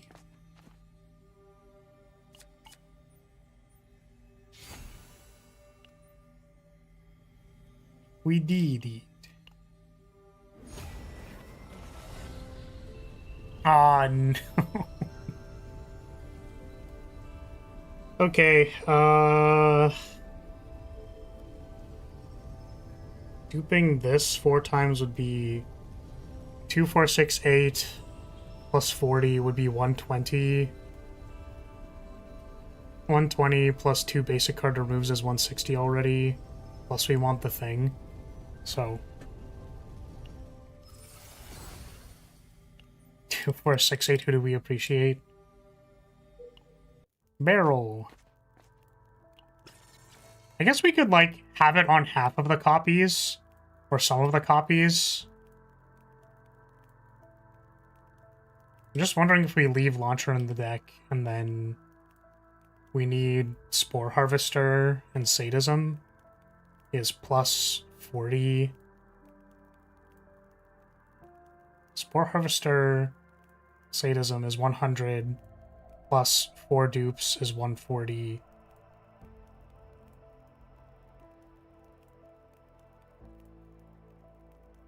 Plus extra attack, 150. So I think we can actually... Wait. No, that's assuming we don't remove the launcher, right? Yeah, 2 neutrals, 40. We already did the math for this. I don't know why I'm doing this again. The reality is we can't keep it.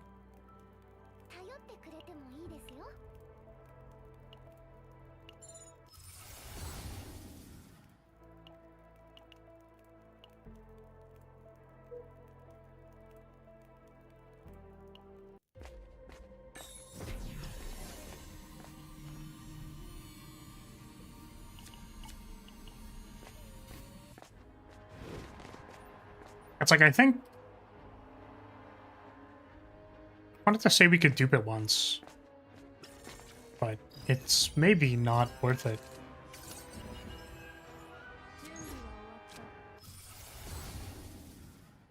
Massacre!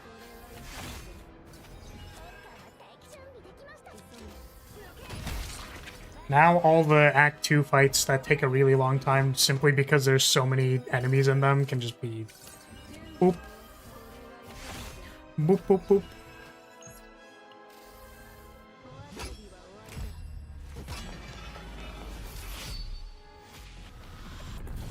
Boop, boop, boop, boop.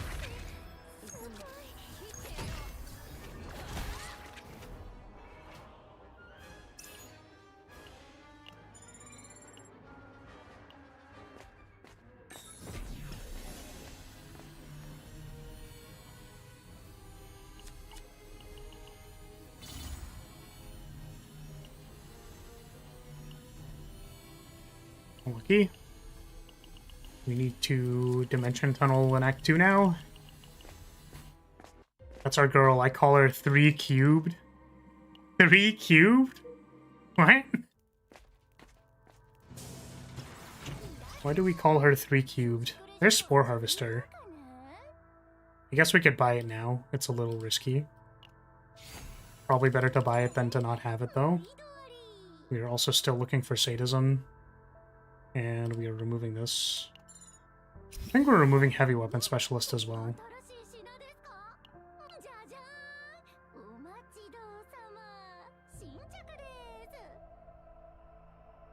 3 squared. Oh. Oh, 9. True, true, true, true, true, true. True, true, true, true, true, true, true, true, true, true, true, true.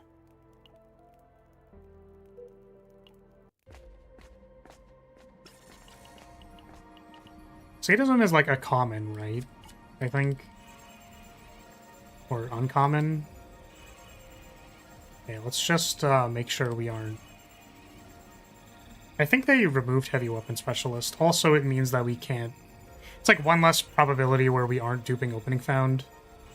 Let's just try it. I mean, it's fine.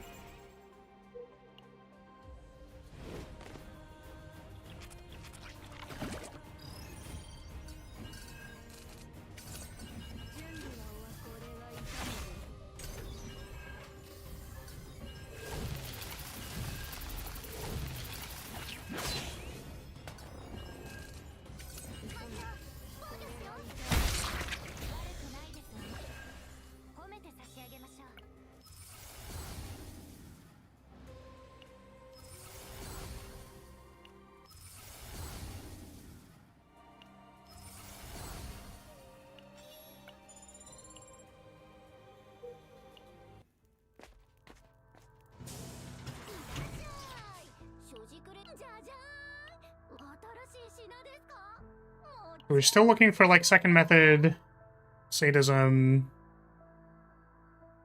rerolling Opening Found. We probably want to reroll the Opening Found now, so we don't have to reroll later. We're looking for upgrade here. We do not find upgrade here. So now if we dupe it, we have to reroll 2 of them. I mean, perhaps that is not important if the other person is also getting there quite easily.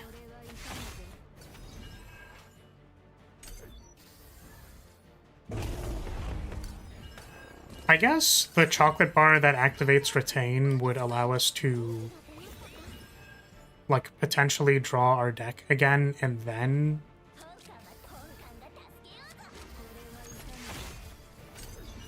like, dupe the spores. So it's like, we play spores below 5, like if we get to 2, then we play these, then we chocolate bar them back up to 4, and then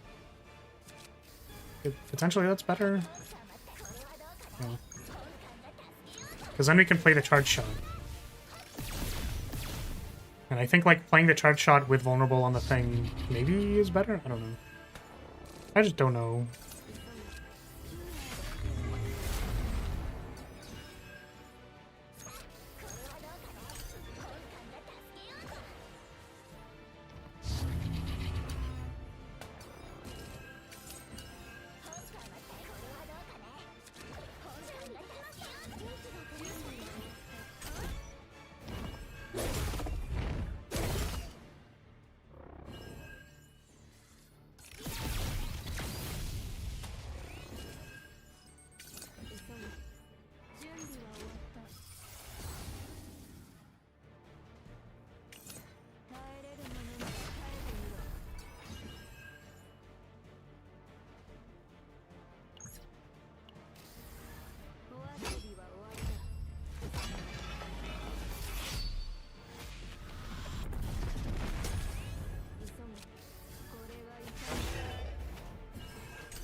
There's second method. Nice. Don't even have to buy it now. Now we're just going to shops to reroll for sadism.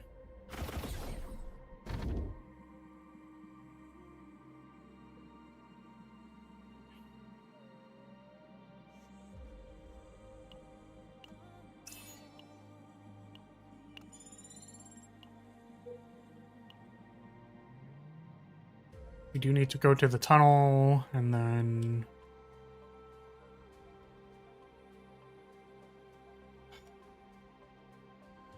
I think we go to the tunnel and then we run it down. We run it down here. We could get another event, but we probably want the shop.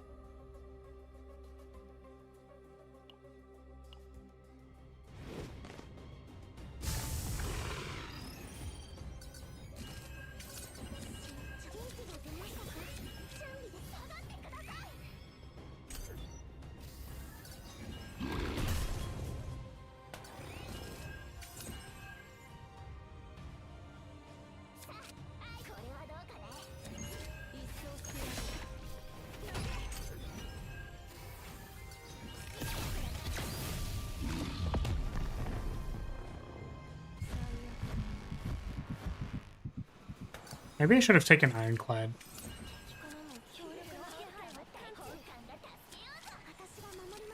Sequencing.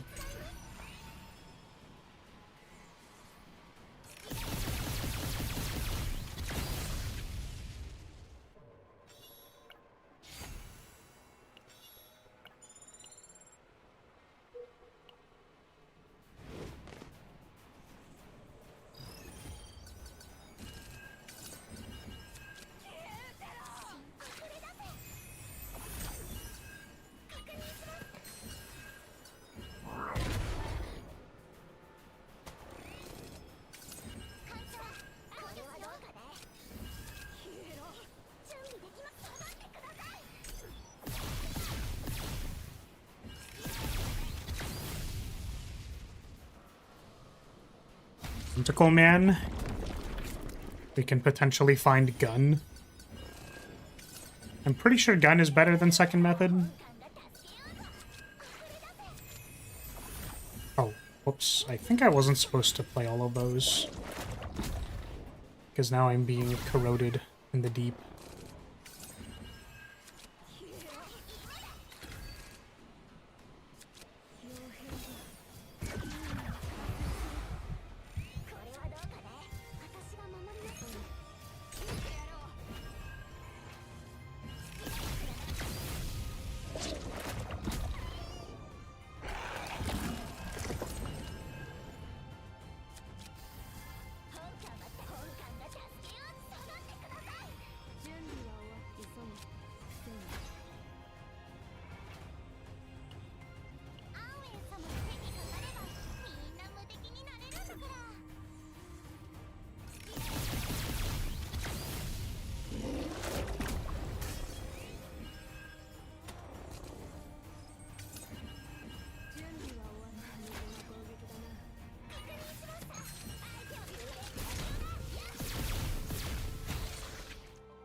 We did not get Gun. What a tragedy.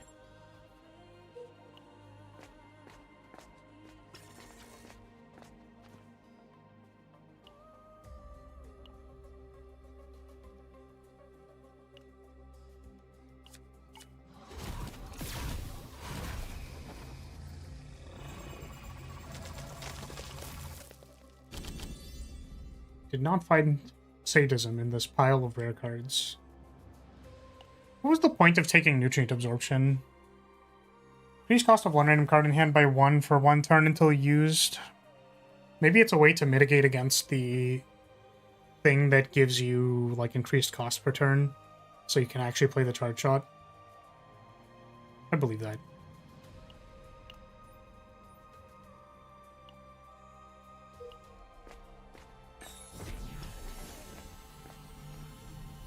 Arena time.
Okay.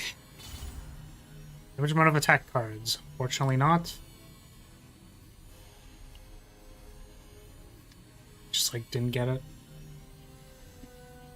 It's missing a 20% modifier. It's pretty bad. We'll see if everything else works out.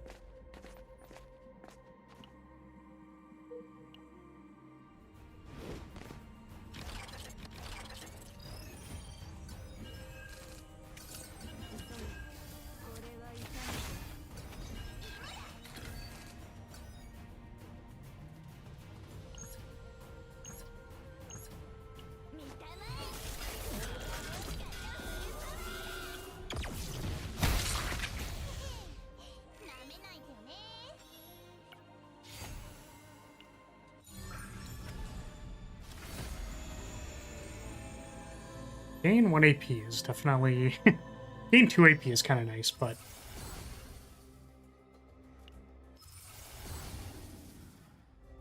One of those is if damage is not dealt through an attack card, increase damage, and I think Barrel's extra attack doesn't count as an attack card.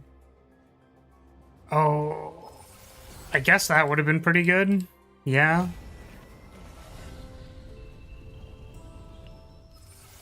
So I guess if you infinite pass, then that would have been better. Oh.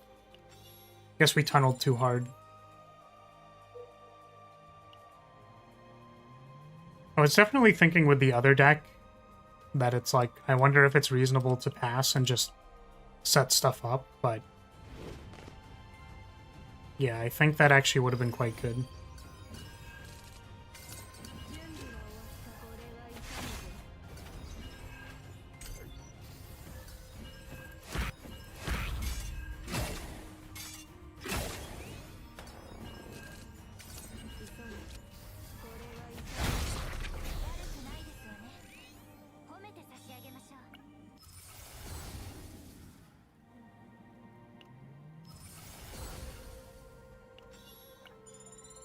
Yeah, I'm thinking, like, I guess part of my concern ends up being, like, oh, we have to attack one of the hands so that it enters its knockdown and whatever, and it's like, if you just kill both hands, then it enters knockdown. So you can just pass and have it enter knockdown every turn.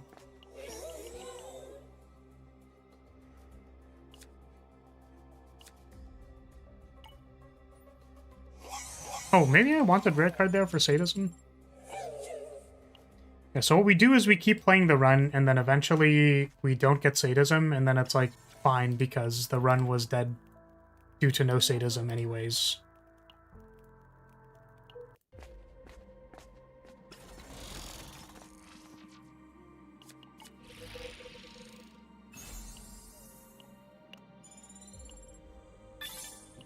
I guess we don't get to keep Cloak either, because we're gonna get the mask. Little self-replicating parade.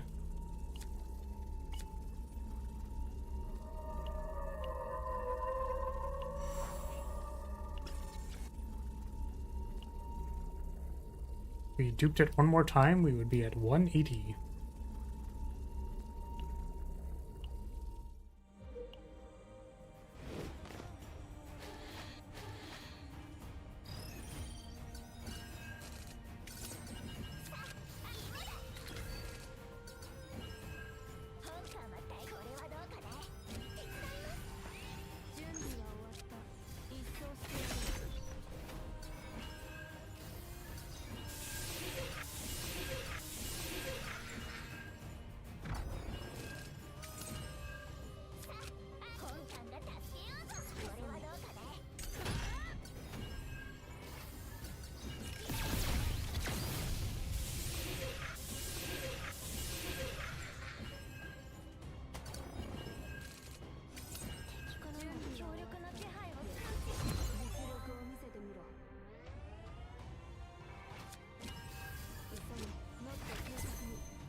Dang.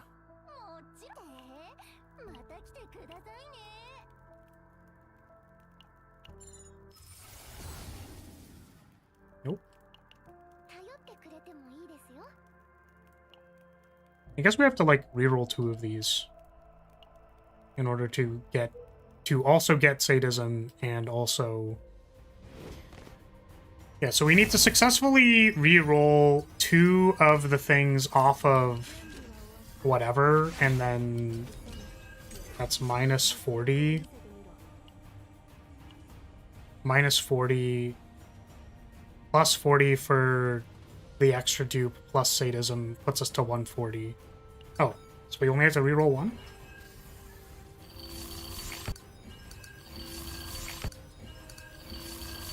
Yeah. Sadism would be... Oh, I think I was thinking that I didn't have Spore Harvester yet.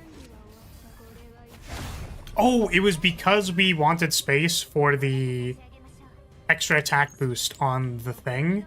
But now that we don't have that, we can have an extra Divine Epiphany. Which, you know, is 1 morale versus 20% multiplicative, but... It's fine, we just don't hit sadism.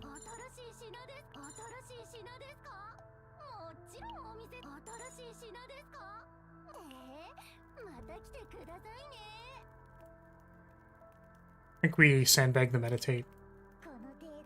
That's financial therapy.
Hey, we found it.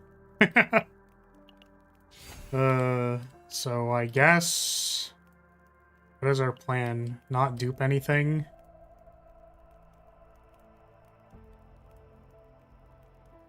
So if we don't dupe anything, we can... We have 20 more points so we can remove Launcher, and then we can't Godhammer. But we don't need Godhammer.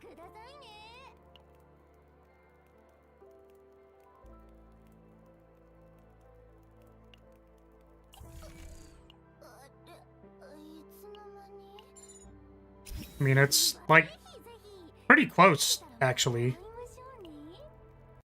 Now we just need Mask. I don't know if it's a guaranteed drop for Mask, so we hope for Mask. We hope and pray for Mask.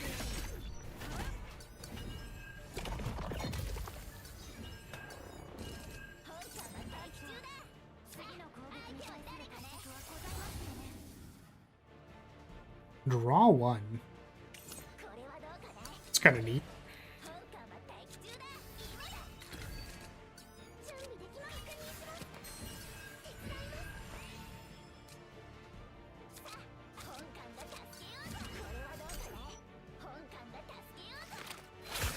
I'm sending my psychic energies per Mask. Thank you.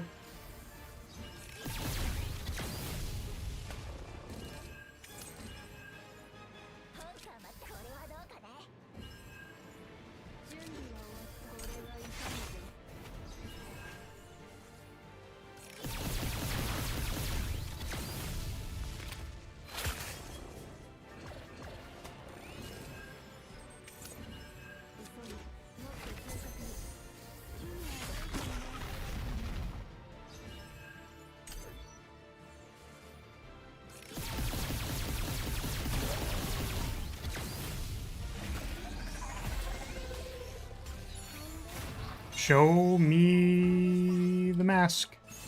Oh! Well, it's too bad. I wonder if maybe we should run on, we can maybe afford to run like a tier 15. 20 extra points actually seems relevant for this deck, because it's either a removal or like a God Hammer or a Divine Epiphany.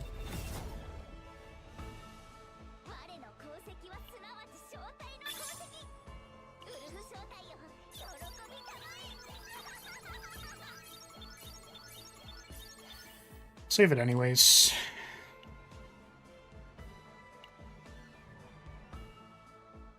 So sadism is an uncommon? Am I getting that correct?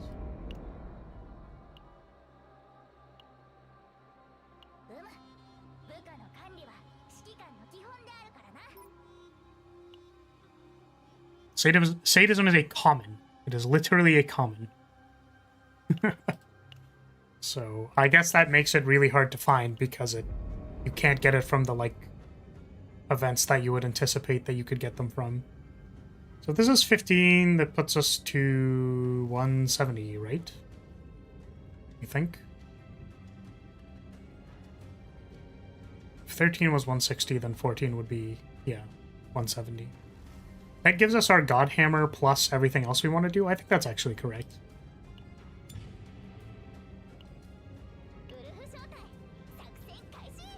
Says should probably stop farming, continues to farm for an extremely long amount of time.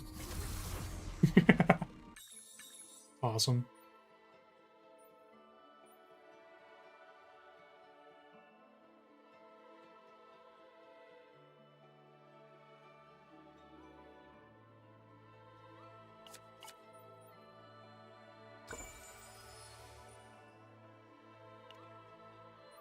Sadism is common and the mask is common, the Japanese word for mask. Oh man. Make sure not to be a common writer, because that'd be kind of lame.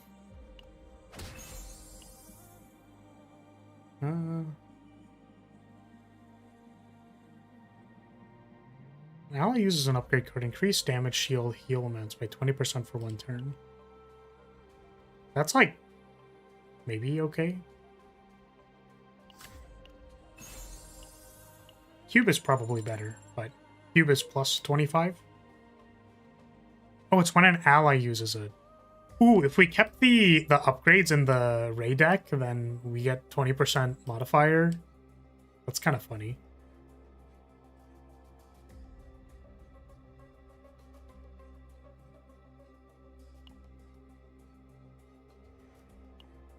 I was gonna say me when I run it down, but I actually think the double event might be good.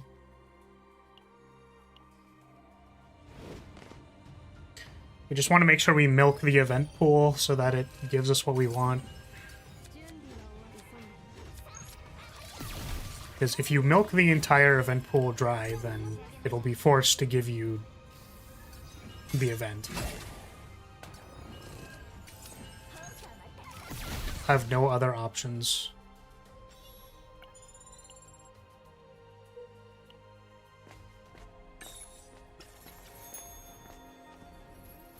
Incidentally, I think the event we're trying to get says something like something about the Milky Way.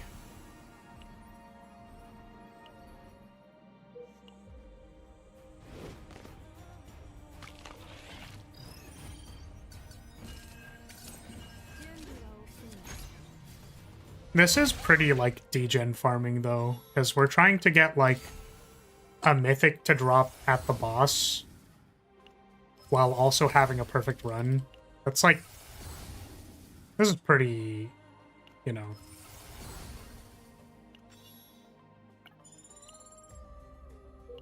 This is some like, whoa, living on a prayer type shit. Wait, we can get a neutral common card. That's exactly what we're looking for! That's crazy! Now we just need to hope we don't dupe it like a dumbass. Because if we dupe it, that'd be really bad.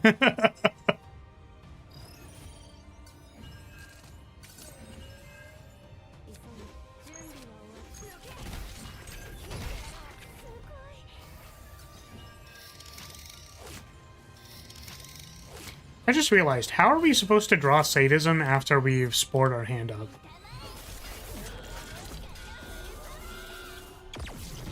If we're on an off cycle, like if we're on a turn where we're on hands, what we can do is we can play the spores to draw to... Yeah. We can draw on those turns. The off turns where we're dealing with hands. Oh, did this have neglect? I didn't see that it had neglect. That's a bit awkward. Just gonna play 3 skills real quick so that this guy kills me next turn.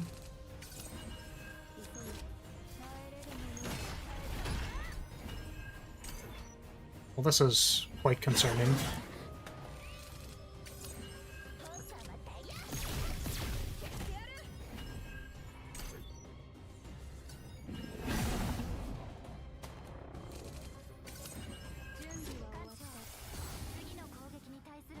Ironclad is really good, so it gives us defense.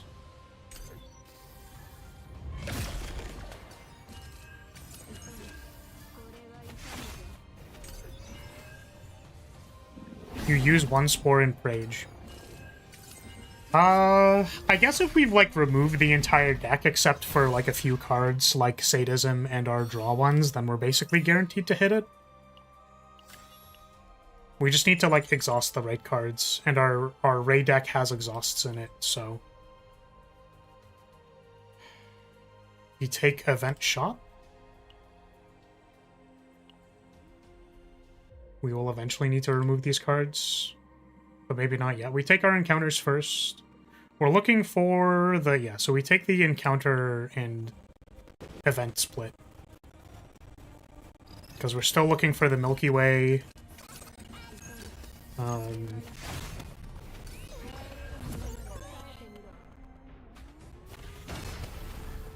then we'd like to reroll at a shot.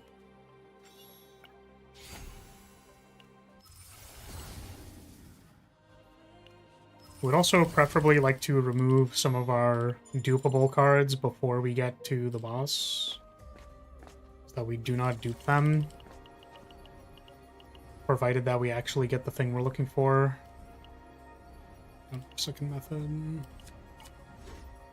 Show me second method.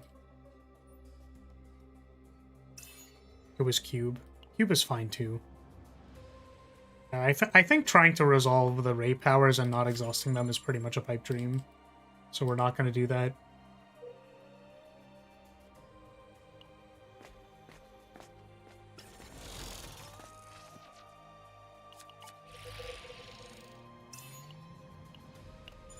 So we're looking for extra attack on the equipment and or the plus 50% when not playing an attack.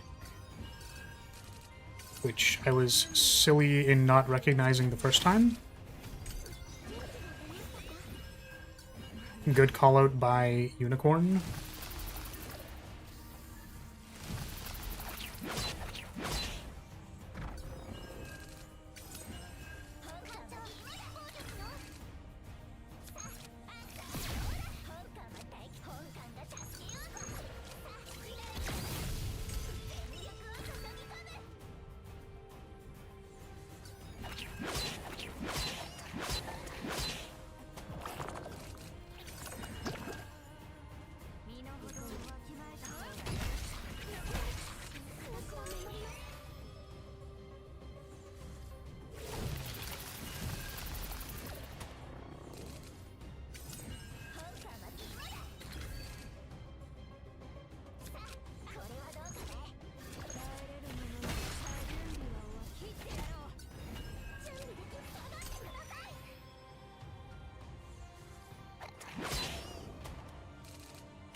Are we going up?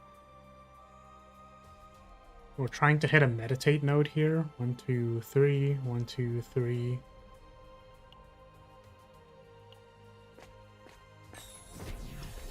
Meditate potentially, because it's more likely if we hit the Epiphany that we'll need to re-roll it.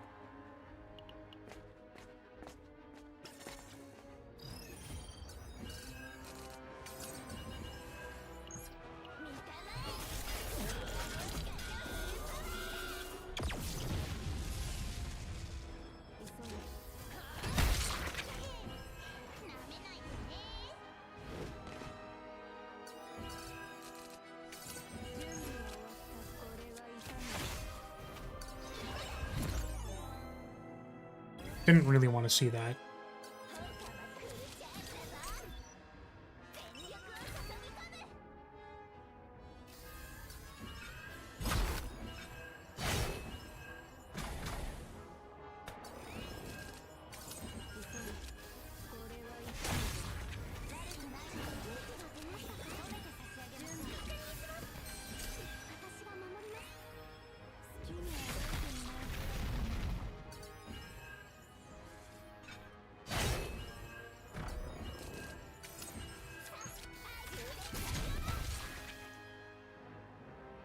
Big hits. Huge hits.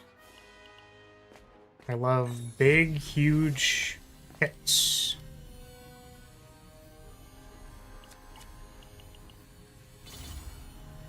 Okay, extra attack.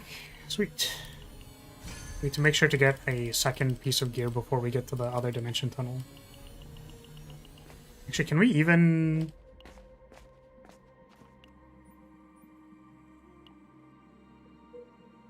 We're anticipating 4. We don't remove... Oh, you know what? We can save by not removing a basic, because Ray has exhausts in her deck, which means that we can just leave the basics in our deck and then exhaust them.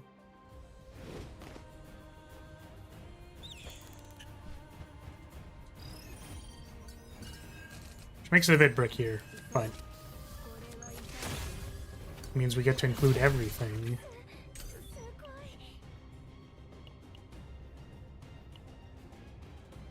We get, I guess the upside is like plus 50% damage modifier.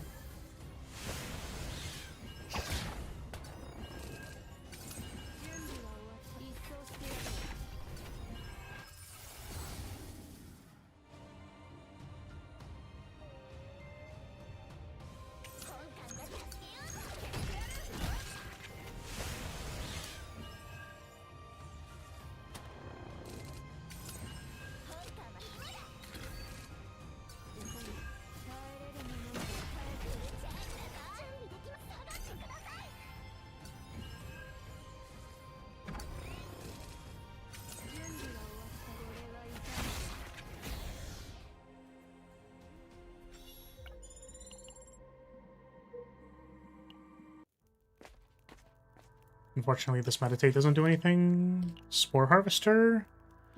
Forgotten Grave is something we could take instead of Spore Harvester. It's making our dupe chances worse, and we're going to see more shops, so... We can wait. No Milky Way. No Milky Way event. Gain a random neutral card. If it's Spore Harvester, we take it. It was not Spore Harvester. We maybe take Financial Therapy.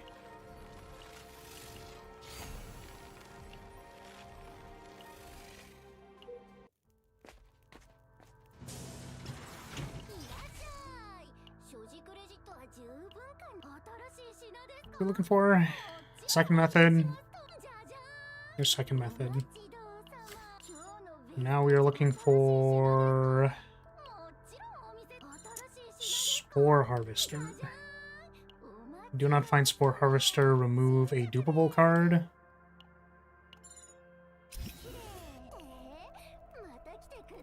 We look for Spore Harvester. 9 freaking out is maybe a concern, but hopefully we'll survive.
So we do the Epiphany first, because it's on opening found.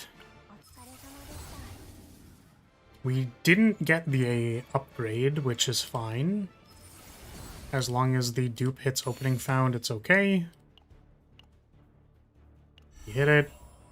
Now we have to reroll 2 cards, preferably before dupe event. I think has to be before dupe event. So we really need shops. We also need Spore Harvester. So we really need shops. And we really need Dimension Tunnel. So it looks like here, event shop, events,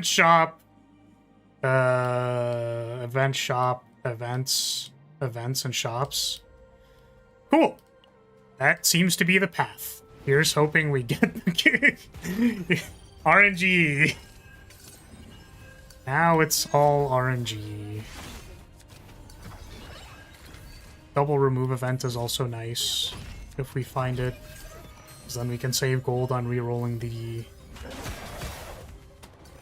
the opening founds.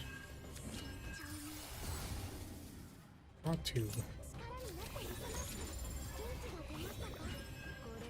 That's dead.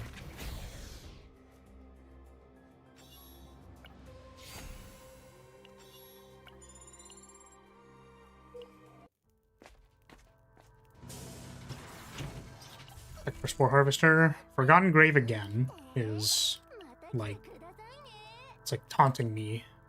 It's like, you're not gonna get Spore Harvester, just take this. Just take this, Spore Harvester is greedy. And like, they're so right.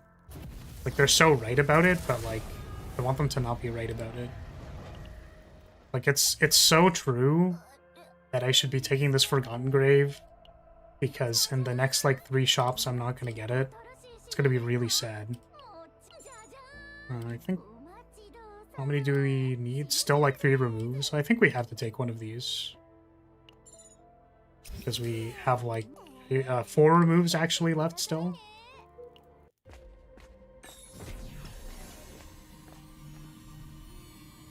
Oh, it might actually only be 3, because we're planning on taking this. And then removing 1 less card because it can be exhausted.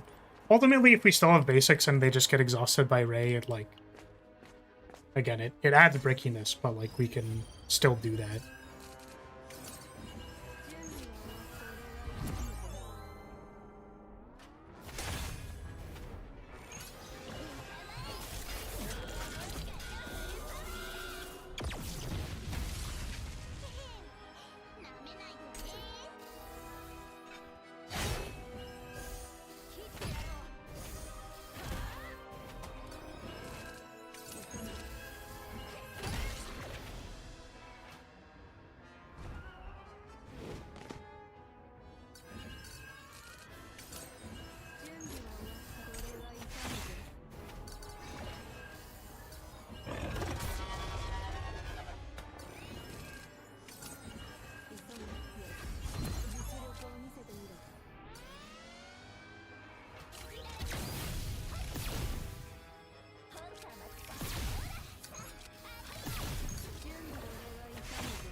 If damage is completely blocked, no.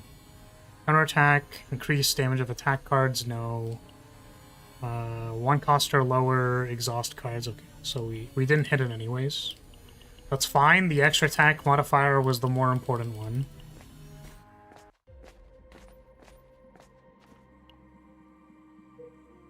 And now we are eventing and shopping. What are we looking for here?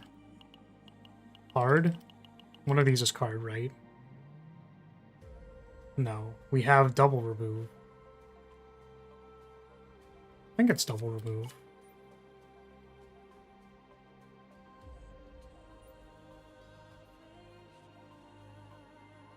Double remove, we keep 1 of the basics in the event that we can't remove it, or the Yeah. What are we looking at? Because we want 1. Oh. Yeah, 40 from 110, neutral card 130. I feel like I'm missing something. I'm not remembering part of what I calculated. It's possible that maybe we can remove the last basic.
I'd say welcome back, but also you were KO'd for like 70 turns.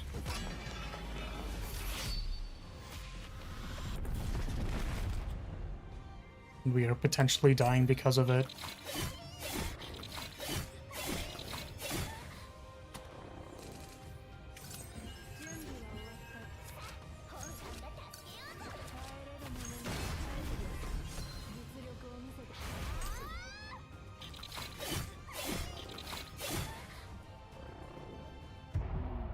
God damn it, Barrel.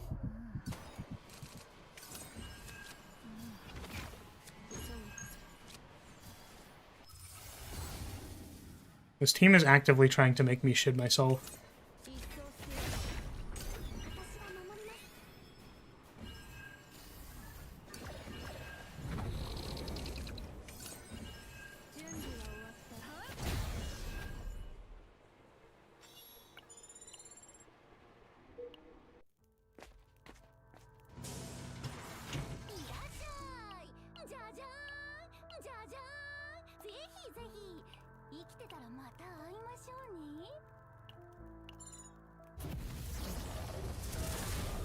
God damn it. Like, really not what we're looking for. Like, we really need it to not put Divine Epiphanies on the upgrade. Like, it's really bad, actually. Okay,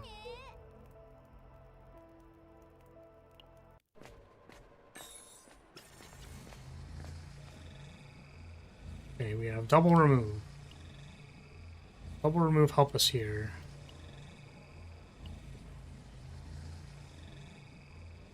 I actually don't think it does. Do one of these have credits? This has convert a common card into a thing. We could convert our launcher into Spore Harvester. And then this is... Oh, but then we can't remove it if it's a bad card. So I think just this. And then it's unclear if we want to remove this 110... 0, 40, 150. I think we can remove it. I don't know why I wasn't able to remove it before. 150, 160 to 70 if we got hammer.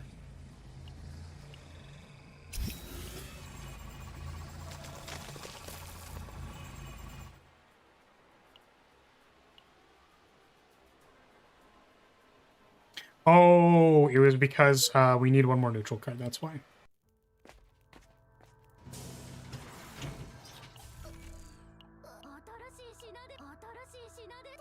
Okay. We have no gold. We have no spores.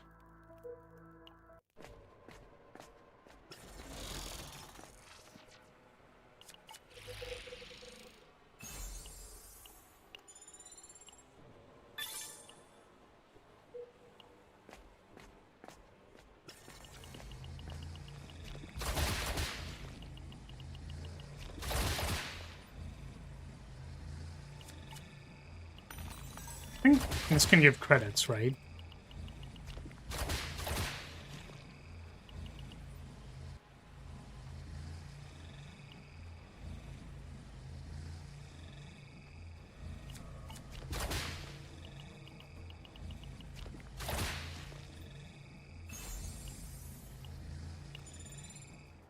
I guess it gives credits because we sell the legendary thing.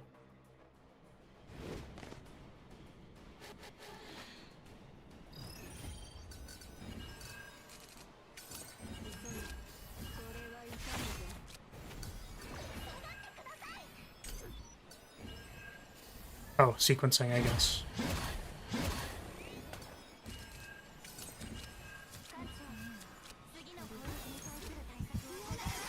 Sequencing again.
Self-replicating parade.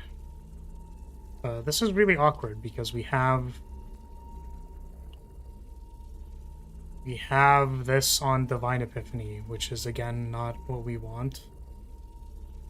So I suppose duping the non is better. We can always re-manifest them. I don't want to.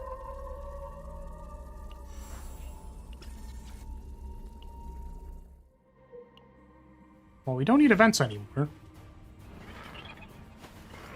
But they're probably still better for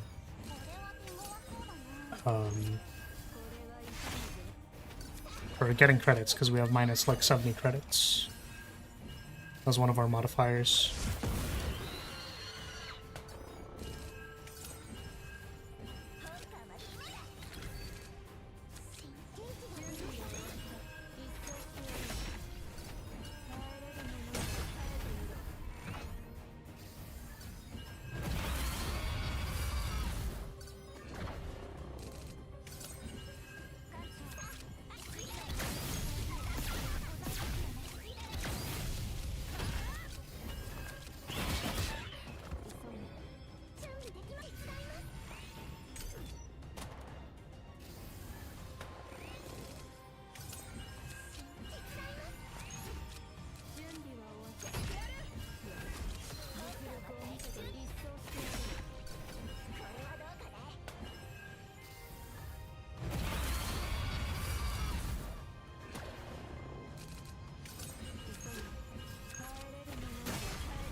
Okay, please give me thing.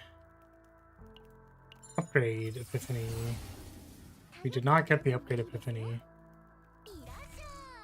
We were looking for a Spore card and or like Spore Harvester. But from the grave, we miss, and Run is dead. It's too bad.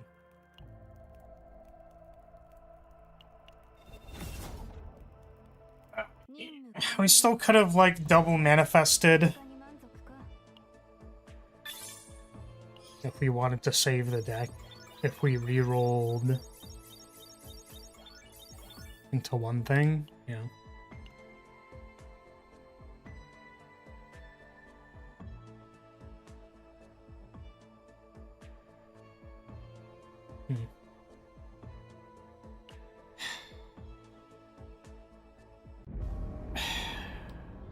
Can my brain handle going back into the blender? Yes.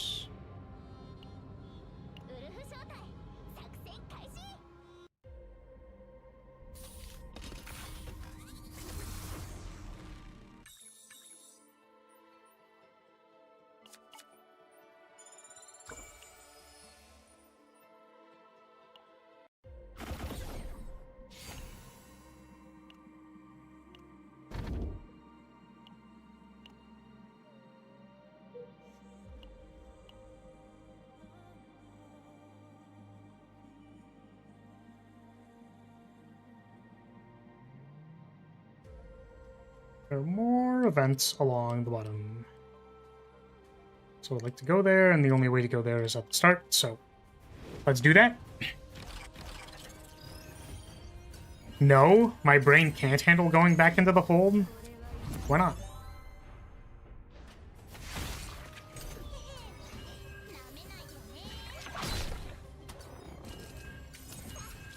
Trying to crank out my hog later is future Flaris' problem.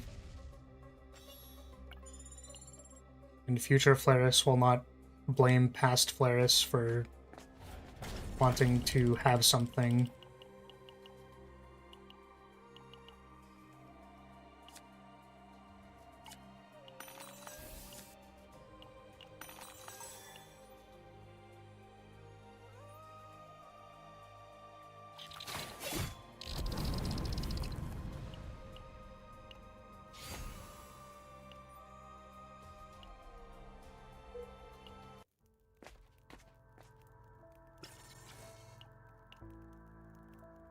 Could you imagine sadism? No. It's good that future Flaris is considerate. Present Flaris is such a tool. Crazy. Crazy how that works.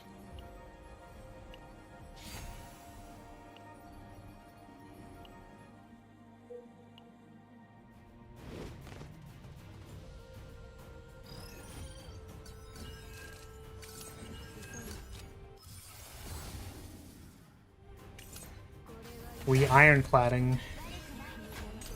We out here ironcladding, rotting our brain.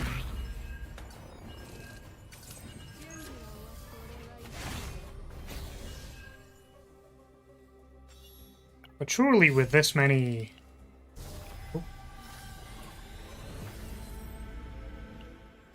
Oh, that's funny. It's on the exhaust one. It's too bad. Surely with this many events, we will find the milking event. Ooh, common card? Show me sadism? Oh.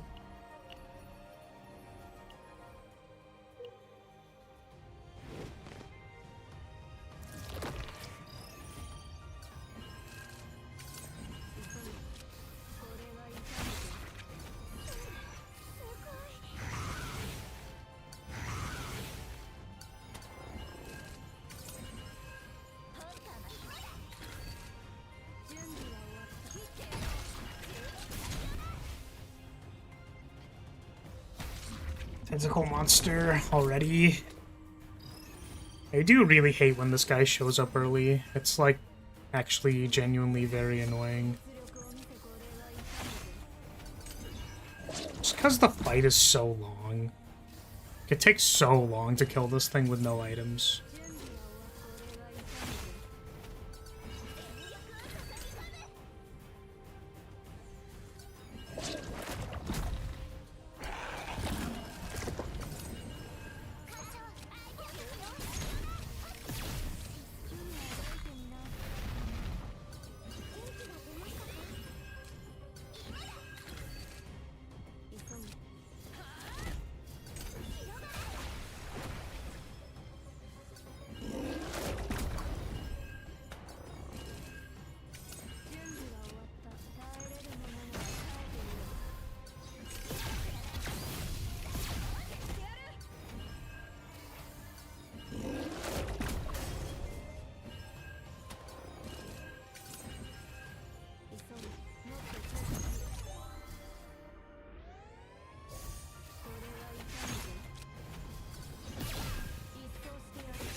Give me gun. Gun. Yay! We get gun.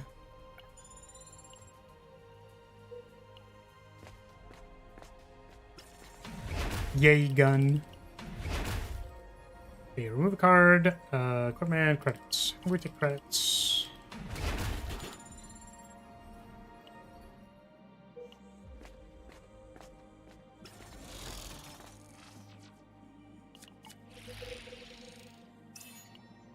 We give this to the girl.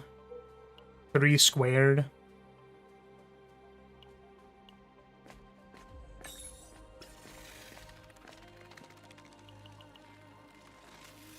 Credits, equipment. What does this have on it? Nope. Convert a card. I think I just want credits.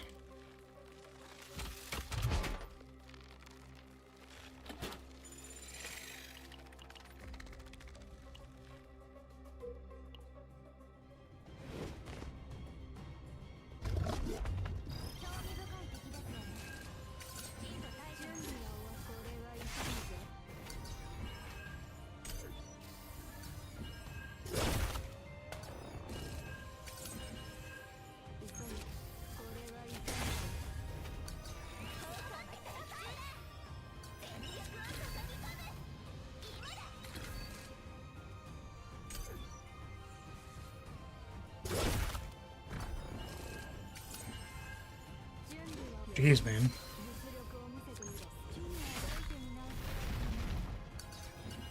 Where is my plus AP draw card healing move? Should be in there somewhere.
Ugh.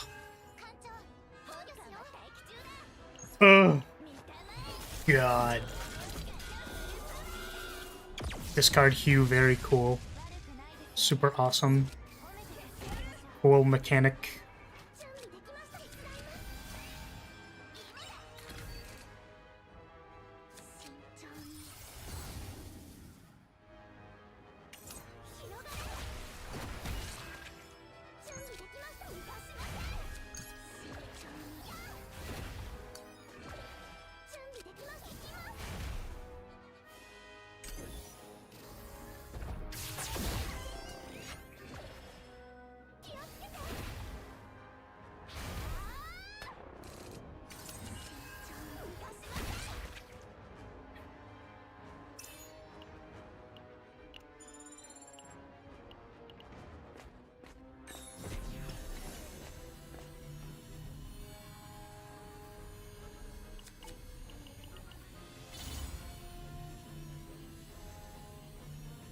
Nope. Nope. Nope. Cool. Awesome.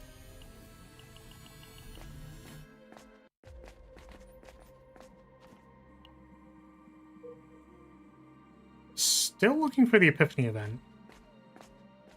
Still no Epiphany event.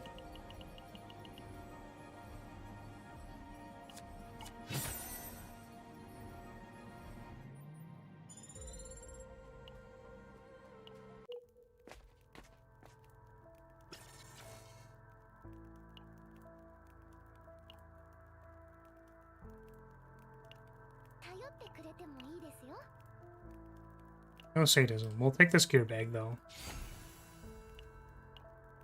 For when we discard Hue and we need it back in our hand. There it is. Flowing like the Milky Way. Sure is. I do find it funny how there's like a % chance that this just like ruins the Epiphany anyways because we don't actually want the Divine. Oh, thank goodness. So we're gonna remove a card for sure. A dupable card specifically, because we can remove basics later. And also adjust how many basics we're removing in case we go over somehow. Ooh. I think I maybe shouldn't have aggressively re-rolled there. It's like we're still looking for sadism too. It's just like kind of messing with our dupe chances. And that's really funny actually that we found 2 Spore Harvesters. Okay, well, we just get the right dupe and everything is good. And there are no problems. It's like literally, because it's cumulative as well, right? Like it can't roll charge shot twice. So it's literally like 1 in 5, 1 in 4, 1 in 3. Which is like not incredibly unlikely. Unless the game hates me. I did do a number of runs where I was just trying to dupe a chocolate bar and I just like was not able to dupe chocolate bar to save my life. It was pretty bad. This is also pretty bad because we have gangrene.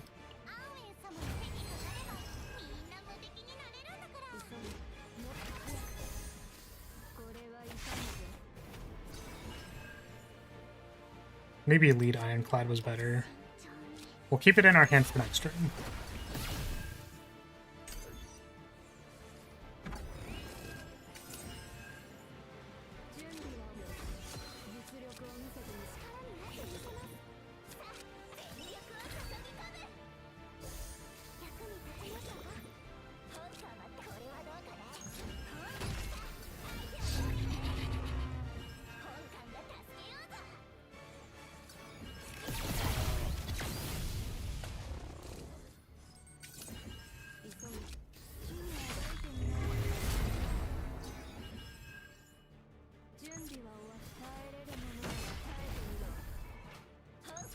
I think we still want space to draw cards.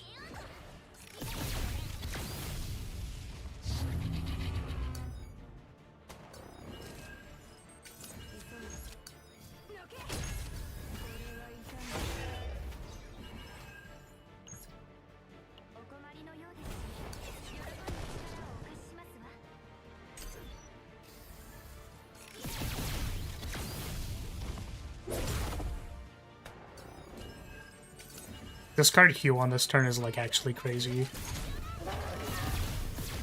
What an ass.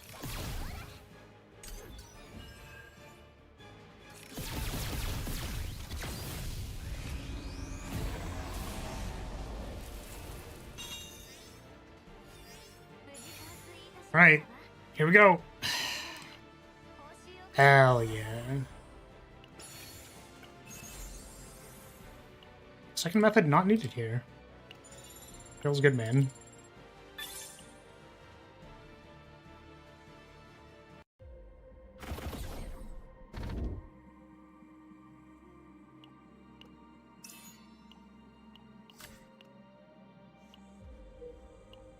Barrel is on the cusp of leaking. 1-2 events, 1-2 events with elite, without elite. I think we want the path without the elite just because elites are scary. They do actually have the kill you modifier on them, and we are at 410 HP.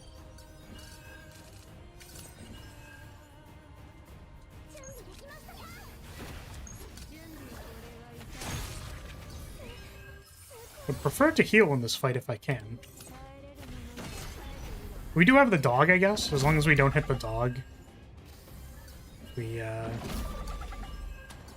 can probably heal. Dirtle out a little bit and heal.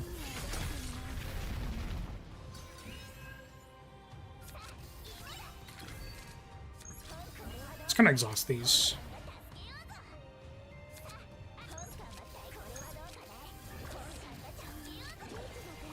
Correct sequencing this time.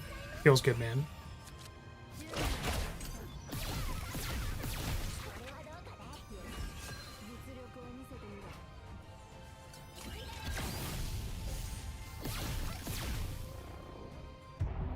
Oh.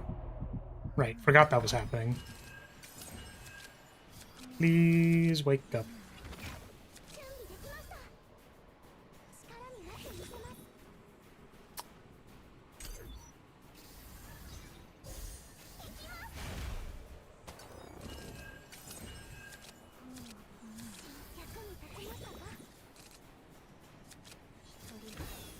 Welcome back.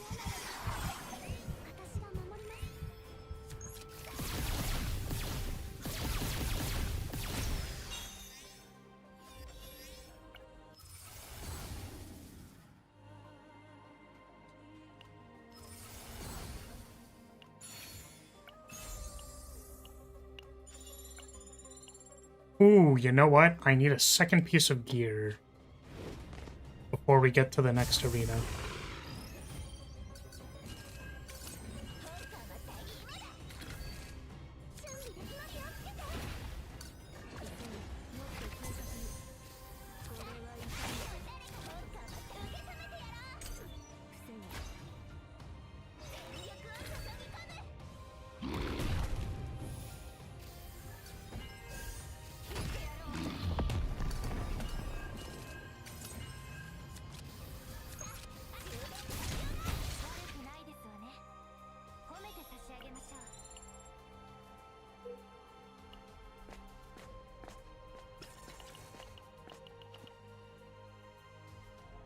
Wow, this sucks.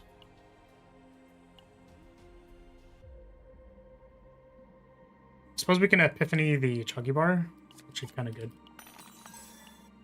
Usually when I see the decrease stress mode, I'm like, wow, it does nothing. It does literally nothing. We're hoping for the unique epiphany. We might actually reroll for it because, like, oh, we still need sadism.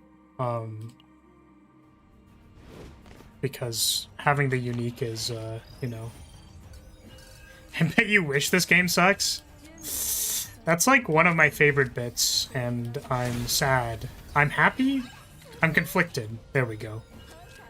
I'm conflicted that you were able to pull it out of nowhere. How do you read my mind?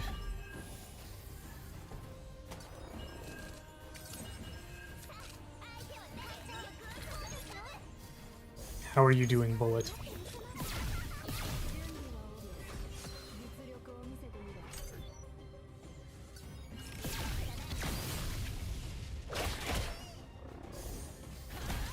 Yeah, usually the context is like, wow, this character sucks.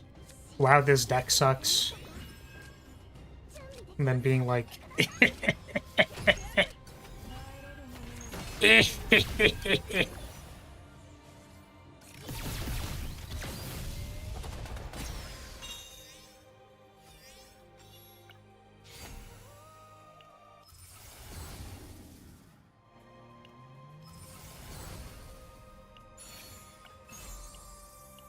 Oh, we need another piece of gear. Wait, we don't need another piece of gear. We didn't take the first enchant because it wasn't good. Aha. Select a legendary neutral card. We actually don't need a legendary neutral card. We need a common. We have a legendary neutral card. Removals would have been good here. We don't have removals. We have trigger to a random card.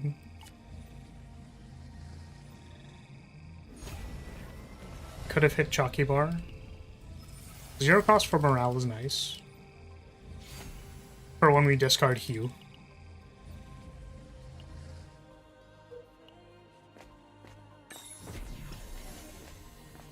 To the arena. Unfortunately, if we miss here, that's pretty bad. I think 9 is named after her BS crit chance. This girl never crits, I swear! Yeah, she's 9% to crit, I'm pretty sure. Well, I just crit, so unfortunately I might be lying. I could be lying to you. Why the fuck you lying?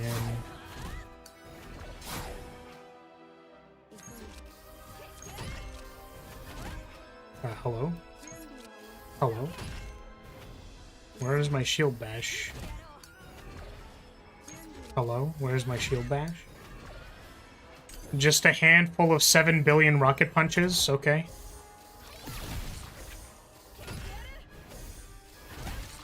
I guess that works too.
All right. Show me the big hits. We love big hits. Huge, massive hits. The biggest of hits.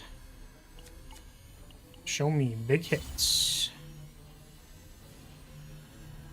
Drawing own attack card, no. If damage to a card was not dealt to an enemy for 1 turn, at the start of the next turn, increase damage amount by 50% for 1 turn. Increase damage amount of 50% for 1 turn. So this was... I think we just take it. I think we can afford to pass turn infinity times and have plus 50% damage percentage for all of them. Pretty good.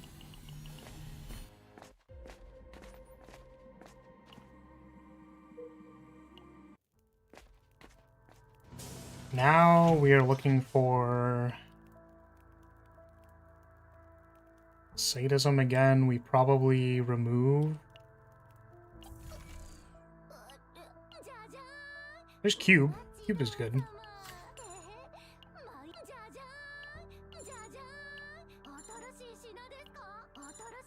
There's sadism. Let's go. Let's remove a weapon specialist. We do still need to remove all the basics. They are still in the deck. We are hoping for, like, double removal event. I think we can meditate the Guilty Pleasure into potentially the unique for better dupe chances. We hit sadism so we don't have to do the other one.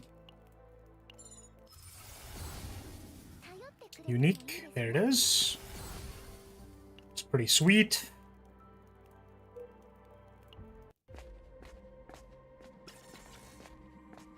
Okay.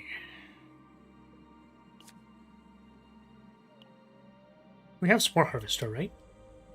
We do.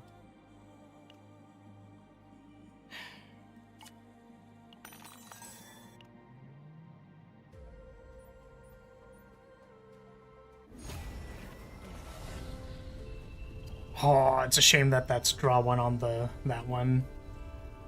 You can't take it.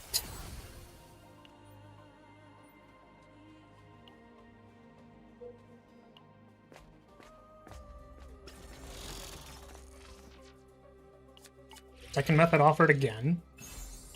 You could say maybe that this is the second method we've been offered this run. Ooh, a second. This is the second one. 2 of them. 2 whole second methods. I actually wonder if that wasn't the second. I wonder if we had more. Maybe you should take a nap for a really long time. No. No, why would I do that? Okay, so we still need to remove. I think that's what these shops are for. So we're going to go to 3 shops. We have 3 removals on tap.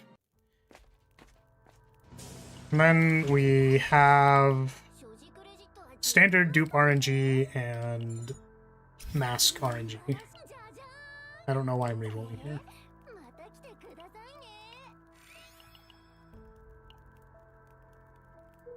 Yeah, we have like 3 opening founds plus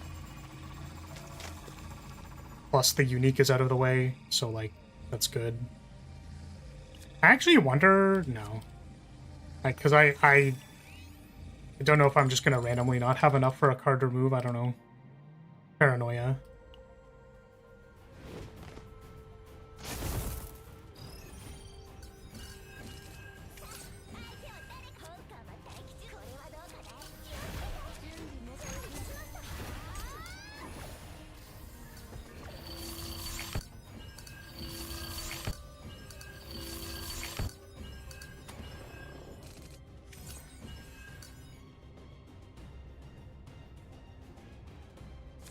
Friendly reminder that there is still a chance that we can lose simply due to getting meme blasted by our draws and neglect discarding the wrong thing. So let's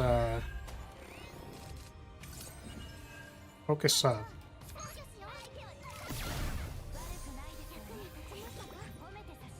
It is still a possibility.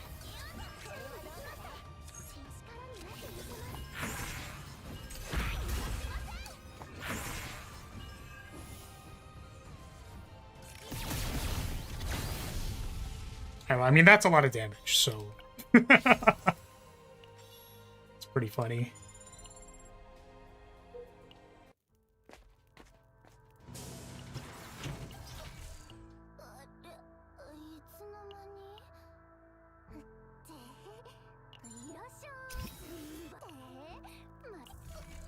Rerolling for fun.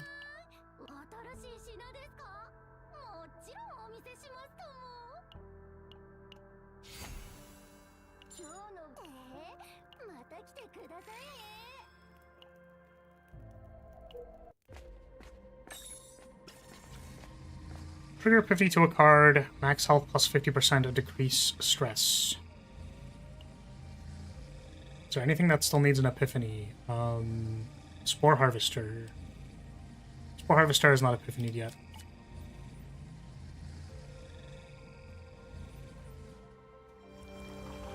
Even though it's probably going to get incinerated instead of played. Draw 1 is great.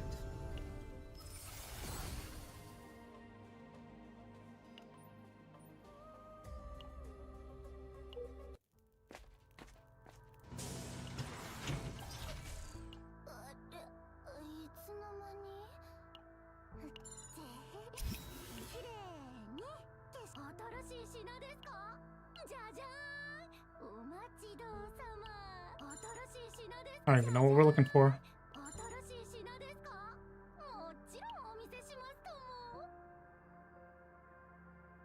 If we do opening found, we go to 150. If we buy negotiate, we go to 170. We cannot Godhammer, but then our odds of duplication become 1, 2, 3, 4, 5, 6, 7, 3 and 7, like 3 and 7, 3 and 6, 3 and 5. Is like chances are pretty good. It's only 40, 150, 170. I believe this is correct. I'm trying to remember if there was a reason this is not correct.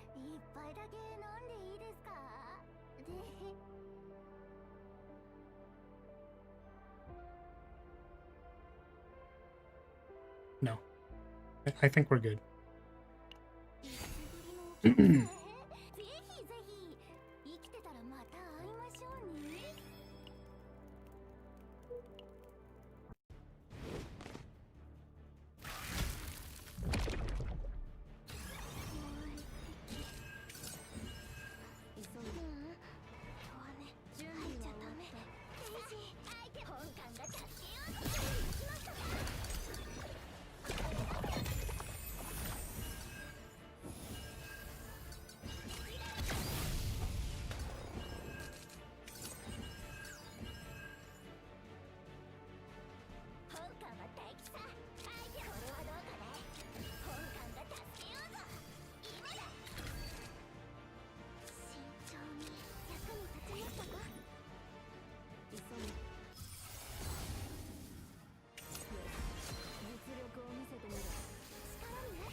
Wow, it's almost like we're playing a constructed deck.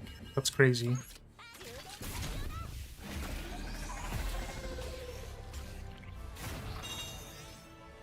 Maybe you should stop playing, listen to Kojima, put the controller down. Okay. 2 major pieces of RNG still. Okay, there's one.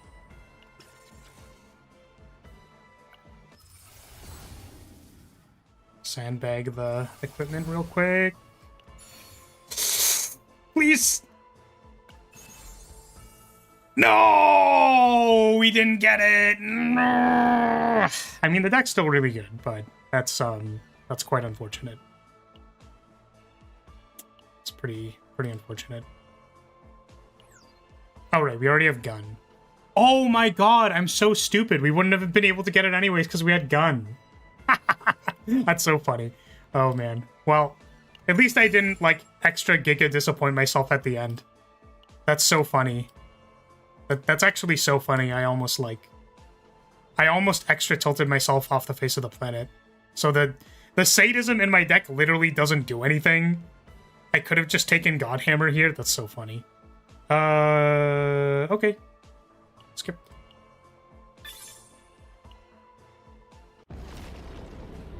How is your bird talking and not you? He sounds just like you. Sucks that a guy sounds like a girl, but he still sounds like what? I don't think my voice sounds even remotely feminine. I'm gonna be honest with you. Like...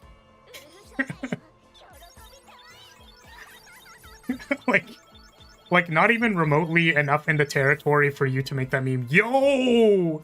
777s! That's so funny. That's crazy. Okay. Let's counseling.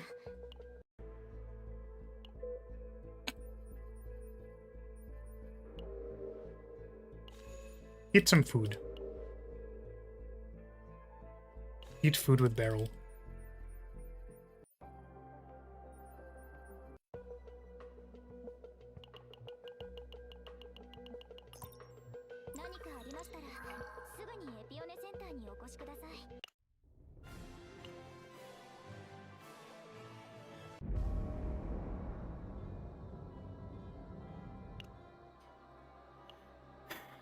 All righty then. Let's test out our new ride. Let's lock it up. Put on the metal.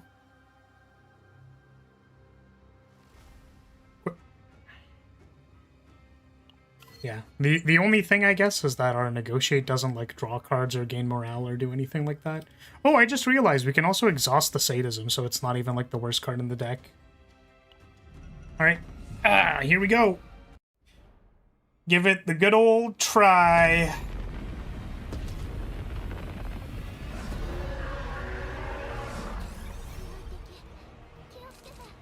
Not me needing to do this boosted ass.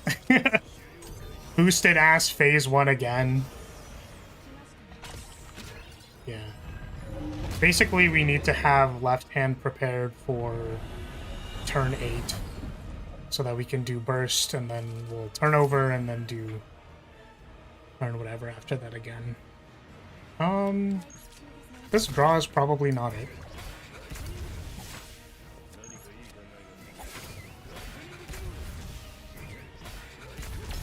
Three, 7, or 3, 6. We draw. Where is my target spotted so that I can start resolving these precision aims? 1, 2, 3, 4, 5, 6, 9. Holy moly.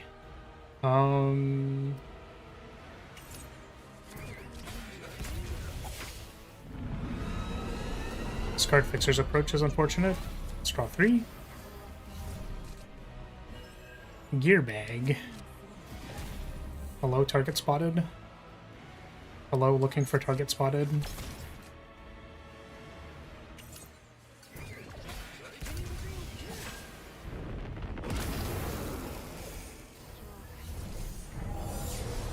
Target spotted, bottom card of my deck.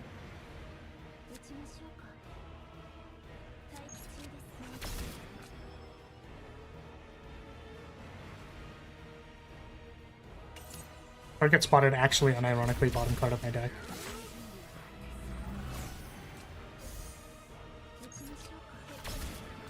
There it is. Just in time.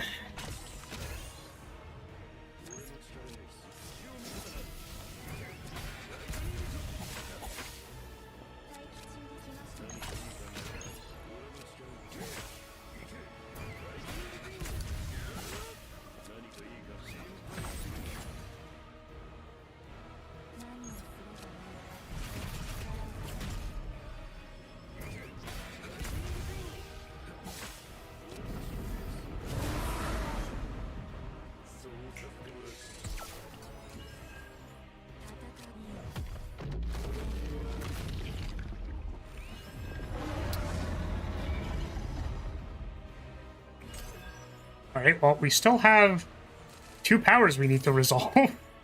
Just not good. There's one of them.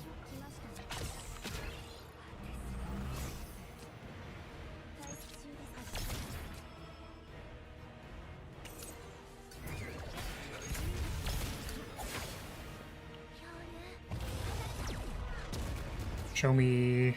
Oh, sure. I was like, if we can find quick fix. I wonder if we wait a turn. If we do turn... Well, it needs to be dead by turn 5, so... I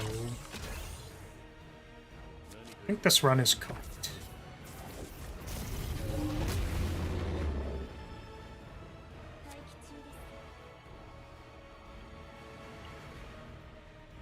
We still have like a number of attacks to resolve.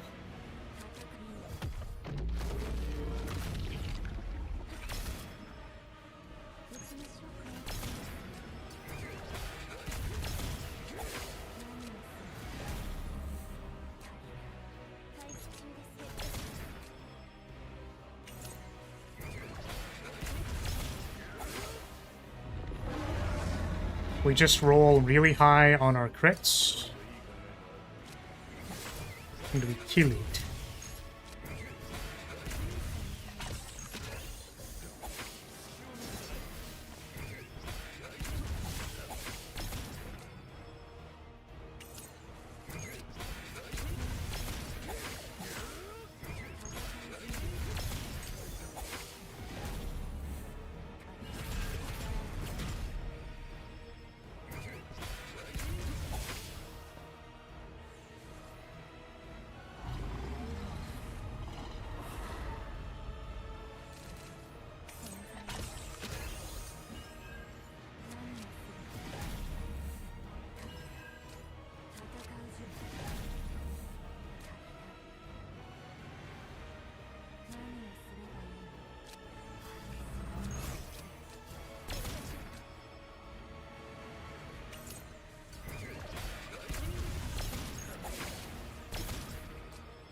I'm just gonna...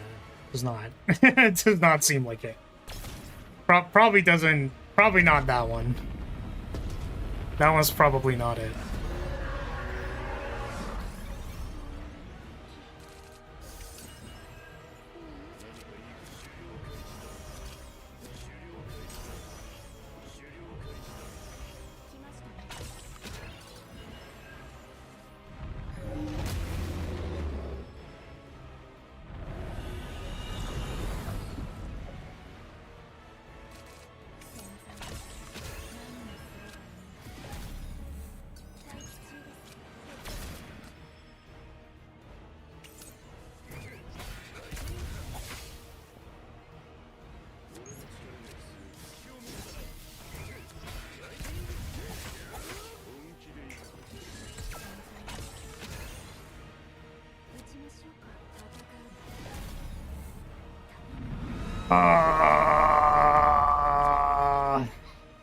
Just gonna... We could have just reset the fight, but that was like, dude, come on.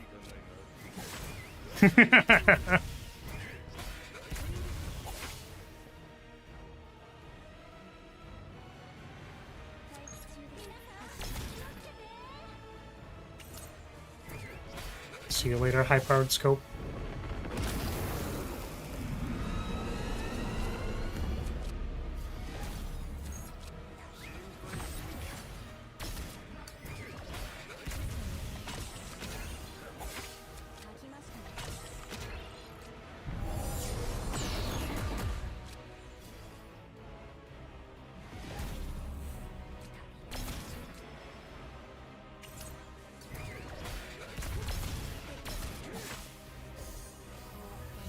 Oh, maybe we can just draw it like this.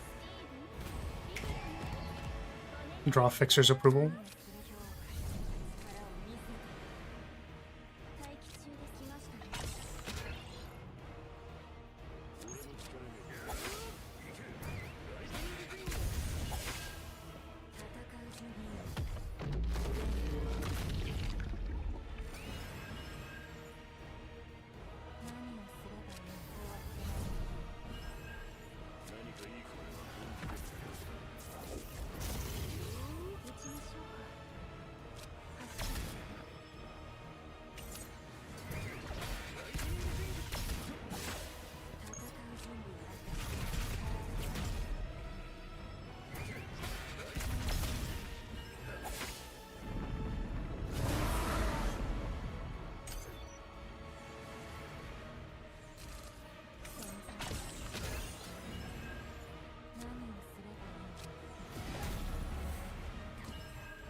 I guess I don't really have a whole lot left to resolve.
Ooh. Draw stuck. Factually draw stuck. It's like quick fix or quick shelling here. Or Shackles of Hunger. I haven't played those cards this turn, right? I have not.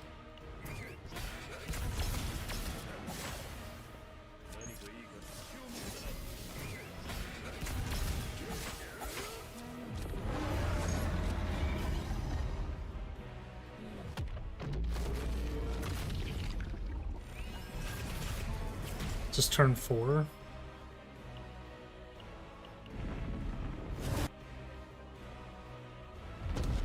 It's rough out there.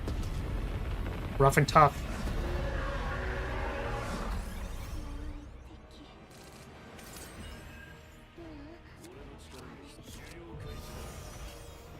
Could still draw quick fix. We did not draw quick fix. We drew Dingo Howling.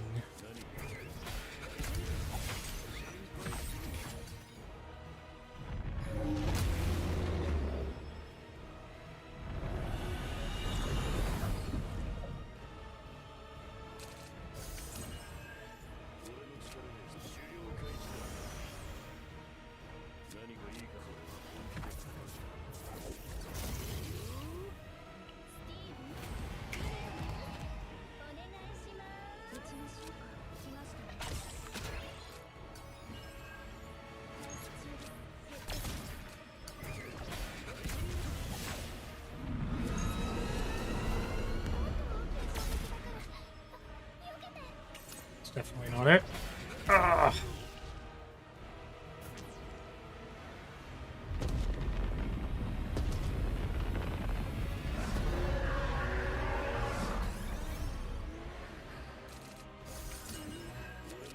I wonder if we'll need to, like, change equipment.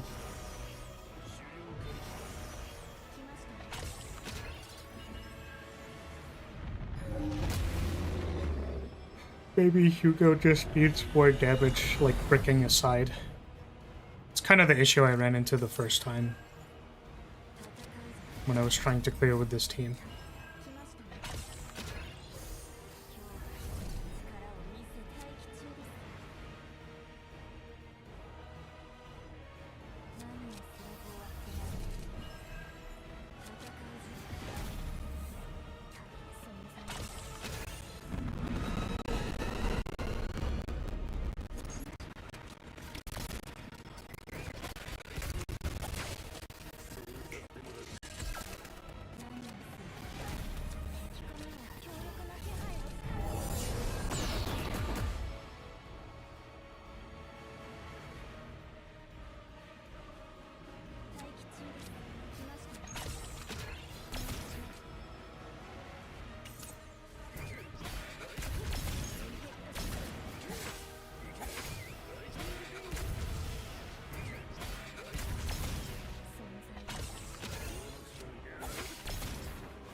Okay.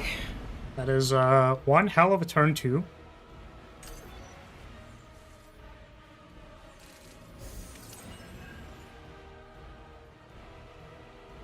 If only we had mealtime.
Like, we want the predation after we've played mealtime because we want the predation on, like, Fan of Daggers and all that.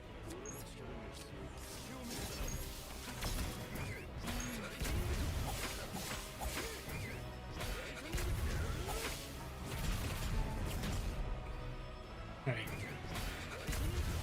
Fingers crossed on another good cycle. We still have morale buff available to us.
Oh. Are we draw stuck?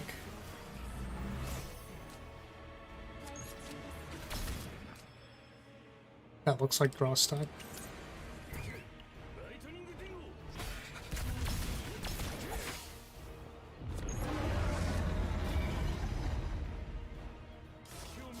Right, the question is if we want to commit to this turn, because realistically we could have just attacked the right hand if we redo this turn.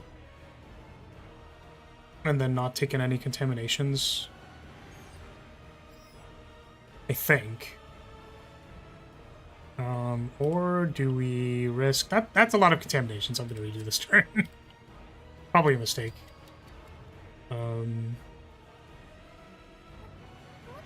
just attack this and not get roasted, I think.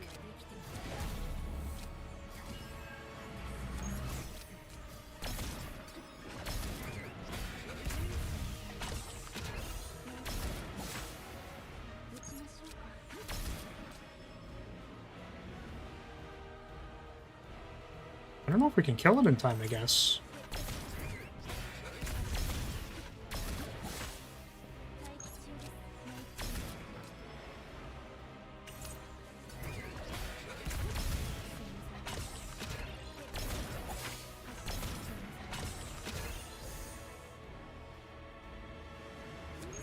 That really looks like not killing it in time.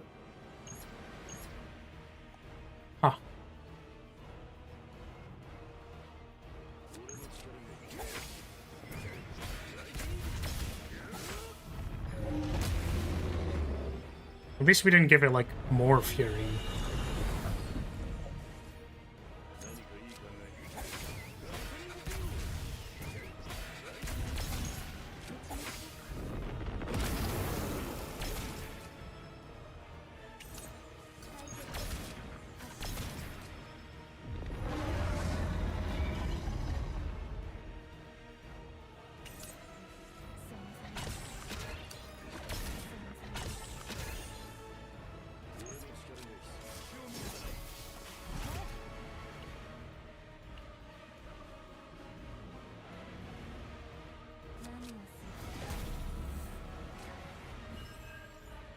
I mean, my draw next turn is literally bottomless hunger plus randoms.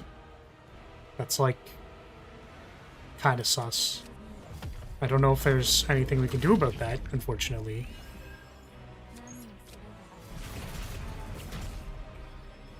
I think we just kind of get owned.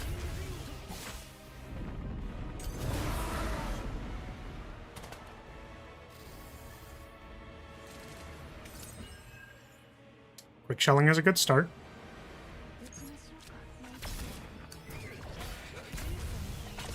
Drawing target spotted as a good second.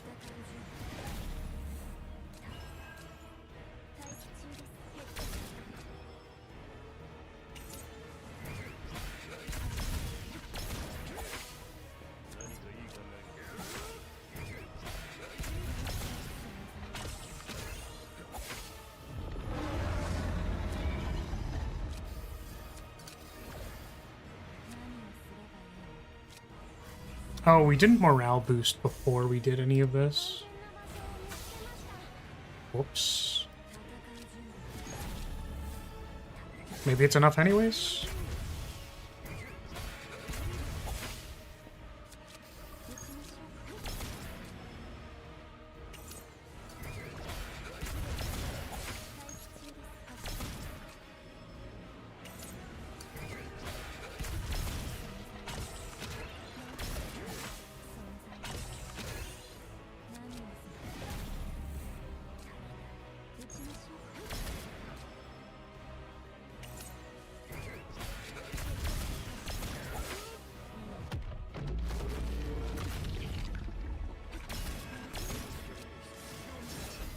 Nice.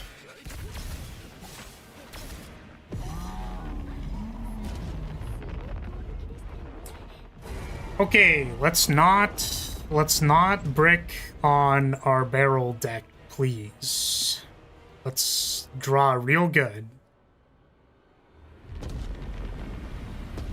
We do need to draw kind of good. We're hoping to draw good.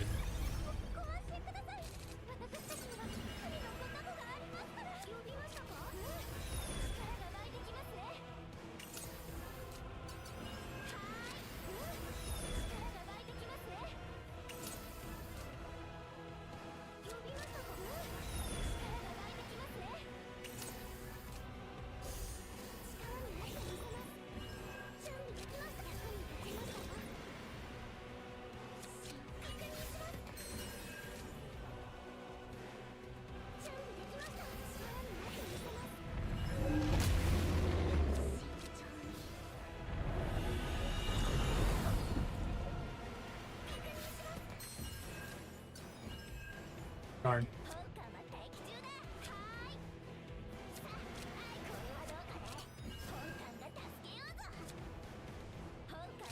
I suppose there's like only so much you can play in a turn anyways, but I think we had like we have AP in the deck still, so it's too bad.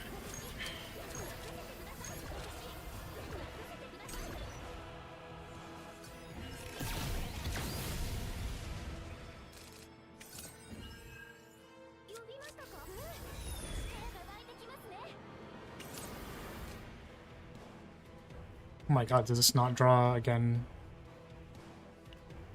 I guess it's probably fine.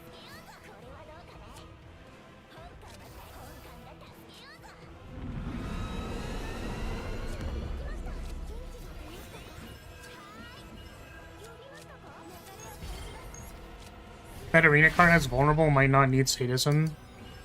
No, because when it gets stunned, it only takes one hit or like one sequence of hits and then it unstuns itself. So you can't poke it with the stick, it'll go out of its phase. So you kind of need it to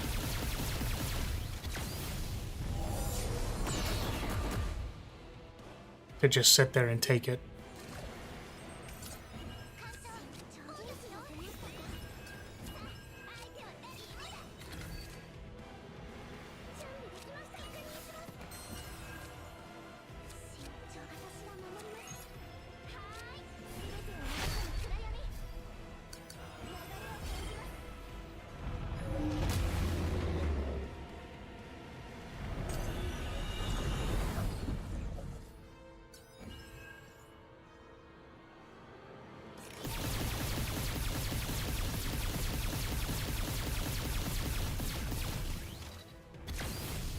Alright, let's see how much damage we do on burst phase. How many points we score.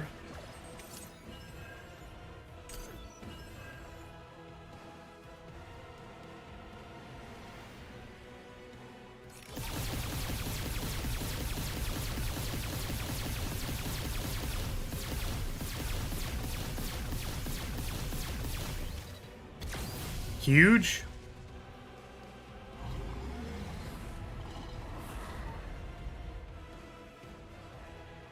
The lag is so funny.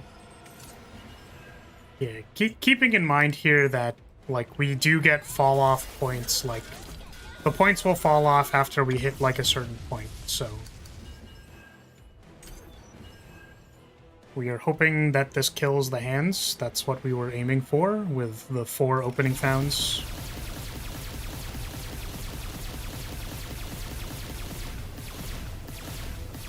Nice. Nice. Pretty big overkill, too.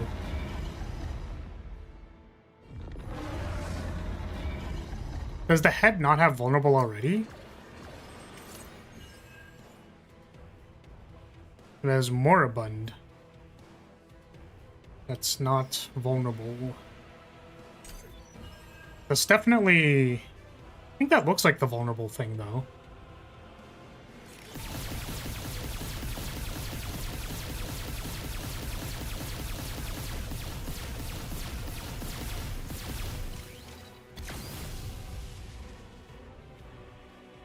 Oof.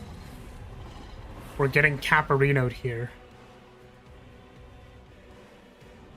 We're getting Kappa-cannoneered.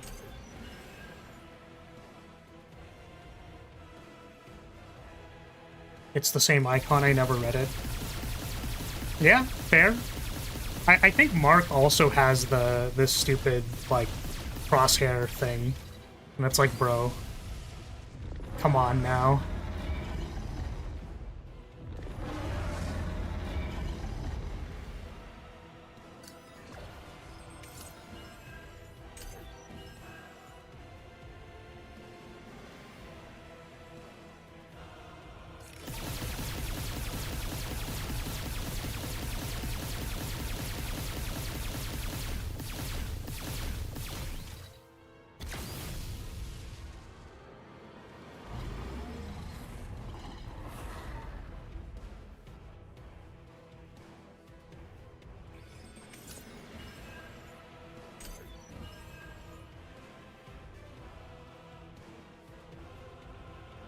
I think we just broke a mill, hopefully. Fingers crossed, knocking on wood. We are currently in the damage fall-off phase, which, like, you know, in case it wasn't clear, I suppose, like, the decks at the, like, very top that are, like, getting super extra, like, 35% more damage off of the vulnerable and whatever, it's like, the gap between 1 mil and, like, 1.3 mil is actually, like, a chasm, effectively. Like, the gap is very, very large. I wouldn't be surprised if they have, like, very, very optimized memory fragments as well as, like, you know, getting the vulnerable mask plus whatever. But I'm happy to have reached 1 mil. That's pretty good. I don't think having, like, an extra turn, like, what, it's gonna give us maybe, like, 1.05, because we got one more cycle on the head. But that's pretty good, I think. Our Team 1 is able to beat the boss sometimes. I think it's pretty fun to play that deck. It's like sometimes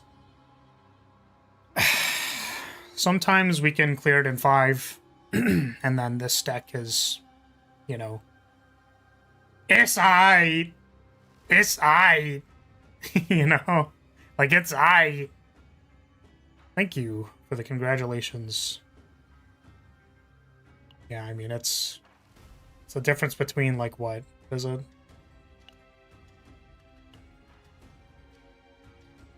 Your first team is pretty unique, fun idea with the attunements. Yes, thank you. The unfortunate thing that I'm kind of lamenting is that there's 14 days left in the season. It's very likely that people are going to farm, like, the optimized deck by that point, and, like, that'll probably kick me out of Master, which kind of sucks. But we're also not top 100, so my silly Phase 1 deck doesn't show up here. Unfortunately, it's just, like, play Serennial.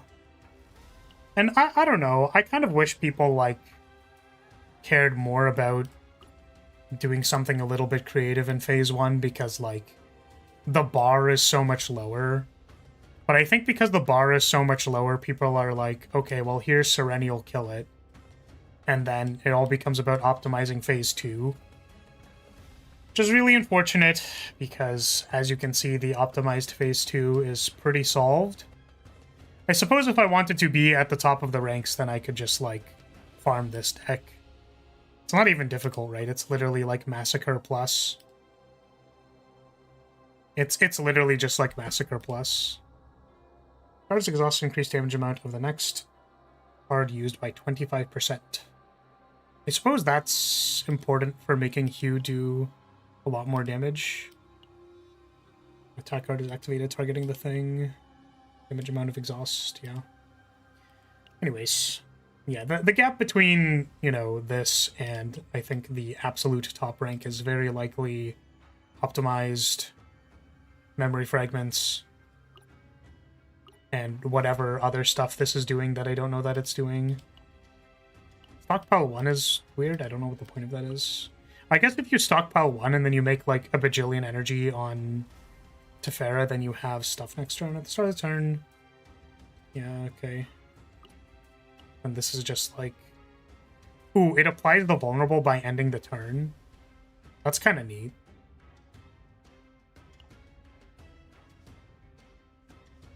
Plus 15% crit chance, increase damage amount.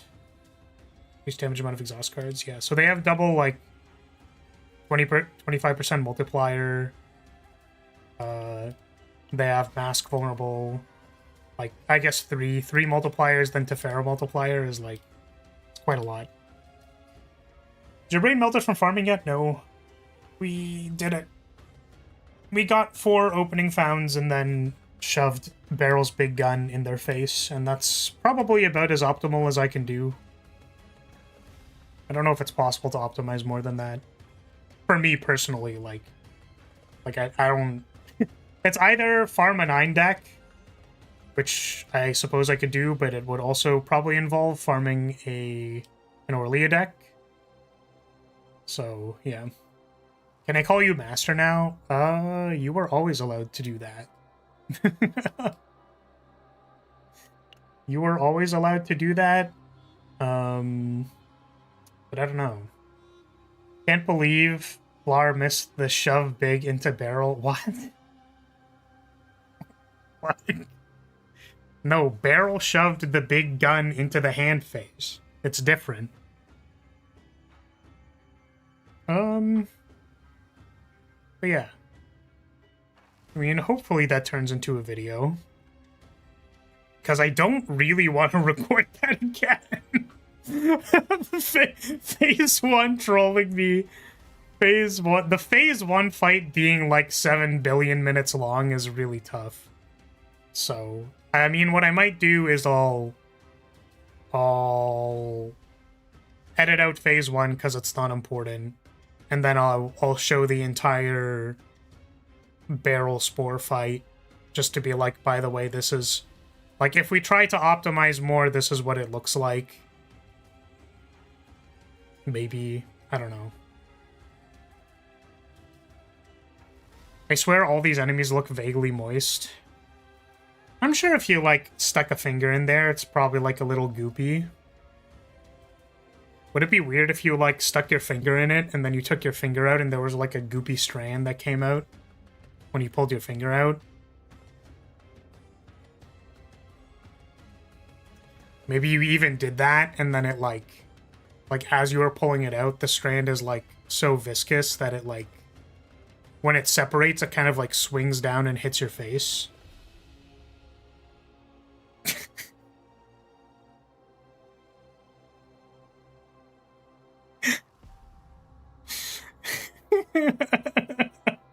Sounds too likely to be weird. Yeah, you're right. You're right.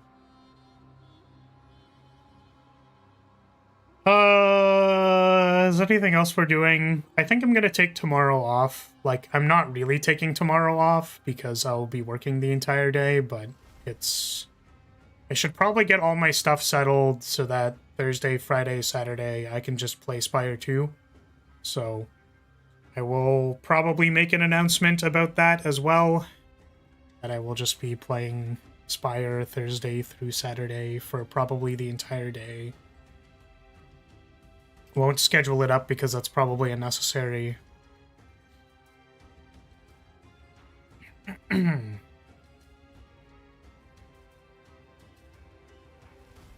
I wonder if part of the point, or like part of the way to optimize score is like getting all of your damage in one turn before you've soft capped, because like if you do one big hit, right, and you just do like one big like 7 billion damage, then yeah.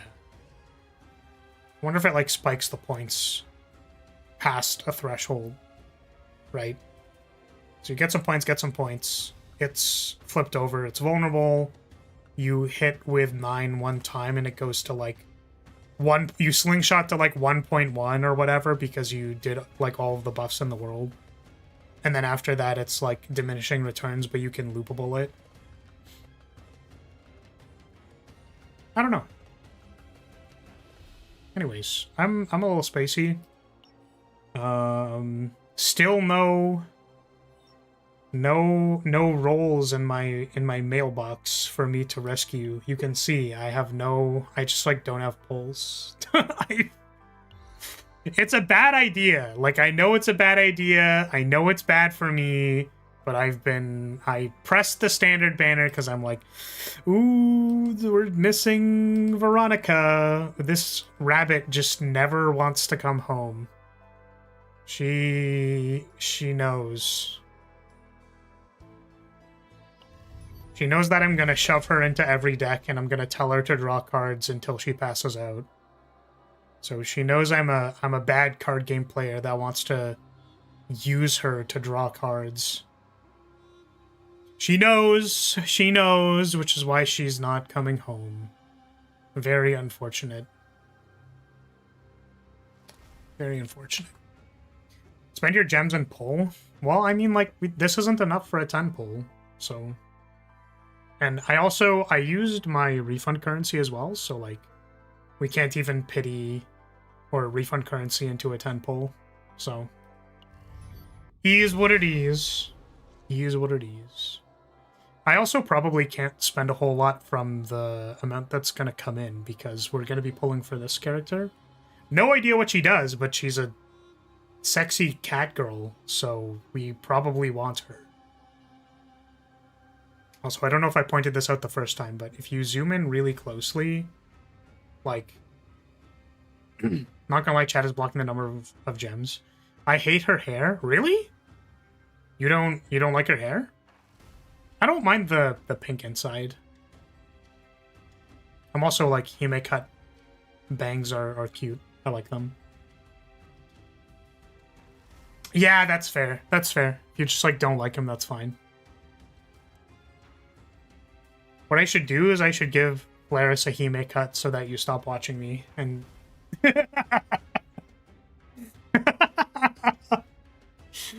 oh man. She's got a widow's peak going on. What? Like the single slit in her hair?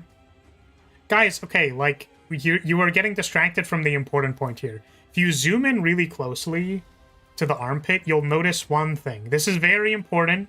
This is very, very important, okay? I want you to listen to me because of how important this is. This line is the line for the, like, arm, like the bicep, right? You see this?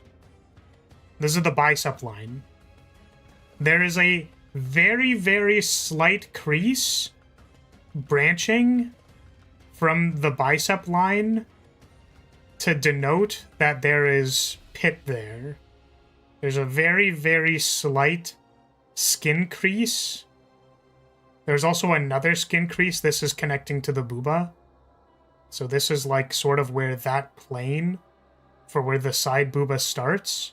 And it also kind of wraps around into this like folded skin area to emphasize that there is pit here. And all I want to say about that is that I think artists are wonderful, and that is great. Okay, time to go. If you're still here, I will say thank you so much for watching. Thank you for being here. I appreciate your support as always, and I will see you next time. Bye, everybody. Bye-bye. Bye.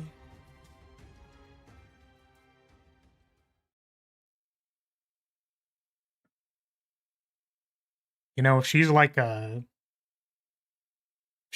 combatant that like she fights, right? So if you fight, you get kind of like sweaty from all the fighting that you're doing. So you say you want to stick it in the pit. And by stick it, I mean okay, no, you're supposed to wait until I say the actual thing that you're supposed to wait until I talk about. That's where my face goes. That's what I was gonna say. I jam my face in there. That's all I wanted to say. I'm sorry. I will stop tormenting you now. Okay, goodbye.